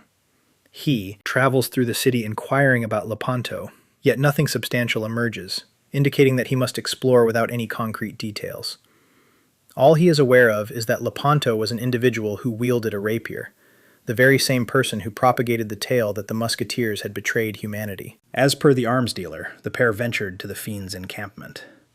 If, indeed, the director will not accept it as truth. Given that he is pressed for time, he must visit the remaining stores today. Some individuals are unaware of Lepanto. Others are unaware of his residence, or they provide unhelpful responses. Thus the protagonist begins to unravel, as this individual is meant to be a renowned figure. A non-playable character wielding a rapier is uncommon, so it would be beneficial for someone to be familiar with his characteristics. In any case, the protagonist continues to explore additional locations. However, the same vagrant from before suddenly appears and inquires if he wishes to engage in additional games.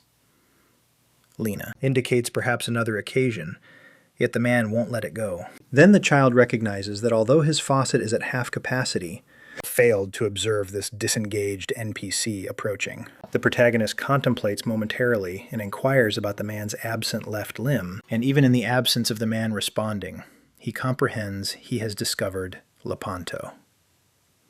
The homeless man shouts for his assistant to take the sword, or, more precisely, to present the rapier. Yet he appears to be a complete maniac, engaging in erratic behavior. Lal wishes to verify the authenticity of the tale, so he proclaims that he has several inquiries. However, the vagrant dashes away, shouting fervently about conflict.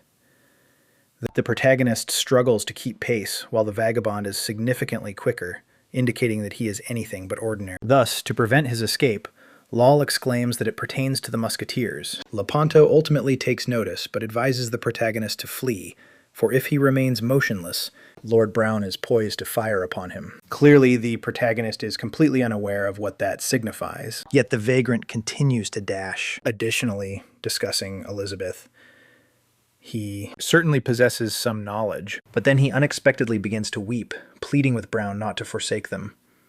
It seems Lepanto is suffering from intense PTSD. The protagonist gained some insight into that during his time in the armed forces, as it occurred frequently. Thus, as Lepanto remains entrenched in the conflict within his mind, he opts to pursue an alternative method. At Holly Grill Castle, possessing a cooking proficiency of level 5, the predator entices the quarry with its scent. Lepanto bites the hook like a naive fledgling, prompting the protagonist to initiate a dialogue, yet the vagrant behaves as if he is completely oblivious to him.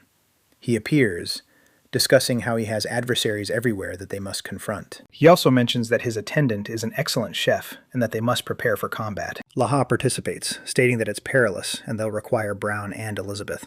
Yet as soon as he hears those names, he declares it's not occurring. They were the individuals who proclaimed they would turn into adversaries. When he revealed the treachery, he was reprimanded because they could not allow the public to uncover the hero's unsavory truths. It appears that Lepanto was the final individual to converse with them, yet once more he dashed away. This time, the protagonist seeks to uncover his destination, and a fresh mission emerges, requesting their assistance in accompanying the seasoned warrior. His sole task is to locate his blade. However, if he is unable to, Lepanto will perish, and Laha will face consequences. Pursuing the vagabond, they ultimately arrive at the frontier of the realm of Fibule. The location is essentially a barren expanse, teeming with creatures. Lepanto claims it is teeming with accursed flora and shadowy sprites, and the protagonist charges in to confront them without even being aware of their capability. The clever decision would be to take a detour, yet the destitute individual shouts that he will unleash celestial retribution upon them. He then bolts away, shouting for the attendant to fetch the blade. Lepanto searches for it, but is unable to locate it. Thus, the main character captivates the beast's focus, believing he cannot simply allow the elderly vagrant to perish.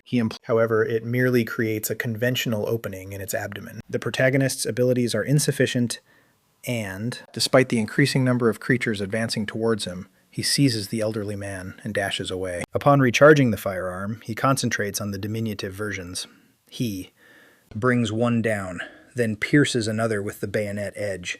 At least the small one perishes in a single strike. And given that the accursed trees were sluggish, he continued to fire gradually until it came to an end, and the mendicant begins extolling his attendant. Lepanto continues to prattle on, yet the protagonist grows irritated as he has just expended a skill that requires a 6-hour recharge. He instructs the homeless man to be quiet, and states that it will be simpler to eliminate the Demon King's shard if they infiltrate discreetly. However, once the duo ultimately reaches a mutual understanding, a humanoid reptile identifies the main character. It's Bayemi-nim, and the individual clarifies that he is merely present to engage in a little bit of hunting. Pursuing game in such a perilous location leads the protagonist to believe it should yield a substantial amount of experience points. And now he is curious about how the reptile can manage it. The mendicant is astonished that the landowner has a reptilian companion. The issue is that Bayemi's institution is not in close proximity, and the reptile is solitary. They assert that they have both become significantly more powerful since their previous encounter,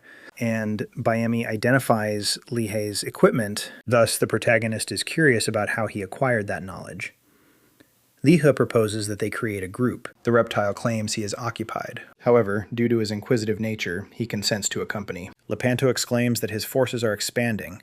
Thus, Liha clarifies that he is merely a non-playable character, grappling with challenges. In the distance, additional foes can be seen, similar to those encountered earlier. The reptile instructs the protagonist to prepare and concentrate solely on the accursed tree. The sprites taunt him for being a reptile, yet he blows, rises and exudes toxic fumes upon them, annihilating them all immediately. Subsequently, he gestures to the main character, who fires at the accursed tree.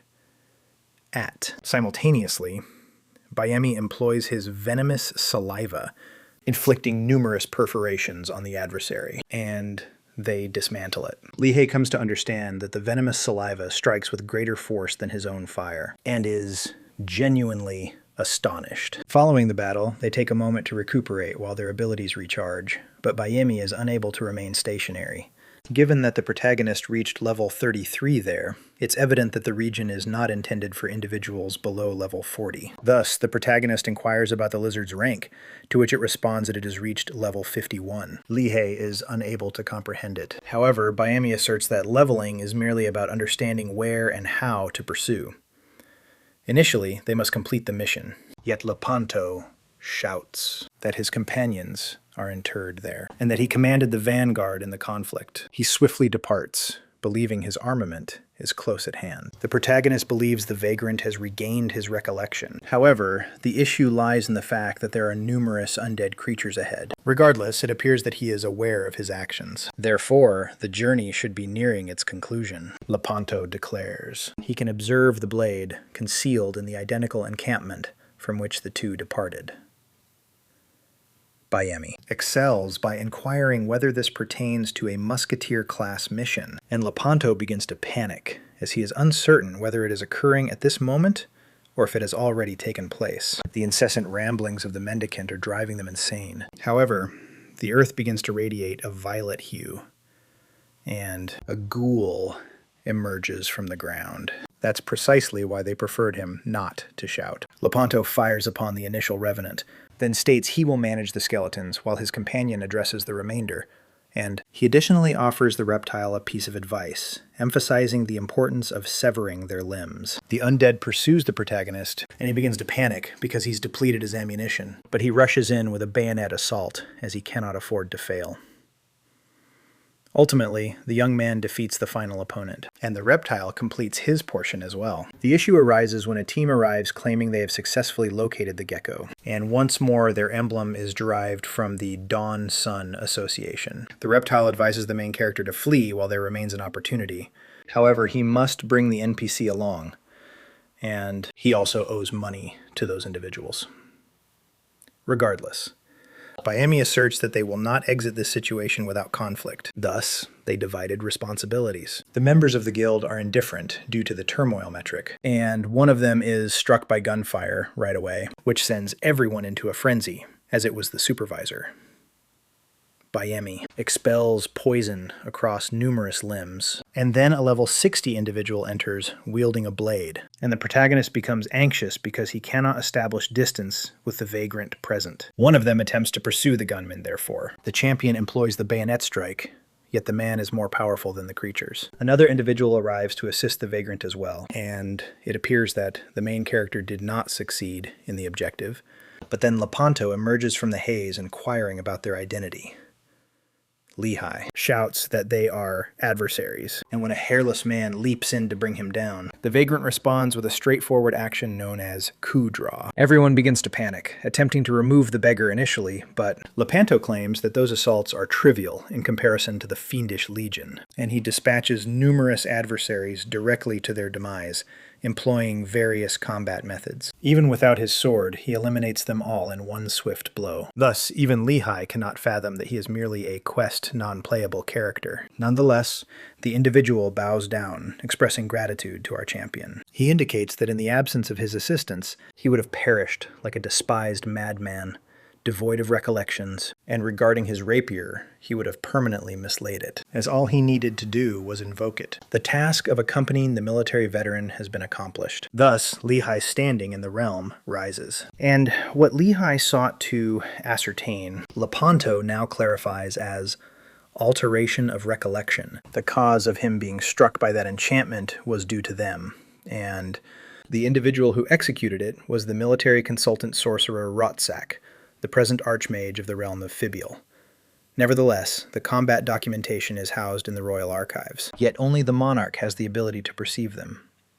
The dilemma is that the champion cannot simply venture there and inquire, nor can he return without evidence. Thus, Lepanto expresses regret, yet asserts that the enchantment is fundamentally a method to eliminate individuals without becoming personally involved. He is unable to travel to the capital, or even remain within the realm, as discovering this would lead to repercussions for the knights at the hands of Rotsak. Yet he still offers a coin, claiming it serves as adequate evidence to demonstrate he is still living. Subsequently, he proclaims that he intends to pursue those two, and express gratitude to the champion once more for the assistance. Biemi expresses gratitude to him as well, and since Lehigh is returning to the capital, the lizard advises him to recover his strength swiftly. The protagonist is merely bewildered that he is receiving invaluable information without charge. Thus, the reptile expresses that he perceives promise in him, and that he will require him one day as well. Essentially, it's a commitment to a talent such as Inji Jing, who has already attained level 23. In any case, they bid farewell. However, the next occasion Lehigh advises Biemi he need not conceal the blade he acquired from the dawn. Lehigh accomplishes one mission by vanquishing a malevolent adversary,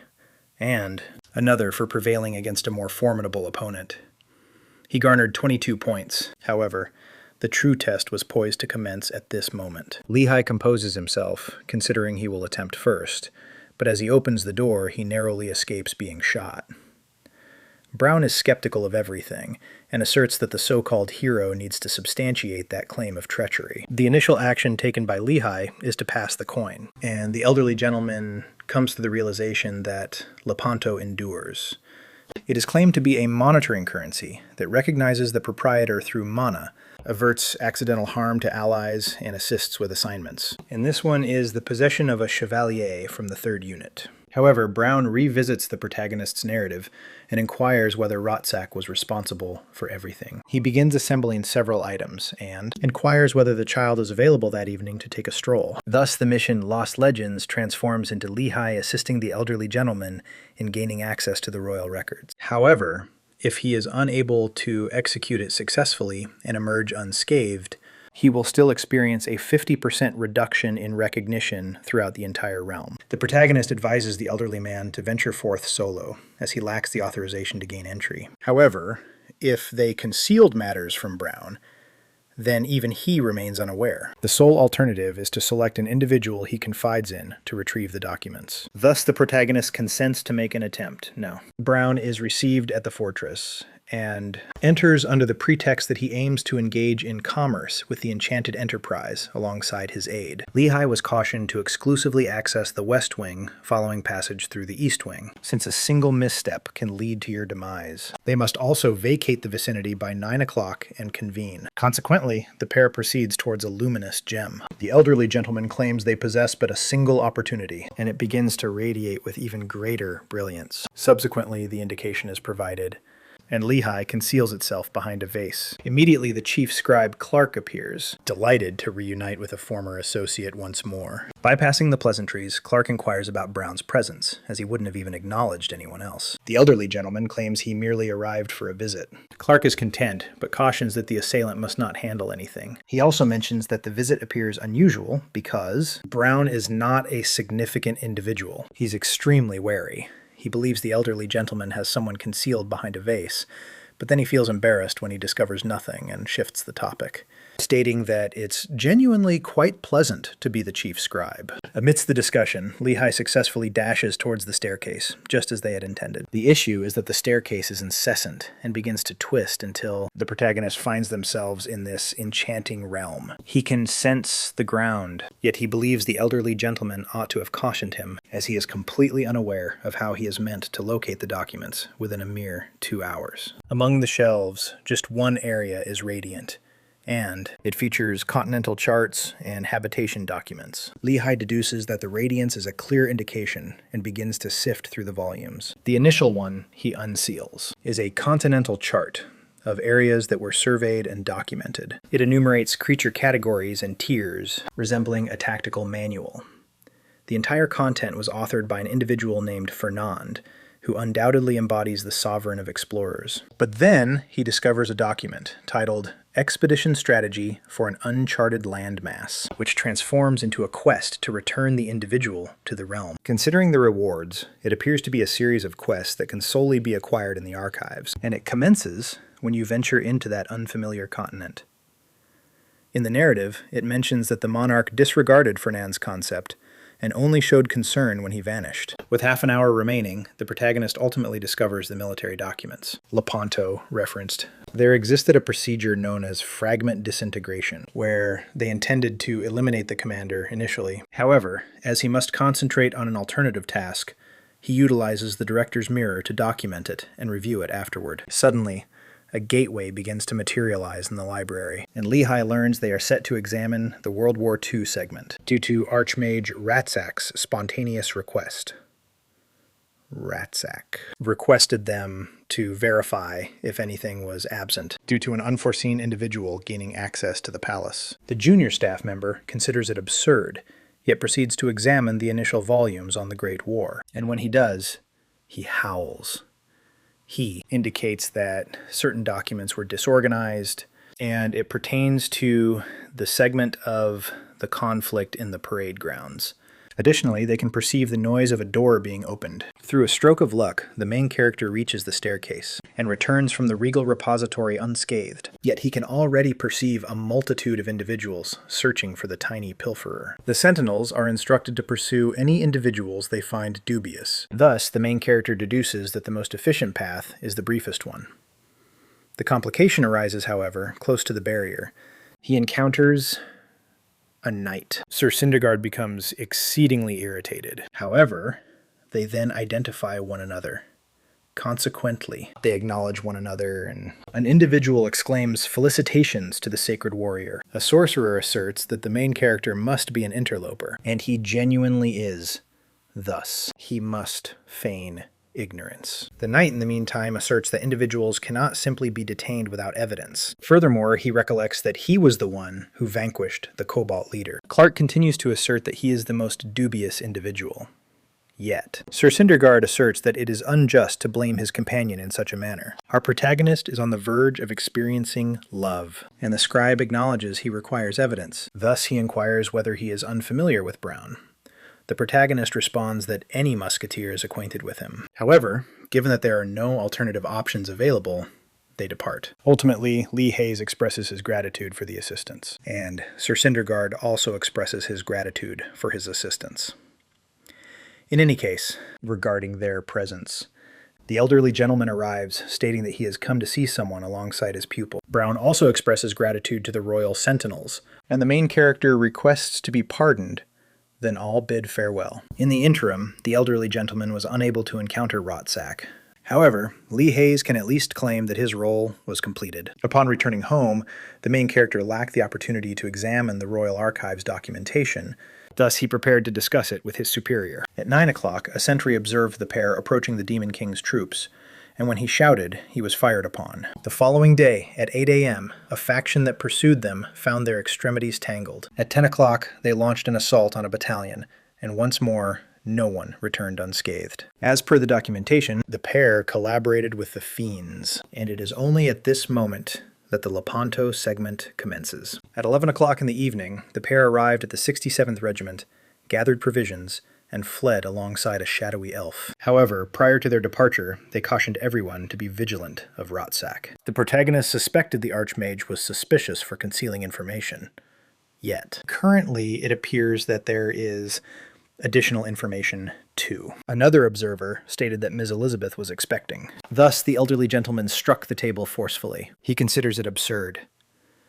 No one uttered a word, and he's so furious he's practically gnawing on his own lip. They were referred to as the trio of musketeers, but evidently they weren't that intimate. Nonetheless, the director expresses his gratitude, as they are, at the very least, safe. Brown finds it amusing that they continue to refer to him as director, despite everything that has transpired, and the protagonist asserts there must be an explanation. Regardless, he expresses his gratitude to him. The objective has been accomplished, and the elderly gentleman confesses that Lee Hayes is the sole individual he can rely on at this point. A fresh quest emerges, titled Suffering of the Isolated Musketeer. Lee Hayes had never witnessed the director in such a manner, and believed this was not the moment to be concerned about anything else. The issue is that he received no funds. However, suddenly, a voice shouts, and it appears there is a bidding event taking place. It appears that individuals congregated to exchange their belongings, and both vendors and purchasers incur a 5% charge. At that moment, the protagonist recalls that he can still market the kobold leader's spear. He believes it's a futile endeavor to linger, merely for the sake of exchanging, due to the charge. However, he becomes enraged upon discovering the armament is valued at 60 gold pieces, and that is merely an uncommon artifact, therefore. He shouts with enthusiasm. Returning to the tangible realm, A certain individual is urging Mrs. Kim to expedite the collection of an order. During peak traffic times, her mobile device chimes, and she feels dejected because she is being reprimanded. Lee messaged her with concern and requested her bank account details as he had earned some funds. His mother forwards it without truly comprehending it. However, upon launching the banking application, she notices 10 million won credited to her account. Lee. Hayes acquired 110 gold from the transaction, which is an impressive outcome for an individual who has only recently begun playing, and as it all stems from the match, he's appreciative. He recalls all the significant experiences he's encountered thus far. Regardless, he has 3 days remaining until he can reunite with the Elder, and since it's not yet midday, he thinks it's pleasant to linger in the medieval realm a little longer. That evening, Kijong envisioned the time he battled Berserk and was thoroughly devastated. It resembled a dreadful dream, thus. He awoke, shrieking in terror. Merely gazing at the virtual reality apparatus induces. The child begins to tremble, and it infuriates him. Abruptly, the protagonist dials and inquires if he is merely relaxing. Lee Hayes claims he is available as well and extends an invitation to his companion to join him for steak at his residence. Consequently, they arrange to meet at 8 o'clock. And merely listening to its essence, Kijong understands that the protagonist must have accumulated a substantial fortune. Naturally, he isn't astonished, as the protagonist has been excelling remarkably up to this point. Contemplating that even inspires him to engage in the game once more. Lee Hayes is truly averse to squandering time, possesses a lunchbox valued at 100 million, and seeks to determine whether it is genuinely valued at that amount. However, the sole individual capable of validating it is Madame Rue's sibling, known as Juice. The champion halts before her residence, raps on the entrance, and is welcomed. The young woman is towering and evidently irritated that she must respond to Lee. Hayes presents himself, terrified beyond belief. However, when it comes to explaining his presence, he understands he failed to organize anything. At the final moment, he produces some cured rabbit meat and mentions that her sibling requested her to sample it. He successfully gains entry for the time being, yet the young lady becomes inquisitive. Regardless, the protagonist believes the non-playable characters in this game are quite laid back, and that to elicit a genuine response, he must utilize a specific term. So he needs to determine what Madame's term is. Lee Hayes states that Rue additionally instructed him to bring up the lunchbox, and that piques the sister's curiosity. Appears. As he anticipated, accurately, the young woman mentions she received a message indicating something similar, but subsequently never received any further information. Incidentally, Lee Hayes inquires whether establishing a store in the capital is challenging, and it seems Rue did not clarify it adequately. He is also curious about the significance of the lunchbox, prompting her to elaborate that her sister's meal is prepared from the creatures sourced from Candle Castle. Wealthy elites consistently seek to experience it, leading to its ultimate possession by those who wield the greatest influence. The initial individual that comes to the protagonist's mind is the monarch. However, the young woman clarifies that she merely follows her sister's instructions. Shifting the topic, Jess merely states that this is the location where the majority of the formidable individuals in the realm congregate. Gathering everyone in a single eatery enhances the establishment's perceived worth. Thus, the protagonist abruptly conceives a notion and concocts a pretext to hasten his departure. Jess is completely agreeable with it, as he considered the individual intriguing, just as his sister mentioned. Subsequent to disengaging from virtual reality, Lee finds it absurd that these NPCs, intended to be typical characters from the initial village, possess such intricate backstories. But then, unexpectedly, his mother arrives with his companion and instantly embraces the protagonist with great warmth. She begins to weep and inquires whether all that wealth originated from something dubious. Yet, his companions elucidate all matters collaboratively. Following the meal, Lita mentions the lunchbox mission, but rather than selling the item as they had previously agreed, he declares his intention to complete the quest instead, and the child cannot fathom it. Kijong weeps excessively, prompting Lita to clarify that Rue genuinely intended to establish an intelligence consortium masquerading as an eatery. Thus, the protagonist seeks counsel from Kijong, as he is an experienced player. The fair-haired fellow suggests that the game could proceed in that manner, and he has experienced a similar situation previously, but it was outrageously costly. Nonetheless, you receive remarkable information, And given that the guide is a non-playable character, it essentially becomes a pay-to-win scenario. In the metropolis, there are none, due to the royal family's confidentiality, and that is the reason the lunchbox was destined to find its way into the monarch's possession. The prize was a summons to the establishment's inaugural event. Thus, the fair-haired individual cautions that it appears to be a snare, as no one would genuinely execute such a plan. An object at that tier could be utilized or exchanged, and the protagonist concedes it's peculiar. However, there is a possibility that the benefit extends beyond merely an invitation, and may initiate a profoundly positive ripple effect. As a result, subsequently he returns to his sister's residence. She identifies him as the courier from several days prior. Immediately, the main character declares that in fact, he is the one who is meant to deliver the lunchbox. The irony is that she was already aware, and now she perceives him as even more intriguing. Simply provides him with a beverage. However, what the main character seeks is knowledge. Naturally, he anticipated this, as he presented the lunchbox to discover what the incentive was. Leia attempts to assert that it isn't precisely that way, but ultimately lacks concern. The sibling remark that the majority of individuals would not provide the lunch container. However, if an individual were to do so, they would either be a fool or an individual who was already aware of the strategy and sought to gain an upper hand. No ordinary individual would reach that point.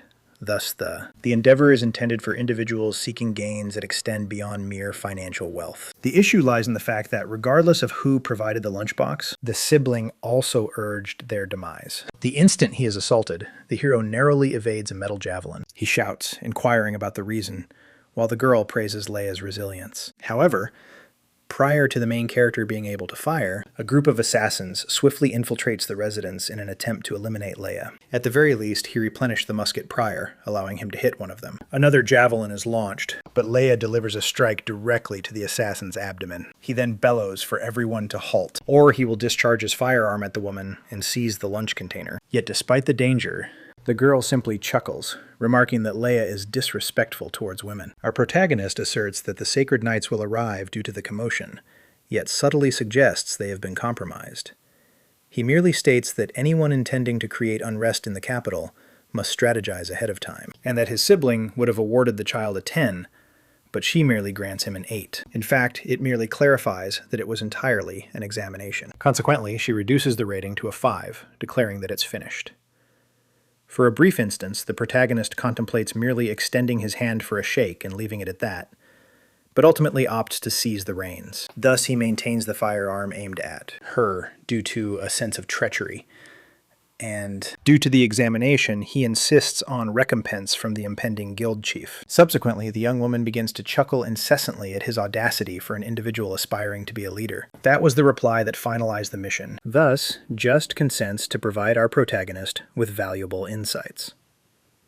A couple of days later in Lars Canyon, the main character discovers a plethora of therapeutic plants that were merely directed to him. Leia acquires the moniker Goblin Nose Collector for exterminating 1,000 of them, as he occupies the ideal position to take a shot from. Thus, now it's moment to visit No.1. Within the lodging establishment, the champion proclaims his presence. The elderly gentleman observes that the child appears somewhat distinct. No. Brown inquires whether the protagonist has undergone training, which astonishes Leia that he observed. Yet, it is logical. He ascended 12 tiers. Thus, he elucidates all aspects. The elderly gentleman claims that will expedite his advancement, as it is essential to enhance him so that he can join the forthcoming generation of the Three Musketeers. This implies that the tasks he had undertaken thus far were not the type typically assigned to an ordinary musketeer. All of it was fundamentally preparing him to evolve into the subsequent generation. The issue lies with the entire situation concerning the vanished individuals and the elderly man. However, Leia believes he will comprehend that eventually. As the objective is to eliminate a golem, the protagonist confesses he has never dispatched one previously, and then learns that it will be more severe than the kobold. Leia becomes so alarmed it seems he is on the verge of declining. Ultimately, he embraces the assignment. Atop a peak, a group of individuals assemble factions to confront the golem. They seek fire or ice elemental sorcerers. And that is what the protagonist discovered on the internet. Typically, there are animated constructs and flesh-eating vegetation present, with ranged attackers steering clear of the golems, while melee fighters despise the plants. There is a consistent presence of contrasting types of creatures, ensuring that no one has an advantage. However, if you belonged to an alternate category, you would be unable to navigate this path. Allegedly. The quest only appears for the initial trio of individuals who successfully completed the old man's challenge. Thus, the protagonist expresses gratitude to his mother, panics, out due to a faction battling a golem, and promptly begins sprinting. Golems exclusively employ striking and battering techniques. It's foreseeable, yet a small stone the protagonist nudges on the earth, combines with others, and transforms into a enormous stone colossus. Thus, he promptly readies his ammunition, believing that under these circumstances he will deliver a particularly powerful strike. The breeze is gusting from the southeast, so he takes it into consideration and fires directly at the skull. The issue is that the creature doesn't succumb with a single strike. Leia believes he misjudged it. Thus, he positions himself for another attempt and strikes once more. Yet the creature appears ready to flatten the child entirely. At that instant, the child settles down, and rather than dashing, inserts the final charge into the firearm, and discharges a round that ultimately shatters the golem into fragments. The protagonist departs, contemplating that it required 3 attempts, yet the creature was rejuvenating beneath, and, unexpectedly, nearly, seized the child with an assault. Thus, without a moment to reflect, he employs the exact hand method to continue shooting until he discovers the golem's core. Noticing that, the child becomes assured, as that must be its vulnerability. However, the creature conceals it once more with stones, completely humiliating him. Loha sprints and suffers a 50% reduction in health points. He's fortunate that there's no endurance restriction. Thus, he reviews the assignment once more. It states he must observe something he was unable to discern from a distance. Similar to the heart, yet you can't conquer it merely by targeting that. Subsequent to embarking on a quest for additional information, the child perceives a multitude of sounds that the previous group is still battling golems. However, in contrast to Loha, they access the center and succeed in obliterating the core with a direct and forceful pounding. Inquisitive, Loha inquires whether that small sphere holds any significance. Subsequently, a fellow clarifies that you merely need to strike it once to achieve victory. Certain individuals refer to it as a testis, which truthfully seems logical as it eliminates the matter permanently. Regardless, all you need to do is capture when it's revealed. However, the individual advises Loha to depart if he wishes to avoid demise. Additionally, the protagonist inquires about the bronze automaton and learns that upon the arrival of the supervisor, individuals hastily approach it without a moment's contemplation. However, the dialogue halts as the stone guardian reemerges. Thus they bid farewell and the champion departs, with the individual believing the marksman is certainly going to perish. The protagonist discovers he must strike the ball prior to it regrowing its outer layer, and while being oblivious, he nearly tumbles off the precipice. Marksmen like him find it challenging to shatter stones. As he contemplates, an individual suddenly plummets from above, landing directly beside him. And that is due to the bronze golem that just emerged through the individual. The creature's designation is Tyron Rouge. All individuals in proximity are affected by negative status effects. Beneath, the news circulates, and individuals on the periphery begin to clash over it. It requires 5 minutes for a group of 10 individuals to assemble. Thus, if Lihu intends to handle it alone, he must conquer the beast before that occurs. Regardless, a man shouts at a sorcerer to refrain from employing lightning spells, yet the child remains unaware. And as the lightning strikes the golem, it howls. However, those who suffer are everyone else, as it mirrors the assault and disrupts the entire collective. Several days afterward, a man in the urban area is seeking individuals to assemble a group. He encounters the protagonist, but feels let down as it turns out to be yet another novice. At the very least, the child believes that Lihu is about to be thrashed by the predatory vegetation, therefore. He trails behind him, then fails to comprehend how they find themselves in the Golem Zone. Prior to his ability to perceive anything, a sudden burst of light occurs, followed by the echo of a firearm discharge. Subsequently, the main character asserts that his desired actions were successful. 9 days afterward, at the Tenero summits, the champion anticipates the golem's resurgence, encircled by competitors who have been consumed by the flora. With all his abilities, he evades the snares and after a span of 10 days, he ultimately encounters the antagonist. Lehu is struck by an array of adverse status conditions. Some individuals panic, yet the protagonist employs a elixir that purges them and initiates the stable hand method. The issue is that the shot inflicts no harm whatsoever, but at the very least he succeeds in placing something upon it. Lehu launches an explosive device that detonates immediately, and as the cores are uncovered, the child essentially trounces everyone. Recently, the champions have discovered the technique of creating explosives merely by encasing gunpowder, investing a small amount of money. Beastly fees. And Lehu becomes aware that there is a stage during which explosives are ineffective. In addition, the other golems attempt to leap at him as well. Yet the main character maintains his position, asserting that he will ultimately triumph. Following the gunfight, Lehu experiences profound embarrassment. He understands that he cannot perish or abandon the objective. Thus, he opts to attempt one final endeavor. Lehu is aware that the creature has already endured a thrashing, and he simply requires to deliver one additional blow. But an assault strikes to obliterate him. Our protagonist narrowly escapes being grazed, thus. His only option is to retreat as much as he can. He endeavors to avoid the area of effect assaults, yet it remains ineffective. He is forcefully thrust against a barrier.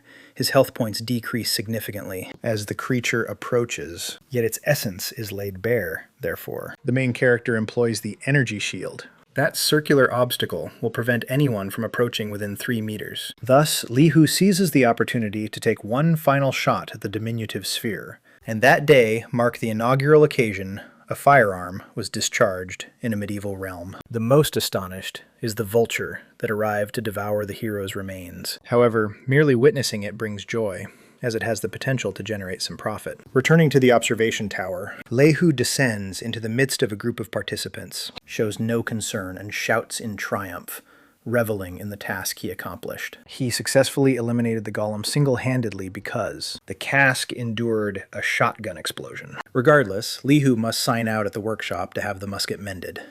Yet, initially he reviews a collection of accomplishments he has attained, like a master artisan, as his makeshift musket contraption remarkably functioned. He also received one titled Master of Solo Players, although some individuals obtained a superior version, likely by creating something akin to what he fashioned with the explosive. Regardless, when Ledot examines his statistics, he discovers 82 points available for allocation. No Brown's adventures are extraordinary, and the protagonist believes he succeeded solely due to his agility. Nevertheless, he distributes the scores with astuteness, as he believes it will assist in creation. And regarding that ability, he can identify the objects he produces, essentially conjuring them and enhancing their capabilities. Ledot endeavors to designate the explosive with the intention of generating a substantial profit because he desires something ostentatious. The issue is that the system mocks him and automatically designates it as fuse wire. After shedding some tears, Ledot disconnects and retires for the night. However, as he slumbers, the substantial windfall he desired is already en route due to the replay of his superior's combat footage. Subsequent to the session, the champion slumbers for 12 hours. He approaches the refrigerator famished, but observes that there are primarily only therapeutic plants his mother acquired. Ledot must generate additional revenue to alter that situation. Thus, he settles in, excited to conduct some investigation prior to engaging in gameplay. He begins by reviewing the standings. However, a clip of him battling the bronze golem surfaces. An individual uploaded it without authorization, therefore. Ledot seeks to have it removed. However, if he expresses dissatisfaction, the individual who uploaded the content will ascertain his identity, and what's even more astonishing is that individuals are providing cash to uncover the truth. Kijung contacts him, therefore. Evidently, individuals familiar with him have already identified him. Nonetheless, the main character places a barrier up for auction. It is the shield he acquired from the creature. Thus, the child begins to observe it, as Ledot boasts a little. However, it indicates that while it excels in player versus player scenarios, it falls short compared to his own. It's astonishing, since the shield is valued at 180 gold coins. Nevertheless, the child expresses gratitude and departs to engage in play. Therefore, the main character contemplates his companion and his mother, both of whom have been immensely supportive, and he departs as well, driven to reimburse them. The bidding price rises to 188, however. The champion expended a fortune on supplies and endeavored to repair the firearm. He ultimately found himself with nothing, as it proved unsuccessful. And to exacerbate the situation, he observes that his cloak has been shredded on an arbitrary branch. To make matters worse, he was tumbling on the earth in an attempt to slay the golem. Thus, he will appear disheveled until he acquires funds once more. Ultimately, despite his intentions to pamper his companion, he needed to telephone and request a favor. That's how he acquired a fresh set at an appealing reduction of 3 gold coins, courtesy of his negotiating prowess. Thus, now he will observe no brown to complete the mission. Upon his return, subsequent to their salutations, the elderly man observes that the youth appears distinct. As he anticipated, he remarked that the protagonist possesses skill. Thus he acquires this ability known as Hawkeye, that truly compels you to give it a go. The operation occurred due to Lika's inability to perceive clearly at a distance. Their primary role is sharpshooting, and that is impossible to achieve without adequate vision. Thus, this occasion, the pursuit transforms into a sharpshooter mission. Gather 5 Roadrunner plumes. However, whenever Lika recalls those events, he experiences a shiver along his spine. Lika inquires merely to confirm if. It's akin to that majestic golden eagle at the Fortress of Radiance. However, the elderly gentleman claims it is considerably more severe, which unnerves the protagonist. At the very least, he won't perish if he does not succeed. However, another task arises as well. Elizabeth's inheritance, which you finalize later by striking a target from distances of 4 - 4 - 4 meters. She consistently remarked that if anyone could make a shot from that range, they would earn the title of her successor. Lika, all excited, inquires if he must complete it at this moment. The elderly gentleman declines, yet if he were to become her heir, he will earn the armament on the wall. That was the Mrs. Musket, and the remaining 2 were already owned by another individual. The abilities of the trio of musketeers had also been transmitted. Thus, Lisa was determined to concentrate on precision. Therefore, the child contemplates deeply on whether to embrace the assignment, but states he intends to pursue the Roadrunners initially. In the arid expanse where those creatures reside, the main character observes the initial target he intends to eliminate from afar. He engages Hawkeye, and his precision soars as if he's utilizing a marksman's sight. It doesn't magnify, but it provides significant assistance. Therefore, he attempts to fire. Yet, the creature perceives and sprints away at lightning speed, departing the protagonist perplexed and incapable of even following it. Whenever one of these appears, participants cease their pursuit. Thus, following 3 consecutive days of exertion, the champion is utterly devastated. He has yet to acquire a single plume.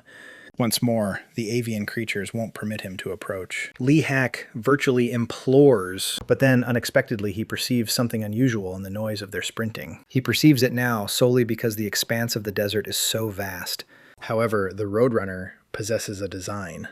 Thus, when he aims with that consideration, a neighbor approaches to investigate the source of the commotion. Lee Hack receives recognition for successfully executing a 200-meter shot, and it's remarkable that his hypothesis proved successful. Following that revelation, he continues his pursuit, and now everything is proceeding seamlessly. The protagonist ultimately comprehends the true essence of sniping, as you simply need to direct them precisely to your desired location. A. The thrill for a hunter lies in pursuit, whereas a sniper's enjoyment is found in patience. For this reason, Lee Hack has a period of 20 days to complete the mission, which, fortunately, he has realized it just in time. Suddenly, a man begins shouting at the main character, labeling him with every possible epithet, and insists that he return his ring. Indeed, Hunim has appeared once more to be a nuisance, accompanied by a few Sunrise faction thugs. The champion believed they would never reveal themselves again following that recent humiliation. Yet. He isn't frightened, because among the 10 individuals present, he is likely the most formidable. Hunim insists on receiving all his equipment along with the golem shield as restitution. Meanwhile, one of their sorcerers tears apart a scroll that nullifies all returned scrolls. With no escape in sight, Lee Hack reaches out to Ki Jung for assistance. His companion concurs, but mentions that it will require some time. Discover it. The main character must delay for as long as feasible, so he feigns his intention to resolve the situation by returning the ring. Hunim remains skeptical, yet, amid the diversion, Lihak seizes the opportunity to strike, and it merely falters because the shield bearer obstructs it on behalf of the leader. The chief even expresses gratitude to him, as he genuinely believed he was on the verge of death. He becomes extremely enraged, declaring that he will eliminate the protagonist at the spawn point each time moving forward. Thus, Lihak must engage in combat without any opportunity to replenish his ammunition. At the very least, he possesses that improvised explosive device. He hurls it over the killers and expands it. As everyone is hurriedly searching for a wizard, the champion successfully replenishes his ammunition. Suddenly, from an unexpected direction, a samurai unleashes a sweeping airstrike, and Lihak narrowly deflects it with the ring's protective shield. He was caught off guard by the presence of someone like that in Sunrise. The individual's name is Zako, and he resembles Hunim's superior. Hunim is completely ingratiating herself to him. However, an additional explosion from the protagonist occurs and strikes both of them down like refuse. Regrettably, Lihak's strategy to eliminate Zako in that manner fails, and the energy shield endures for merely approximately 5 minutes. Lihak is uncertain whether he's aware, but prior to that, Kijang makes his entrance. The knight from before approaches, inquiring about the situation. He acknowledges the dawn and comprehends that they are participating in PK. He also observes that the main character is a musketeer and inquires whether he is aware of the slumbering child. However, Lihak instructs him to flee. Hunim commands them to fire at him. Thus, the protagonist leaps in front of the unknown individual to rescue him. Unfortunate circumstances. A projectile strikes Lihak in the shoulder, and when they collapse, he ultimately sustains significant injuries. Once more, Lihak instructs the knight to clear off, and as soon as the child emerged from the boundary, Zako swiftly launches an assault with his detonative shattered strike. However, the knight instructs Lihak to retreat, and rather than perishing, he disables the adversary's energy supply. It appears that the knight is in fact a female warrior, and she expresses her disdain for individuals who roam about criticizing others. Subsequently, the young woman observes, the main character possesses an elixir and becomes intrigued. The armored figure advances to the forefront, yet she pushes Lihak away and delivers a distant strike against the foe. Kim collapses, shrieking as his health points are entirely depleted, leading to his demise. Meanwhile, Zako is taken aback, having not even noticed his subordinate being eliminated. As Lihak sustained an injury while attempting to assist, the young woman presents him with a restorative elixir, and the protagonist returns to their usual state. Although she has no desire to engage in conflict, she recalls how inappropriate those individuals are. Zako merely grumbles and believes he ought to withdraw, yet his ego prevents him from doing so. He instructs the remaining henchmen to eliminate the pair. Acknowledging that evasion is impossible, the girl rushes forward, and the hero requires no assistance whatsoever. They weren't feeble, but she is exceedingly powerful. Therefore, Lihak is eager to discover her identity. When everything concludes, Lihak attempts to return the elixir. However, the knight allows him to retain it because he made an effort to safeguard her. There's even a fleeting instance shared between them. However, they redirect the topic. Previously, the young woman departs. The protagonist shouts, expresses gratitude towards her, and inquires about her name. That's when Kijang ultimately arrives, dashing in to rescue his companion. Lihak attempts to communicate to him that it has already concluded, yet the individual does not peruse it. He bursts in, attacking the girl as if she were an adversary. Then, he initiates the Sacred Spirit Turtle progression, but the young woman intercepts it at the final moment. Subsequently, she inquires if they can have a conversation. Kijang promptly questions why this young woman is accompanying his companion, as she holds the 6th position in the global standings. And then Lihak ultimately comprehends that she parallels this swordswoman, a national champion adorned with a gold medal, who wields a weapon resembling a rapier, utilizing methods such as Lepantos. Kijang inquires whether they are acquainted. Thus, the young woman encapsulates the situation. The protagonist rescued her, and she is reciprocating by vanquishing outlaws. Each individual presents themselves, and as she wields an alternative armament, Nura clarifies that it's due to her journeying, seeking for an enchanted blade. Lihak inquires whether it resembles a pin, and she essentially shouts, inquiring whether the protagonist has any idea, as her mission is to discover it. However, he is unaware of anything. The champion has merely listened to tales of an adventure. However, simply being aware that it's close to the boundary is already beneficial. Thus, she bids farewell, expresses her gratitude to them, and additionally dispatches Lihak a confidential message, instructing him to include her and keep it a secret from others. As they stroll side by side, Kijong playfully teases his friend's blush-inducing expression, prompting him that he has not experienced having a girlfriend. Concerning the metropolis, the fair-haired gentleman claims that the young woman is a sacred warrior. She was the inaugural recipient of the title. Thus, she is renowned. Concerning the ascending sun, the protagonist elucidates all, which angers his companion. Subsequently, Kijong states that he must conceal himself until he reaches level 100. Yet, Lihak declines as he seeks retribution. He claims that, yet he is aware that there are numerous members in the guild, and it's challenging to accomplish anything independently. Returning to the lodge, the elderly gentleman observes the pupil grasp the concept, and commends him for completing the task so swiftly. Subsequently, the main character obtains the proficiency emblem. However, Brown acknowledges that he still requires improvement in distinguishing between human subjects. The third task is an understanding assessment. Eliminate Angel, the leader of the brigands.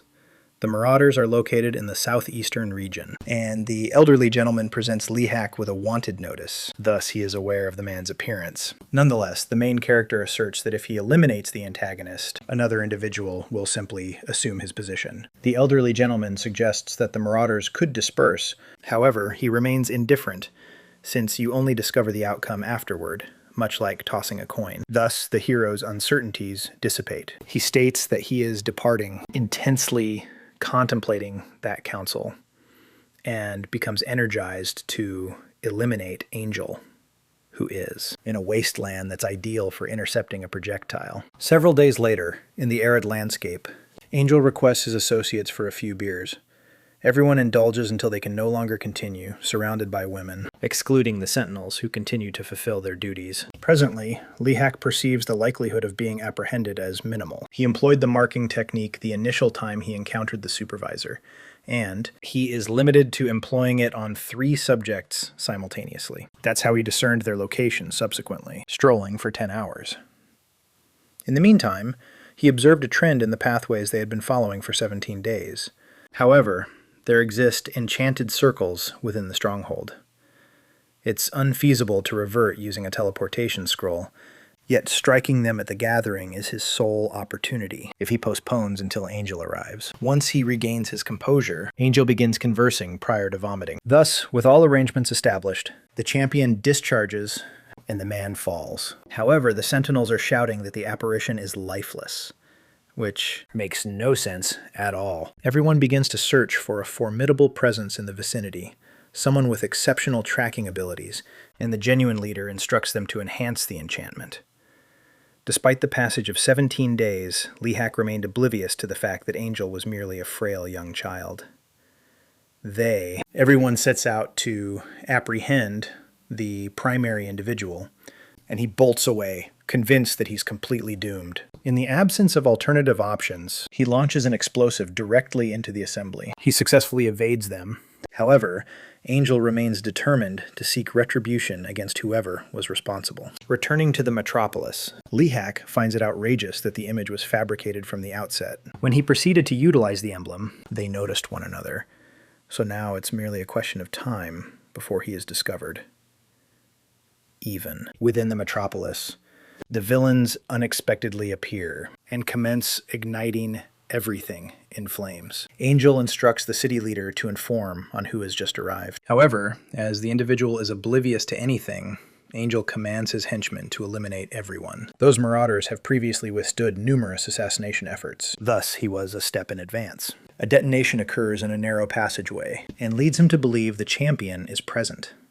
However, additional detonations begin occurring in other locations as well. The marauders become unhinged. However, Angel deduces that Lihak likely managed to flee. Ultimately, they depart. However, the champion did not anticipate them incinerating an entire metropolis merely to locate him. Thus, he determines that the chief will bear the cost. No one succeeds in locating the child, despite scouring 3 villages. However, the chief is not convinced that he truly evaded capture. Thus, he instructs a gathering to accompany him in order to relocate the stronghold. It's going to require a considerable amount of effort, yet Angel perceives it as futile, as they are already aware of its location.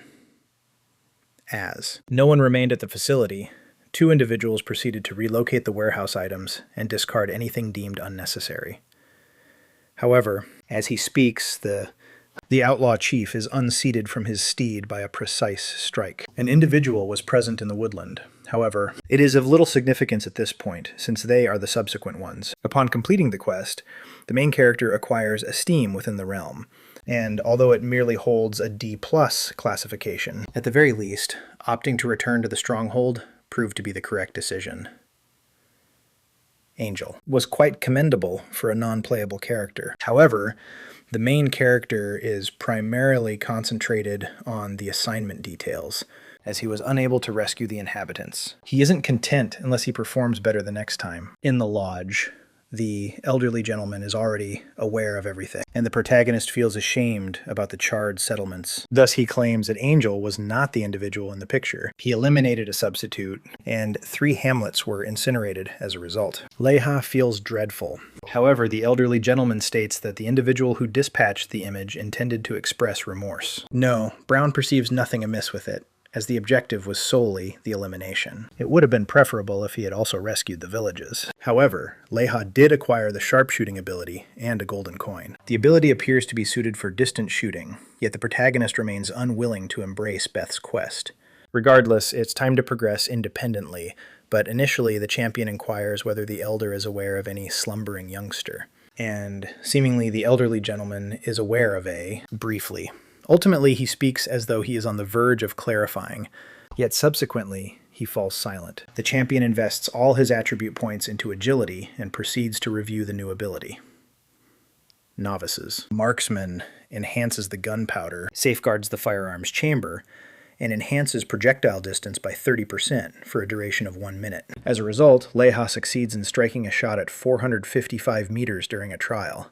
Astonishingly fortunate. However, changing direction, it is nearly time for the Sacred Grill inaugural event. As the protagonist anticipated, no one perceives it as an eatery. Even the experienced individuals wouldn't comprehend its purpose, therefore. Leha is set to surpass the rivals. However, this eccentric individual who has been pursuing the protagonist appears, as if he possesses a dubious scheme. Atop one of the Cheney peaks, adjacent to the orc settlement, the champion neglects to consider the breeze, and fires at a mining beast's armament. Regrettably, he was targeting the orc. Thus it transpires quite poorly.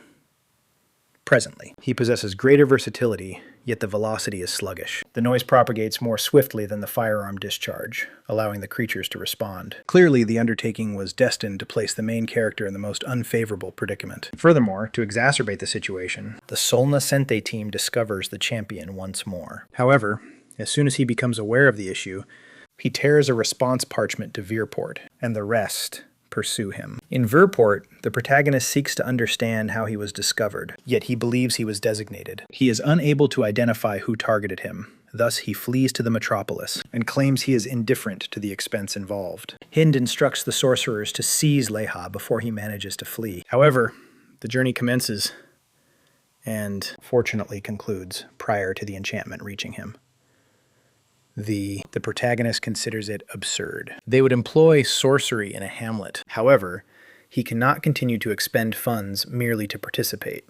Regrettably, he must dispatch an additional communication to Kijan, clarifying the entire circumstance. Leha is unable to ascertain the quantity of them present or their respective tiers. However, the capital remains secure. At present, the protagonist can either remain in the metropolis or face pursuit due to the insignia. Thus, he refrains from inviting his companion to visit, and subsequently, in a fit of frenzy, declares his intention to eradicate the entire Rising Sun Guild. Kijan dispatches a lengthy message to him, declaring that it poses a threat. However, Leha recalls the elderly man's advice about making an attempt first, and his companion understands that there is nothing he can do to prevent him.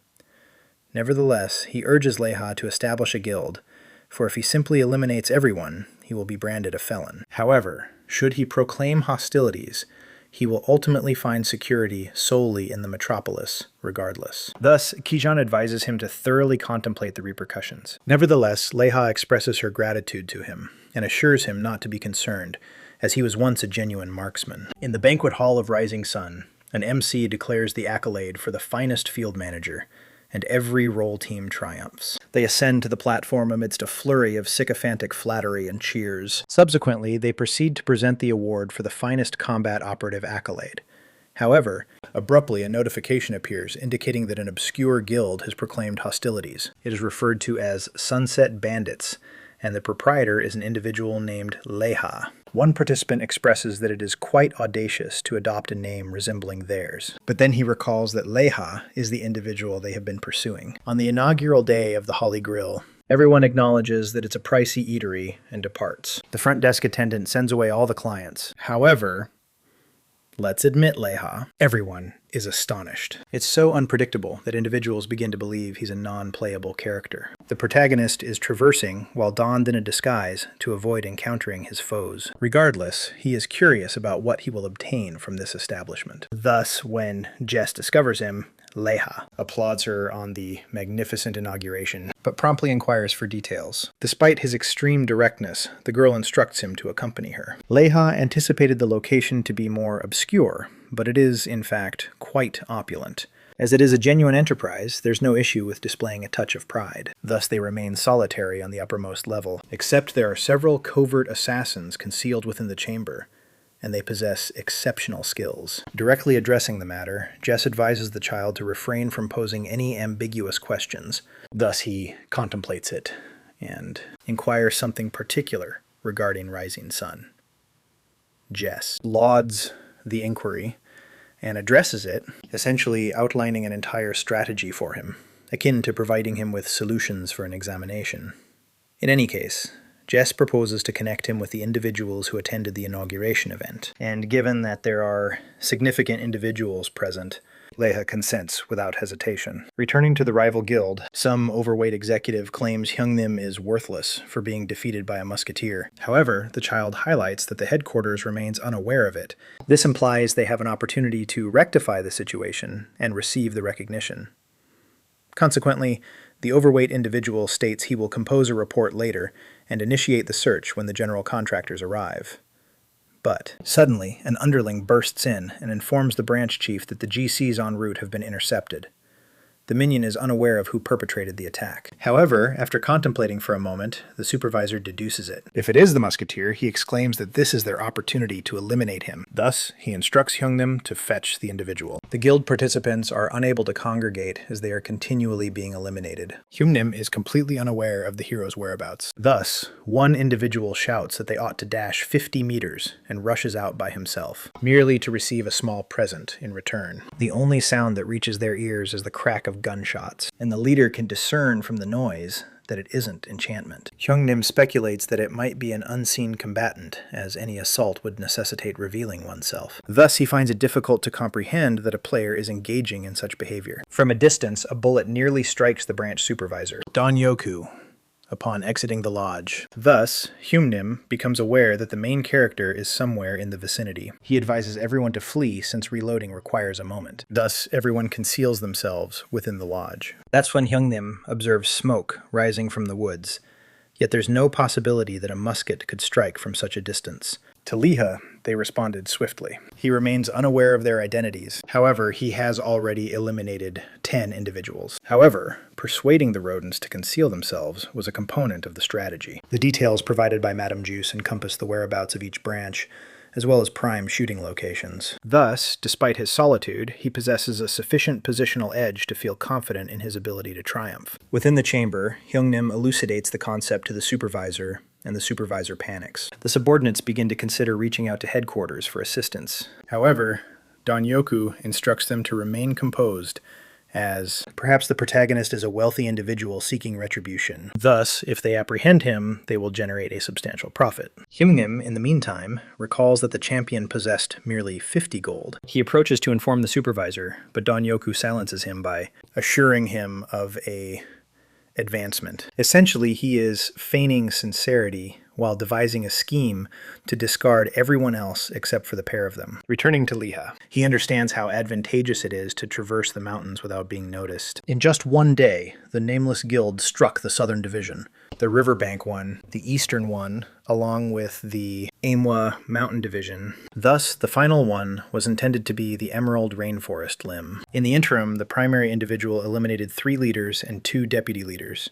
Additionally, a minimum of 4 GCs out. Among those who ventured out to capture the hero's notice and provoke him, one of them simply gets thoroughly struck on the head. Then those remaining notice the location of the main character, but they also get destroyed, as they are far too distant to access him. During a gathering, the guild leader nearly shatters the table due to his intense fury. He summons the portly individual, since the protagonist's conflict with them originated due to the Southern Division. Due to that child, their earnings plummeted by 43% this month. Thus, Donyoku began to feel anxious. He anticipated the champion's arrival that day, but as he failed to appear, the manager provided them with just 1 additional week to persuade him to erase his account, and he additionally mentioned that he intended to visit them to obtain some information personally. To the champion, he is endeavoring to locate the Dawn rebels. They ought to be enraged, yet they are no longer pursuing him. At last, Lita discovers one. Thus, he delivers a precise strike on him. He is on the verge of progressing to the subsequent one, yet the objective was a lure to ascertain his location. An entire tactical unit is approaching. A marksman releases a projectile, and indeed, they truly comprehend their actions. The team approaches a few explorers who become intrigued by the unfolding events, and increasingly intrigued about their destination. However, Zico claims he will take care of it. He tears apart a parchment, illuminating the surroundings, and Hyungnim asserts that he can summon additional support. Thus, Zico allows the other individual to assume control. Subsequently, he calls forth 531 regional representatives, entirely at the woodland threshold. Every headquarters will possess a division to oversee in this undertaking, producing 20 groups of 25 individuals. Thus, the search and eradication mission commences, and they continue to debate the strategy.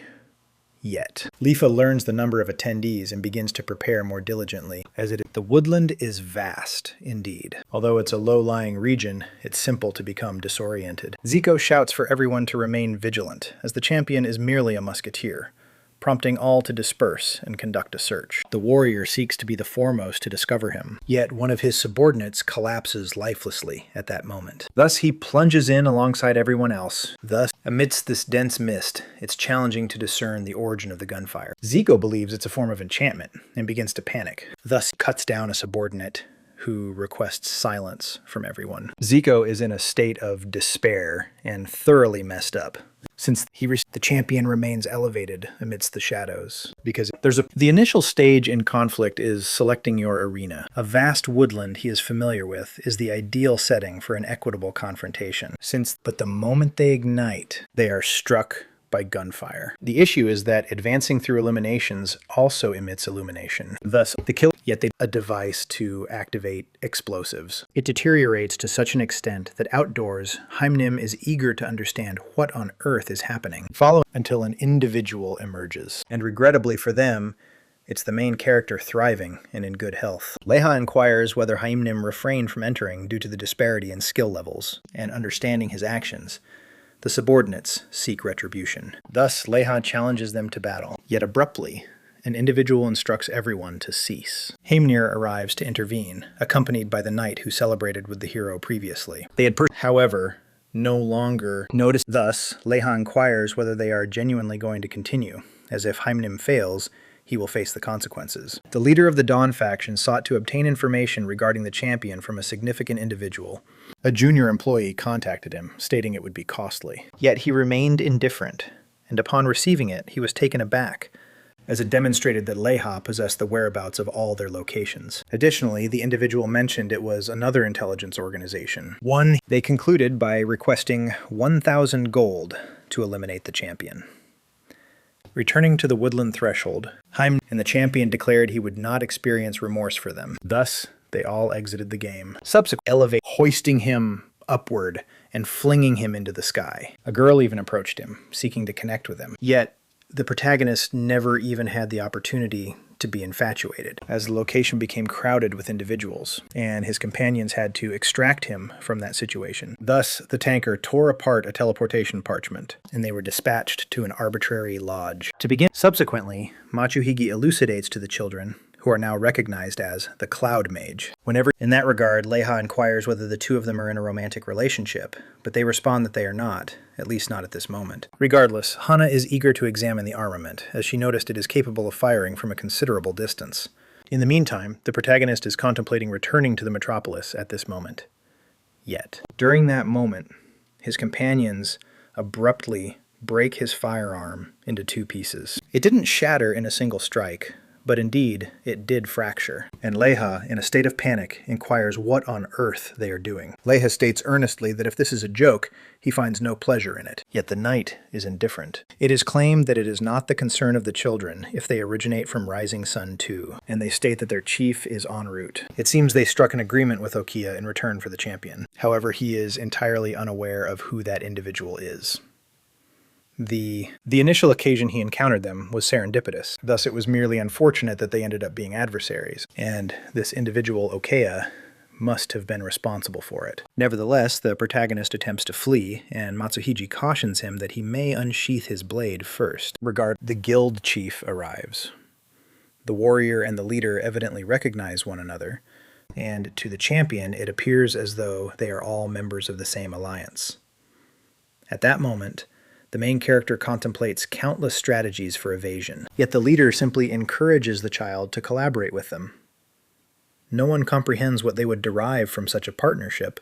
However, the authoritative figures can essentially utilize him, have him labor like a combat hound. Leha promptly instructs him to go away, which irritates the man. Absent, because they are also prepared to offer 10,000 gold annually.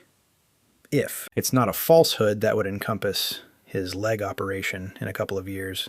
However, it contradicts the hero's ideals. He claims Rising Sun is the lowest point during the ignition of an explosive device, and as the adversaries lowered their vigilance, if it collapses, the entire location detonates. The protagonist is propelled away and dashes away with the firearm's muzzle. He is enraged with Matsuhiji for inflicting such a degree of devastation, and regrettably he is unable to elude anyone pursuing him. The strategic director weaves a gradual enchantment to ensnare the protagonist, and because he rejected the employment proposal, the chief intends to eliminate Leha personally. Dilemma is there's no one in proximity. Thus, the protagonist employs soul connection, a talent that resurrects the spirit of the bear leader, who promptly propels the leader into the air. Thus, it has evolved into a 2-against-4 battle. Matsuhiji becomes unhinged when a fire bear boss suddenly materializes out of nowhere. But despite its fearsome appearance, it's genuinely quite endearing with the main character. Thus, Leha caresses Koma. It appears to be quite an elevated situation. Thus, he reserves the embraces for afterward, and concentrates on eliminating the adversaries at present. The betraying duo and the guild participants are afflicted with the Dread debuff. Upon touchdown, the leader asserts that solely tamers have the ability to invoke monsters. Thus, Leha feigns ignorance. The bear's rank is 66. Yet it ascends to 112 due to a certain unique influence. The protagonist's rank stands at 92, thus the battle is expected to be rather balanced. When situations take a turn for the worse, Hana attempts to escape, yet the protagonist instructs Koma to eliminate those two lowlifes initially. They are weeping in fear. However, weeping does not prevent you from being detonated while still breathing. Subsequently, Leha proceeds to engage in a rather challenging conversation with the leader of the Rising Sun. He was reluctant to disclose the source of the information, yet ultimately he revealed the Shinobugumi Guild. They possess intelligence on individuals such as the main character, and the leader's name is Okasama. Thus the protagonist is content, yet he inquires about the plans boss Kyokujitsu has for the guild moving forward. Given that everything spiraled out of control, he would need to terminate it, or take some action. Leha is aware that news of his actions has already spread, and he recalls that due to them, his pristine rifle was destroyed. Kyokujitsu guarantees recompense, yet it falls short. Thus the children propose departing from the guild. However, the protagonist also insists that they reimburse all the funds they illicitly acquired from participants under a contract, and merely because they believe the agreement is unfavorable. He delivers a couple more decisive thrashings to those Rising Sun jerks. Ultimately, aggression resolves all matters. force, and the system proclaims the conclusion of the guild conflict, declaring the Sunset Bandits as the victors. Even after enduring a severe beating, Kyokujitsu declares his intention for retribution, prompting the champion to propose that the planning director establish his own guild. He states that the forthcoming guild does not necessarily need to be Kyokujitsu's. Thus, the individual becomes enthusiastic about the concept and dashes away using a teleportation scroll. Thus, the supervisor pursues him, departing with solely the protagonist and the diminutive plush toy, which merely embraces the coma and rejoices in the victory. Within the state of Texas, located in the United States, a young man at a firearms store informs an elderly gentleman that he is observing some gaming footage. He observes the protagonist losing sanity while wielding a musket. Extremely precise, even when the shots are leisurely. Regardless, at 9:30 he punches out and declines to put in an additional 30 minutes without compensation. Thus, they bid farewell, and the man also carries a compact firearm with him. Simultaneously, within the estate of the Ice and Fire sorceress siblings, the azure-haired individual urges the other to observe, as the protagonist has triumphed over the Rising Sun Guild. Hein continually advises individuals to relocate, as she struggles to accept that Leiha is the Cloud Sorceress. Moreover, he serves as the leader of the Sunset Bandits, and it is evident in the recordings. Hawing inquires about the number of adversaries he eliminated, and panics upon realizing it's 500, as the individual has escalated at an astonishing rate. It's not that she isn't eager for his return to the guild, but he genuinely appears formidable enough now. Thus, Hawing conveys to her sibling that she doesn't oppose it, yet she articulates it in a manner that implies she is completely enamored with him. Regardless, with both of them in accord, the subsequent phase involves attempting to enlist Leiha. Upon the character re-enters in the game, he receives numerous encouraging messages, such as individuals requesting to become members of his guild. 873 communications, all aspects concerning the recent occurrence. The initial strategy was merely to utilize the needle rifle until he acquired Beth's firearm, but now he found himself incurring a significant setback. Nevertheless, Leiha attains the accolade, Objective Adjudicator, along with detesting the wrongdoing rather than the wrongdoer, and triumph in the faction conflict. Simply that awarded him 35 attribute points. And then there was additionally the combat persona with 16 additional for. Overcoming 500 adversaries, he attained his initial A rank accolade. Regardless, he allocates 20 points to intellect and distributes the remainder into agility. Subsequently, he begins to ponder the possibility that he might be an intellectual prodigy, and as he intends to attend the institution, he is already anticipating the elderly gentleman to commend him. Leiha makes her way to the lodge with a grin, but observes that another individual is present. The individual communicates as if they are a supporter, yet the protagonist is unaware of their identity. They converse about an individual who is likely the central figure. However, the individual asserts that they will not assist a competitor.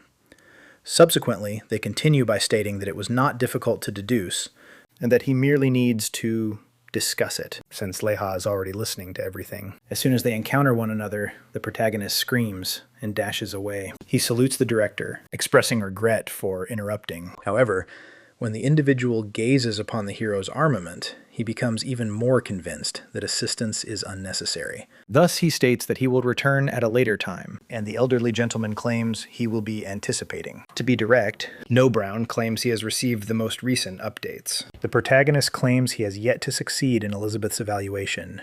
Yet, inquires about the identity of that individual, and the elderly gentleman claims it was the purported slumbering infant. Following that conversation, Leiha chases after the man because she must converse with him, yet he needn't even look since the youngster is perched in a tree. Instantly, the protagonist perceives that the man resembles someone who steps straight out of a Western film. He also believes Naro is searching for her partner, but he lets it go. Leiha expresses her regrets for being intrusive and inquires if the gentleman is a musketeer. However, the gentleman observes that Leiha has yet to complete Elizabeth's examination, and that his proficiency is significantly inadequate. Given the current circumstances, it wouldn't even qualify as a contest. Yet it's not as if the protagonist was attempting to struggle in any case. The individual departs, following his statement, and the protagonist trails behind him, striving to make himself audible. However, the musketeer strikes the tree and proclaims that this is how his trial was completed. Clearly, the protagonist fails to comprehend, but as he concentrates on the term examination, it dawns on him. Then the individual declares that he is recognized as Kid the Quick. He is the individual who received none of Brown's inheritance, and the pair of them truly resemble each other. His assessment involved propelling those leaves, yet, from merely 2 meters distant, which perplexes the protagonist. At a minimum, he needed to take several shots. Essentially, 13 leaves would tumble from the tree with a single kick, and the elderly man instructed Kid to strike each of them before they reached the earth. It requires 3 seconds for the foliage to descend. Thus, reaching 13 appears utterly outrageous. The child isn't grasping a musketeer, and the protagonist finds that peculiar since he understands you are unable to keep it in your stockpile. However, the child asserts that Leha is already aware of the solution, due to his previous experience in creating explosives, because it remains illogical. Once more, simply instruct the child to accompany him. However, prior to that, Leha inquires about his motivation for assisting, and Kid acknowledges he requires the driller's power. He elucidates matters in a haphazard manner that is difficult to comprehend. However, Leha succeeds in realizing that the child is fundamentally a cinder. He is performing it out of necessity, yet he feels too ashamed to instruct in a conventional manner. Regardless, the main character asserts that he will soon complete the examination and ascend to the role of the driller. That causes Kid to respond even more oddly, yet they bid farewell with that arrangement established. Upon returning to the lodge, the elderly gentleman clarifies that Kid successfully completed the assessment in 3 days. Therefore, he was compelled to relinquish the firearms. Leha struggles to comprehend how that is achievable. However, prior to his departure, No. Brown advises the child to avoid being so narrow-minded, and the main character heeds the counsel. The protagonist remains perplexed. For some inexplicable reason, the elderly gentleman mentioned muskets in the plural form, as if they were toying with him. The child was the most peculiar aspect, as he wasn't even armed, which is astonishing to Leha. However, the main character discovers that he has successfully placed the firearm into his inventory. Shortly thereafter, the blacksmith Zig addresses Leha and inquires whether he intends to tamper with the drum once more. But the champion presents him the object bisected. Zig believes it would be wiser to simply purchase a new one. However, Leha proposes an alternative notion, an idea he believes might succeed if Zig has faith in him. The pair orchestrate an entire performance together, taking into account the way it unfolded. They succeeded in creating a firearm that could be accommodated in a pouch, and it was genuinely worth the investment. Subsequently, the protagonist requests that he create openings in the drum to allow it to spin. However, Zig remains modest regarding. He states that he is unable to accomplish that, and suggests seeking a dwarf for the task. Dwarves are a species renowned for their skills as artisans and possess the ability to forge enchanted armaments, and they reside in the vast Adamandir mountain range beyond the realm of Fibiel, solitary in a woodland. The main character replenishes the firearm in 10 seconds. Everything appeared to be satisfactory, so he verifies it by firing at a leaf, yet he misses significantly. It is illogical, as he is quite near. He approaches nearer and fires once more. Yet, despite advancing progressively closer, it continues to be ineffective until it ultimately occurs. However, from an absurd distance of merely 25 meters, Leha was unaware that it would turn out to be so detrimental. Thus, as he is a marksman, he resolves to reserve it for when a fool enters, behaving arrogantly. The child must have successfully completed the examination with a minimum of 4 of those repetitions, yet contemplating a confrontation. With merely those tiny firearms, it piques his interest regarding the youngster's combat technique. Suddenly, Nara appears, shouting and calling out the hero's name. She reprimands him for failing to text her upon his arrival in the capital. She observes the fresh equipment as well. Thus, Leha elucidates all that transpired. However, she primarily concentrates on promoting the viral clip, and she also reveals her new armament to display for him. Nara successfully unraveled the enchantment on the mystical blade. Thus, she is now capable of being as formidable as a designated non-player character. In reference to that, the protagonist declares his intention to part ways with the guild. Thus, she beckons him to the Brotherhood of the Sacred Warriors. They are sufficiently close, and she consents to endorse him. The Brotherhood of the Sacred Warriors is among the most formidable factions in the realm of Fibiel. Yet despite that, the protagonist declines. He remains unconvinced that he is prepared. Concerning the armament at his side, Leha is prepared to elucidate everything. All thrilled, yet believing it was children, she becomes enraged. All the amicable atmosphere vanishes, prompting the protagonist to declare that he crafted the weapon independently. In truth, they had merely encountered one another fleetingly at the academy, leading to a sense of tranquility. However, the reason she became angry is that the pair had a disagreement some time ago, and Nara was defeated. And the most disappointing aspect is, it wasn't remotely near. She was decisively defeated in a confrontation against Kid. LaHaye concocts countless justifications of it's all right. Yet Nara had already attained a ranking, and it was not too far in the past. Thus, he finds it hard to accept. He is referred to as the Sleeping Kid due to speculation that he dozes off even during gameplay. Not long ago, upon acquiring a new possession, Kid discovered that the Rising Sun Guild intended to pilfer it. 30 individuals pursued him, yet there isn't a single recording of the incident, as it concluded abruptly. In the flash of a moment, all 30 individuals who arrived to threaten him received their due, while Kid remained reclined on the table without bothering to rise. The sole entities that stirred were the arms positioned beneath the table. Upon awakening, he continued to inquire about what had transpired. That's how he earned the moniker, as he strikes targets swiftly, even in his slumber. Nara clarifies that not all aspects revolve around tiers, as the framework manages the remainder. It exposes performers to threats and hurls them at intruders, who possess strength in their individual manner regardless of circumstances. It primarily revolves around characteristics, and you can enhance them without leveling, and the protagonist is acutely aware of that, as he's one of those individuals. Based on the girl's statement, one can obtain a reward by eliminating a ranker. This is the reason why Middle-earth displays the rankings of all participants on the leaderboard. It stimulates rivalry. And that's also the reason they never market the extraordinarily powerful armaments they occasionally discover. Because if they are pursued thereafter, they won't be able to return to prominence. Thus, the game adjusts the finances between the two realms. Nara asserts that the main character will soon be recognized as an outcast, and a multitude of individuals will begin referring to him as such, akin to the sacred warriors. Subsequently, she departs, advising the man to look after himself. In another location, the crimson-haired sorcerer warns them against making threats towards him. Hwayeon instructs him to lower his hands as he is disrupting the gathering. That hardly resembles a discussion regarding Dale Castle. The auburn-haired woman asserts that she isn't open to discussion. Thus, the auburn-haired individual inquires whether she will even endure until that time. It appears he is eager to initiate a guild conflict, and he isn't hesitant to admit that he still lacks the funds to employ rankers. However, he assures them a share of the castle earnings. The young lady trembles even further, yet embraces the challenge with her chin raised. Thus, the auburn-haired individual departs, and the girls are essentially eager to confront him.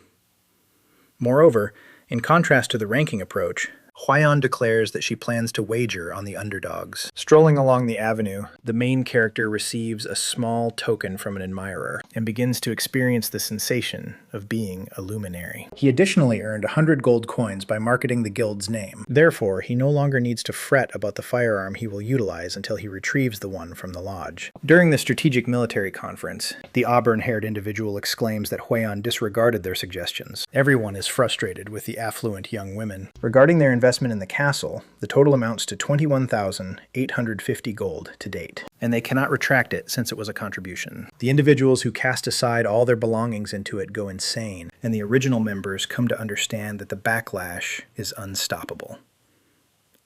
Thus, the auburn-haired individual forcefully pounds his fist and proclaims that the answer lies in conflict. He has already summoned the Dragon Knights and the leaders of the Spark Guild, therefore. They will not relinquish their funds. However, individuals are apprehensive about the Huang Guild due to Hua Jion and Pei Wu. Nonetheless, they have the option to attempt to reclaim their funds.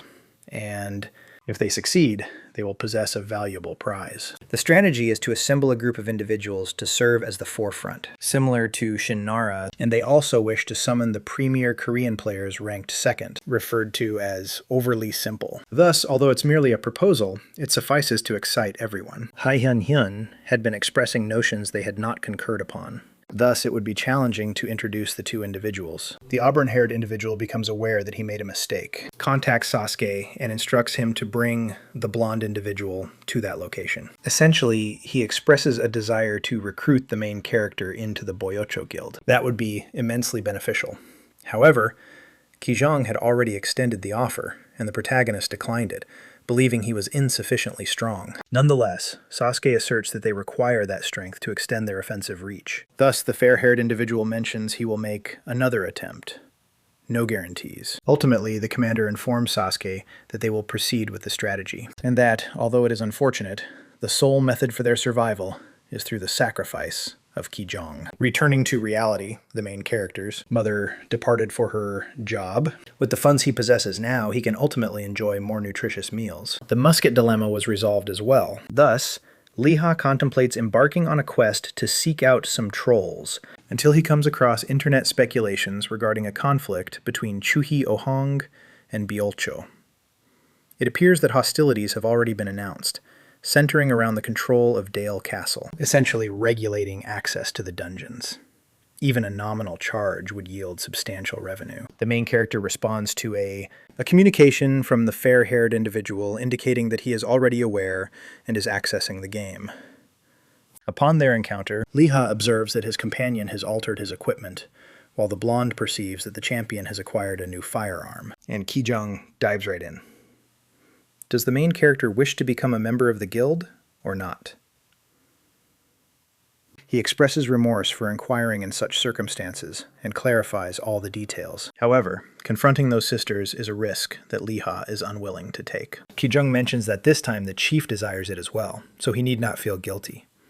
However, prior to Lee-ha being able to respond, an individual emerges swiftly from a thicket, and as they pursue them, the fair-haired individual notices the insignia of the rival guild, Hua Hong.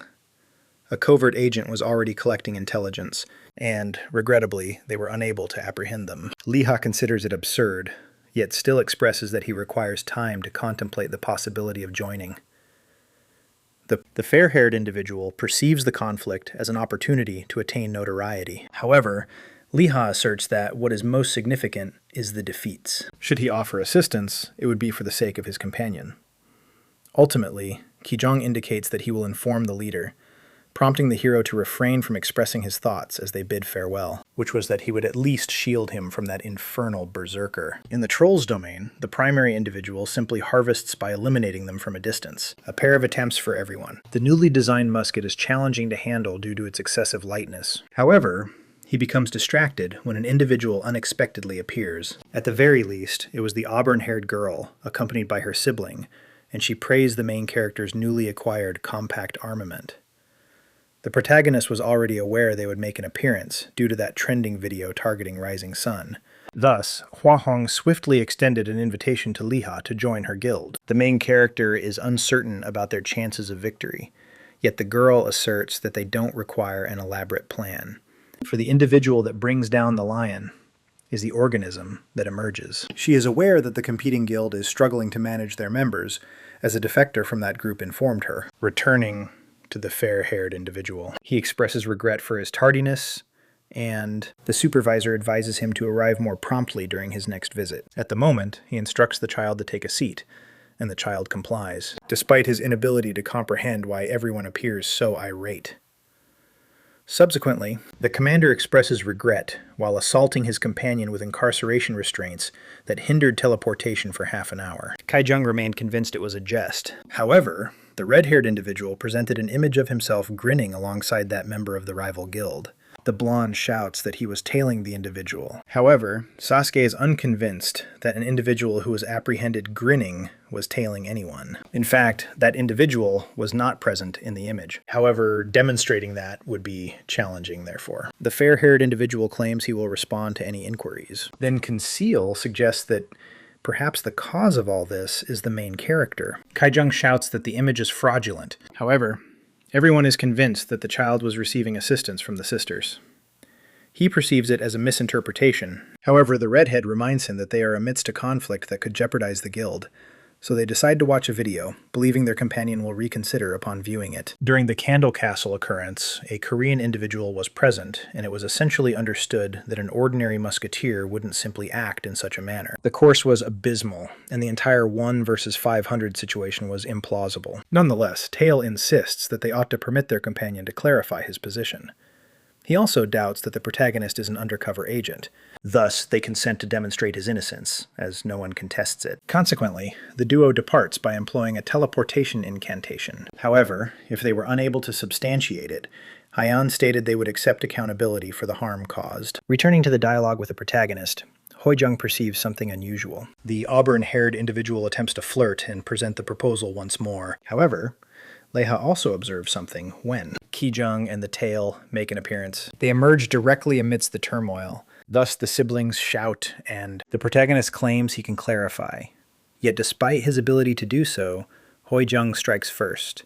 Thus, Tail employs his flame blade to defend, astonishing his companion. Leha instructs everyone to cease hostilities and relax. However, as soon as matters come to a standstill, Tail feathers with Ki-jung, and they vanish instantaneously, prior to the protagonist even having an opportunity to speak. The protagonist laments not expressing that he was acquainted with them. Therefore, when the auburn-haired individual arrives, he inquires about the source of her information. Parasite implied the presence of a betrayer, yet she refrained from disclosing whom. Thus, the protagonist directs his firearm towards her. He wishes to avoid this confusion, however. Hoi-jung was utterly indifferent to the theatrics, and given that the main character continually asserts he is the most significant individual, she claims she has no idea. The individual was entirely concealed, and even if she was confident, it might have been a covert operative. Moreover, she wasn't attempting to separate the two of them. Thus, she presented them with the choice of both becoming part of Hoi-jung, where the protagonist would serve as the guild's sharpshooter and her private protector. She provides 3,000 gold pieces annually, or additional incentives,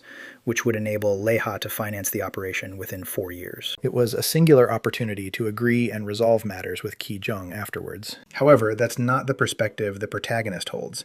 Thus, he expresses remorse and declines, despite the fact that the blonde is not his genuine sibling. He is the individual who extracted him from despair and preserved his existence. Thus, he would prefer to confront her rather than deceive the man. And Hoi-jung finds that quite impressive, and Hoi-jung agrees as well. It was merely an experiment, but the proposal was genuine, and she mentioned that Leha could still participate later. Thus, the pair departs, and the champions departed, pondering their next course of action, and returning to Buell Showcase headquarters. The chief was compelling Ki-jung to assume accountability. Within the confines of their residence, the main character attempts to make a phone call, but receives no response from either Ki-jung or Table, as they have restricted his access. In the meantime, at the residence of the fair-haired gentleman, he was experiencing a sense of treachery. As he was unable to establish the protagonist's acquittal, the chief compelled him to endorse an agreement. Should they be defeated in the conflict, Ki-jung would face insolvency, as he would be required to settle $2.6 billion in compensation. At Holly Grill, patrons were speculating about who would emerge victorious in the conflict.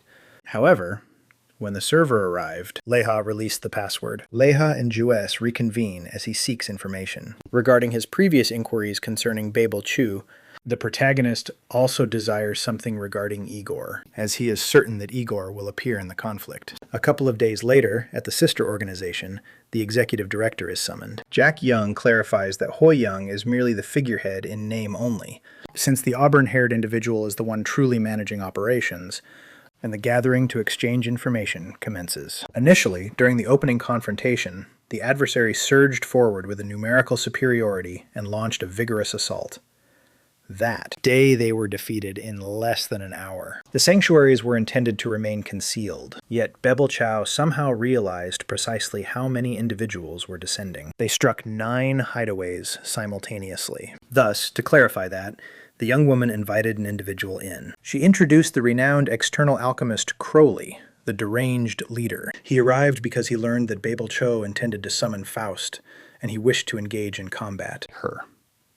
The dilemma for Hoi-jung is that she must continuously decline him repeatedly. Regardless, the man hurls a concoction onto the floor, and they confront the adversary and annihilate them. That conflict occurs in Tygonus, and even so, on either side, Wahong remains at a shortcoming. Therefore, they cannot bear to incur another defeat. And the gathering concludes. From afar, the main character considers it impressive that the sisters engage the services of the alchemist, along with the Golden Dragon. However, he observes a few individuals on the periphery, donned in Wahong-inspired camouflage capes. The issue is that there is no emblem of the guild, and they might be the individuals surveilling the metropolis. Initially, they discern something from the emblem, but the auburn-haired individual was unfamiliar with New Ki-jong. Thus, the protagonist employed his markers to pursue those meddlesome trespassers. That evening, ensnared in a refuge. There was a confrontation that turned unfavorable for the Wahong Guild. They suffered the loss of 4 individuals. Those setbacks had already been occurring, and a week had passed since the conflict at Taigonis, and Bai Ucho had yet to reveal himself. But they had already been revealed. Whenever they entered with a group of 10, Bai Ucho would strike them from the rear. Thus, the auburn-haired individual endeavored to ascertain when everything began to deteriorate. During the effort, all 3 factions performed admirably, which brought joy to the leader. Despite expending a considerable amount, Wahong is in a worse position, and Bai Ucho is poised to reclaim everything along with the fortress. Sasuke states he will devise the tactics. Thus, they bid farewell, and the red-haired girl expresses her gratitude to him. Bai Ucho had been at the forefront of the conflict. Consequently, individuals altered their wagers. That identical association continued to instigate them as well, and they disclosed that they would be at the Amoth Precipice. A few days later, the 2 factions convened at the designated location. Wahong has a smaller population. However, Peiwu does bring along 888 of the finest warriors, and the alchemist remains positioned on the periphery in a crucial role. On the crimson-haired side, a sorcerer is apprehensive about potentially overlooking the timing.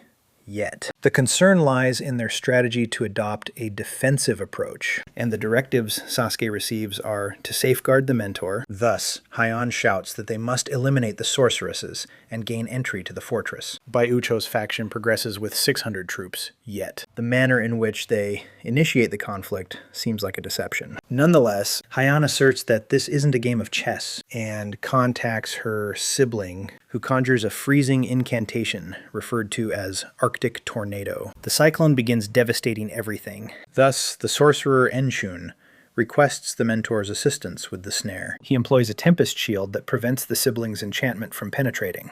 Yet, despite possessing 4 totems, Enshun struggles to maintain control. Thus, all the sorcerers utilize that moment to conjure a spell in unison. Thus, their abilities do not merely collide with the obstacle. Heian creates a wormhole for Wahong. Thus, the enchanted sandwich lands directly on the girl's visage, and the breeze sweeps everyone off their feet, leaving only Kaizhang behind, who merely remains there with a vacant countenance. Given his relentless onslaught of blood golems, he's clearly irritated, and the alchemist nearly begins to weep. Triumph appeared within reach until everyone shifted and observed Peiwu's reinforcements positioned atop the mountain. Heian ultimately frolics a little and expresses gratitude. As the adversaries are filled with dread, she subsequently instructs their companion to encircle all individuals, and the troops begin descending the hillside. The founding members become anxious as they unexpectedly lose their numerical superiority. You couldn't even discern how many existed. Thus, Heian taunts the adversary's commander. Nevertheless, Heian retorts that she is unworthy of possessing a fortress. She additionally mentions that she did not obstruct the exit,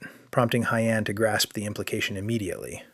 Yet, it's too tardy for Pei Wu, who is struck by a powerful teleportation. In an instant, the sibling's most powerful advantage has vanished, abandoning the auburn-haired individual. The passage has now been sealed, and no one is aware of the Chinese man's final destination. Even if it were close, it would still require time to return. Thus, Jia Cheng is set to spearhead the Yellow Dragon, as the 88 participants remain present. Bai Ucho possessed merely 400, and not the siblings nor anyone else anticipated. Igor burst in at full speed like a lunatic. Anyone familiar with the Berserker is utterly terrified. Yet he rushes forward, brandishing his blade and slicing through all in his path, prompting Heian to gulp nervously and concede defeat.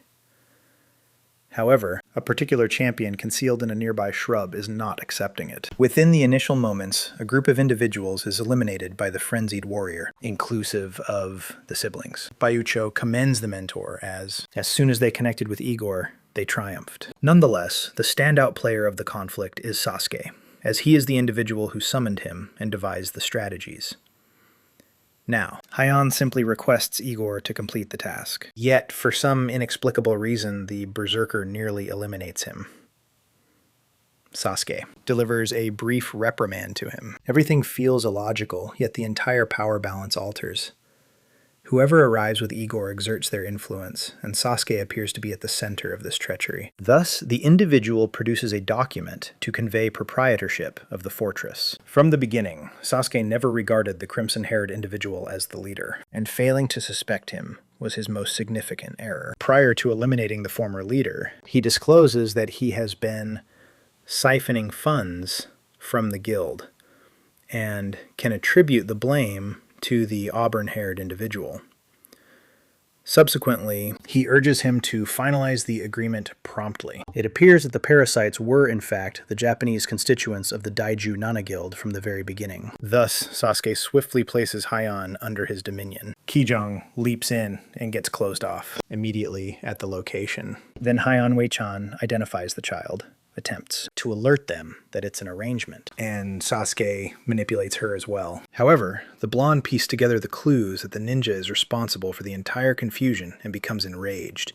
Nevertheless, he lacks evidence, and it's accurate that Haiyan attempted to exploit Kijong. Truthfully, it was Sasuke who proposed it, yet it was inconsequential. All were dazzled by wealth, and the fair-haired individual primarily aims to safeguard the association. Thus, Sasuke instructs Igor to handle the individual with the shield. The Fury chuckles as he reminisces about the terrified small child from the previous conflict. However, Kijong desires this occasion to be distinct. Regardless of the situation, Igor triggers a blood surge, and Taiyan rushes in to rescue his companion. However, prior to that, the berserker receives a strike directly in the center of his brow. Merely from the form of the projectile, Kijong begins to weep, as he understands that Lihei arrived to assist. Igor fails to comprehend what is occurring. He believes the siblings were involved in something, so he proceeds to eliminate them. However, on this occasion, he sustains a gunshot wound to the leg. Sasuke failed to alert him and was unaware of the presence of a third adversary. Regardless, the raging warrior must restore vitality through blood. Thus, he begins to cut through individuals. He was not meant to act in that manner. Thus, Taiyan approaches to face his former ally. Although he consistently remains impartial, the child interjects because he has greater faith in Kijong than in Igor. Consequently, the pair begins to engage in an all-out brawl, and anyone who has yet to recognize the treachery cannot comprehend the rationale behind it. Igor, on the other hand, believes that eliminating the guild leader is the sole way to obtain the signature, and given that the fair-haired individual is poised to advocate for him, he begins to chuckle, excited for the second round. Igor employs frenzy, and the child begins enumerating, and the adversary finds it amusing. Yet Kijong chuckles even more intensely, since he was not accounting for anything. Lihei requires 25 seconds to recharge. At the moment of reckoning, the main character fires a shot at Igor's shoulder, and employing the sacred spirit of the blade, Kijong punctures his abdomen. Ultimately, the wild warrior collapses to the earth. However, the blonde's blade becomes ensnared in his sinews, prompting Igor to initiate his ultimate werewolf metamorphosis. Haiying cries out for his companion to flee, but Kijong must create a delay. Thus, Kijong immobilizes the creature's jaws. She was in poor condition, yet she was still able to assist the blonde somewhat. Therefore, the auburn-haired individual is skeptical of both of them, yet Kijong has faith in his younger sibling, and precisely when it appears that it will succeed, a bullet strikes the wolf directly in the skull as it prepares to assault his companion, and Lihei advances exponentially. Advancing without being part of a guild was uncommon, yet the protagonist reflects on the circumstances that compelled him to take the shot, and he is pleased he bided his time for the appropriate occasion, since he succeeded in bringing Igor down. Nevertheless, he cannot rejoice until he frees himself from the grip of the Russian guild. Thus, Lihei simply sprints away and leaps from the precipice. Kijong and Huaying panic. Fortunately, Haiying possesses sufficient mana remaining to employ an additional dimensional, cast a spell, and gently place the hero down securely upon the surface. The Russians become enraged upon seeing him and declare their intent to seek retribution. And Haiying is curious about the identity of this child, to understand how they can create such a significant impact. At the instant Igor perished, he eluded by signing off, or something akin to that. Lihei states that he arrived by chance, and seizes the opportunity to express remorse for not mentioning sooner that he was acquainted with the sisters. He had no intention of deceiving his brother. However, Kijong also experiences remorse for having obstructed him without providing an opportunity. Thus, they reconcile. And rather than the Buyutu chief elucidating all the details, the protagonist assumes control, shouting for all to gather nearer. It appears there was a counterfeit guild all along. Daijunano was established by the Shinobugumi faction solely for the purpose of generating profit. The chief guild leader could be anyone, and on that occasion, it was Sasuke, who additionally created that fabricated screenshot of the blonde individual. Subsequent to diminishing Baiucho and Hohang during the conflict, He summoned the Tsar Guild as they required funds. Nevertheless, Ho-Hong inquires why Lee-Ha is intervening to halt the conflict. Upon hearing that, a dragon-like knight becomes enraged, as they were on the verge of victory. However, the auburn-haired individual clarifies that Pei-Wu will arrive shortly if he wishes to continue. Lee-Ha, on the other hand, believes it is preferable to simply bring an end to this entire guild conflict. Yet presently Ho-Hong is the individual who becomes enraged due to her attempts to broker a deal numerous times. The issue is, Ho-Hong was entirely unaware of this, as he dispatched Sasuke to the meetings as his representative, and Sasuke continued to deceive, claiming that there was no agreement. Consequently, the auburn-haired individual consents to assume accountability and depart from the guild. However, prior to that occurring, the protagonist intervenes, stating that he has a rather compelling suggestion. He examined it, and both parties had numerous issues to address. Thus, Ho-Hong could retain the fortress, but elevated Bai Wucho's companions in place of the Golden Dragon. As the champion brokered terms, the Draconic Knights Association and the Glittering Guild allied with Ho-Hong. Ho-Hang resigned from the guild willingly and transferred the role to Chi-Jong. He was aware that assuming the role of leader would be challenging, yet the fair-haired individual was the sole person whom everyone relied upon. Thus, he ripped up that agreement, resolved to cover the conflict expenses personally, and pursue Sasuke.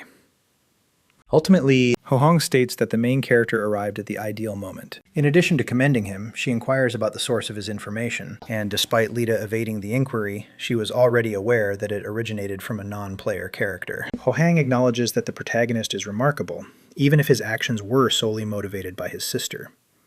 However, the main character claims he accomplished it for Ho-Hong as well, which renders her utterly mortified and uncertain of where to direct her gaze. Regardless, the faction conflict concluded, and Ho-Hong emerged victorious. Merely 2 participants succeeded in capturing the moment. One of them sought to bestow a title upon the hero, as he believed Cloud Mage sounded dreadful. Consequently, his companion, employed in television, recalled a theatrical production featuring a persona named Arcane Marksman. Several days thereafter, a beer inventory positioned his pacing anxiously. Since the conflict, individuals have relentlessly pursued him. Thus, he intended to investigate it, but initially he reviewed the accomplishments he attained from the battle. The most impressive story revolved around Igor, who described his journey of advancement. The twist is, Lita faces defeat if he perishes at the hands of Igor.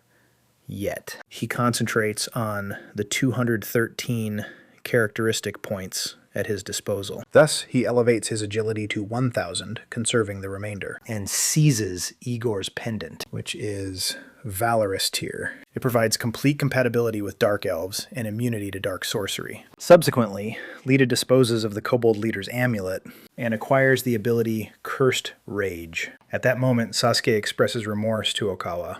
Yet, she is indifferent. The issue is that the factions are collaborating now, Sasuke desired to assist, but the supervisor had already contacted Minith and Shizuration, as rival guilds were not required to originate from the same nation.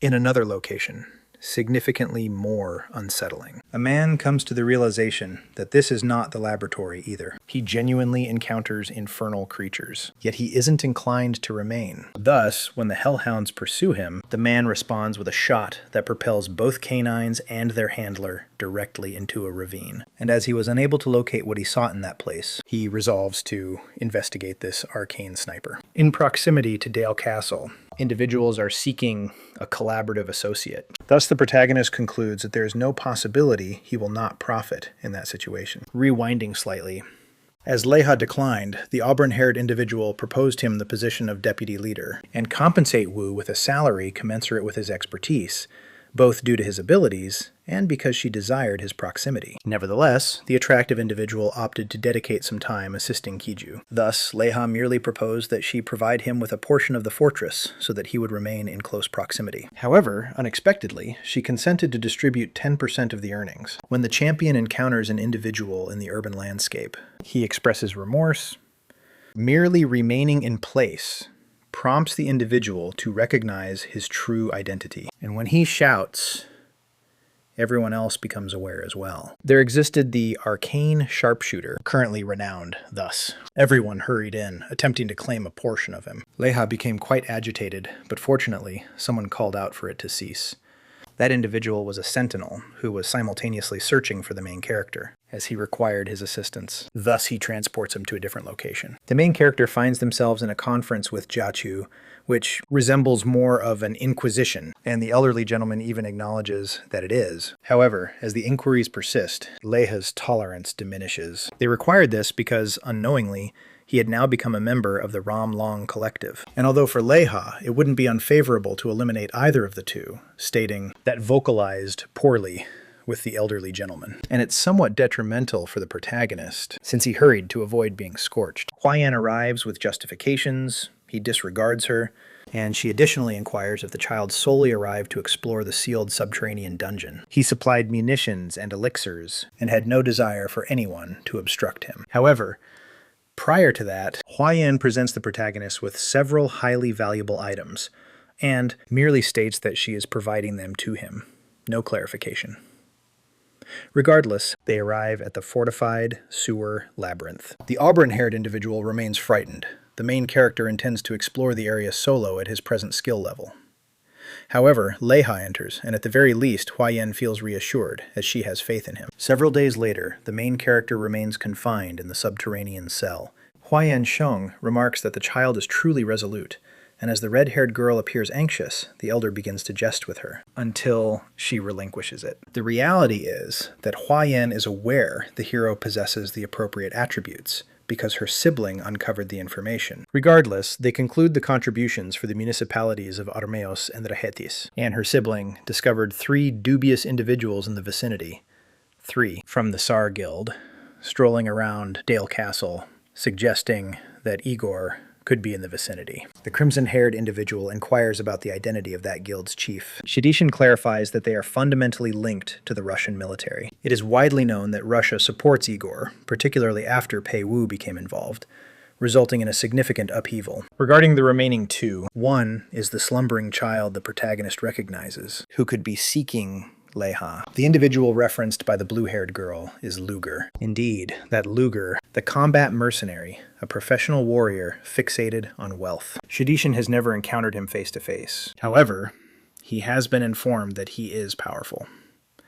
And there are speculations that his moniker is Draconic Soldier 2. Since he refrained from battling merely anyone, he battled the singular Draconic Knight, Alexander. Within the subterranean chamber, the protagonist retrieves an object from one of the numerous amphibian creatures he has vanquished, but then he observes another one feigning lifelessness and fires it once more. He ascended 26 tiers within merely a few days, quite effortlessly. He ceased to slumber as he remains connected around the clock. And at this moment, he has attained level 144. To possess the skillfulness he currently exhibits, he would typically require to reach level 180, and would be unable to allocate points to any other areas. Additionally, the ability Forbidden Fury he possesses exchanges 40% of his health for a 20% increase in damage. Consequently, allocating points to health is essentially a misallocation. Conversely, Leva continues to enhance power and agility, until he ceases due to receiving a notification from Kid. Leva responds. Yet once more, the youth fails to elucidate anything adequately. Thus, the protagonist must rush over and ascertain what is occurring. On the southern flank of the fortress, Leva calls out. However, Kid instructs him to be quiet. Subsequently, he transmits his whereabouts, and upon the hero's arrival, he panics, as Kid arrives appearing nearly lifeless. The champion endeavors to offer him an elixir. However, the boy claims he must visit the shrine due to a hex laid upon him. The injury resembles a dark void, which could only have been crafted by the piercer for the main character. The present piercer is Luger, and he is approaching. Thus, the protagonist assembles a group alongside Kid, yet there is no opportunity, as Luger descends from a portal in the heavens, appearing as though he's not present for conversation. The child urges the hero to fire right away and not to contemplate any discussions. However, the protagonist becomes infuriated due to the lack of prior explanations. Nevertheless, Luger remains vigilant, as he understands that to overcome Kid, one must possess strength. From a distance of 250 meters, the champion believes he has the opportunity, but abruptly he becomes frantic and plunges. He sensed that if he squeezed the trigger, he would perish before anything else. Regrettably, the child understands that his companion isn't at that standard. Thus, he rises to fend off Luger for as long as possible. And once more, the duo confronts each other. The assailant commends Kid's bravery, yet then shoots, triggering a colossal detonation. Child endures and attempts to clarify that the title of hero is merely a happenstance, and Luger is completely oblivious to the situation at hand, yet he targets the piercer's limb in an attempt to assist. The child shouts for him to fire, and in an instant, the champion vanishes. Thus, Luger verifies that he is the mysterious marksman. The issue is that Luger targets a lower point than the main character. Thus, Luger shouts for his companion to remain still. Fortunately, Kid pays attention and steers clear of being struck. Luger observed this at the officer training institution. Yet in some way, Luger modified a tank for Middle-earth. It didn't detonate immediately because it's a bar, with a postponed detonator. Thus, being aware of that, the hero dashes towards the kid and initiates the ring's safeguarding shield. Both emerge unscathed. However, even the obstacle fractures. In contrast, the bronze golem's assault couldn't even fracture it. Although he is alive, Kid's sight is completely hazy. Thus, the protagonist will need to flee while bearing him. Lila places him on the ground and concentrates on observing the adversary, who's targeting him as well. With both of them present, the protagonist initiates the spiritual connection, transforming his teddy bears into monstrous apparitions. Luger understands it isn't the mystical projectile. Thus, he merely fires at the object. He realizes the protagonist has done it to obstruct his sight, but assumes he's also concealing himself in the haze. The issue is that the main character shoots regardless and strikes his leg. Whenever he fires that large firearm, he stabilizes himself with his legs, but now he is unable to do so. Lila seizes the opportunity to escape from there alongside Kid. He succeeded in firing a shot, despite all that haze. Thus, Luger discovered it quite fascinating. In the sanctuary of Dale Castle, the protagonist grumbles as he realizes he will be deprived of rest for an extended period and laments not attempting to eliminate Luger. However, he acknowledges that the foremost consideration was his existence and Kid's. Ultimately, the man expresses his gratitude with a firm handshake. Outdoors, they ultimately begin to close the gap. Subsequently, Kid clarifies that Luger was seeking hints regarding the identity of the enigmatic marksman. He claims it's an astonishing coincidence, yet there is a degree of validity to it. He is uncertain whether it constitutes an accomplishment or a designation. However, anyone possessing it can fire a mystical projectile. It appears that this accomplishment can be acquired by eliminating another individual. Thus, Luger arrived to attempt to seize it from Liba. Nonetheless, the young one urges the protagonist to continue upholding the inheritance. However, to exercise caution when he transforms into a musketeer, since they are able to observe one another on the map. Next, changing subjects, the protagonist expresses gratitude towards him for receiving a hint from Luger, and after transitioning once more, he requests to examine Kid's firearm. Certainly, but only after expressing numerous apologies to Koma. Thus, the clip concludes at this point. To ensure you don't overlook the upcoming segment, enable the notification bell, and we'll catch you next time on Tab's channel.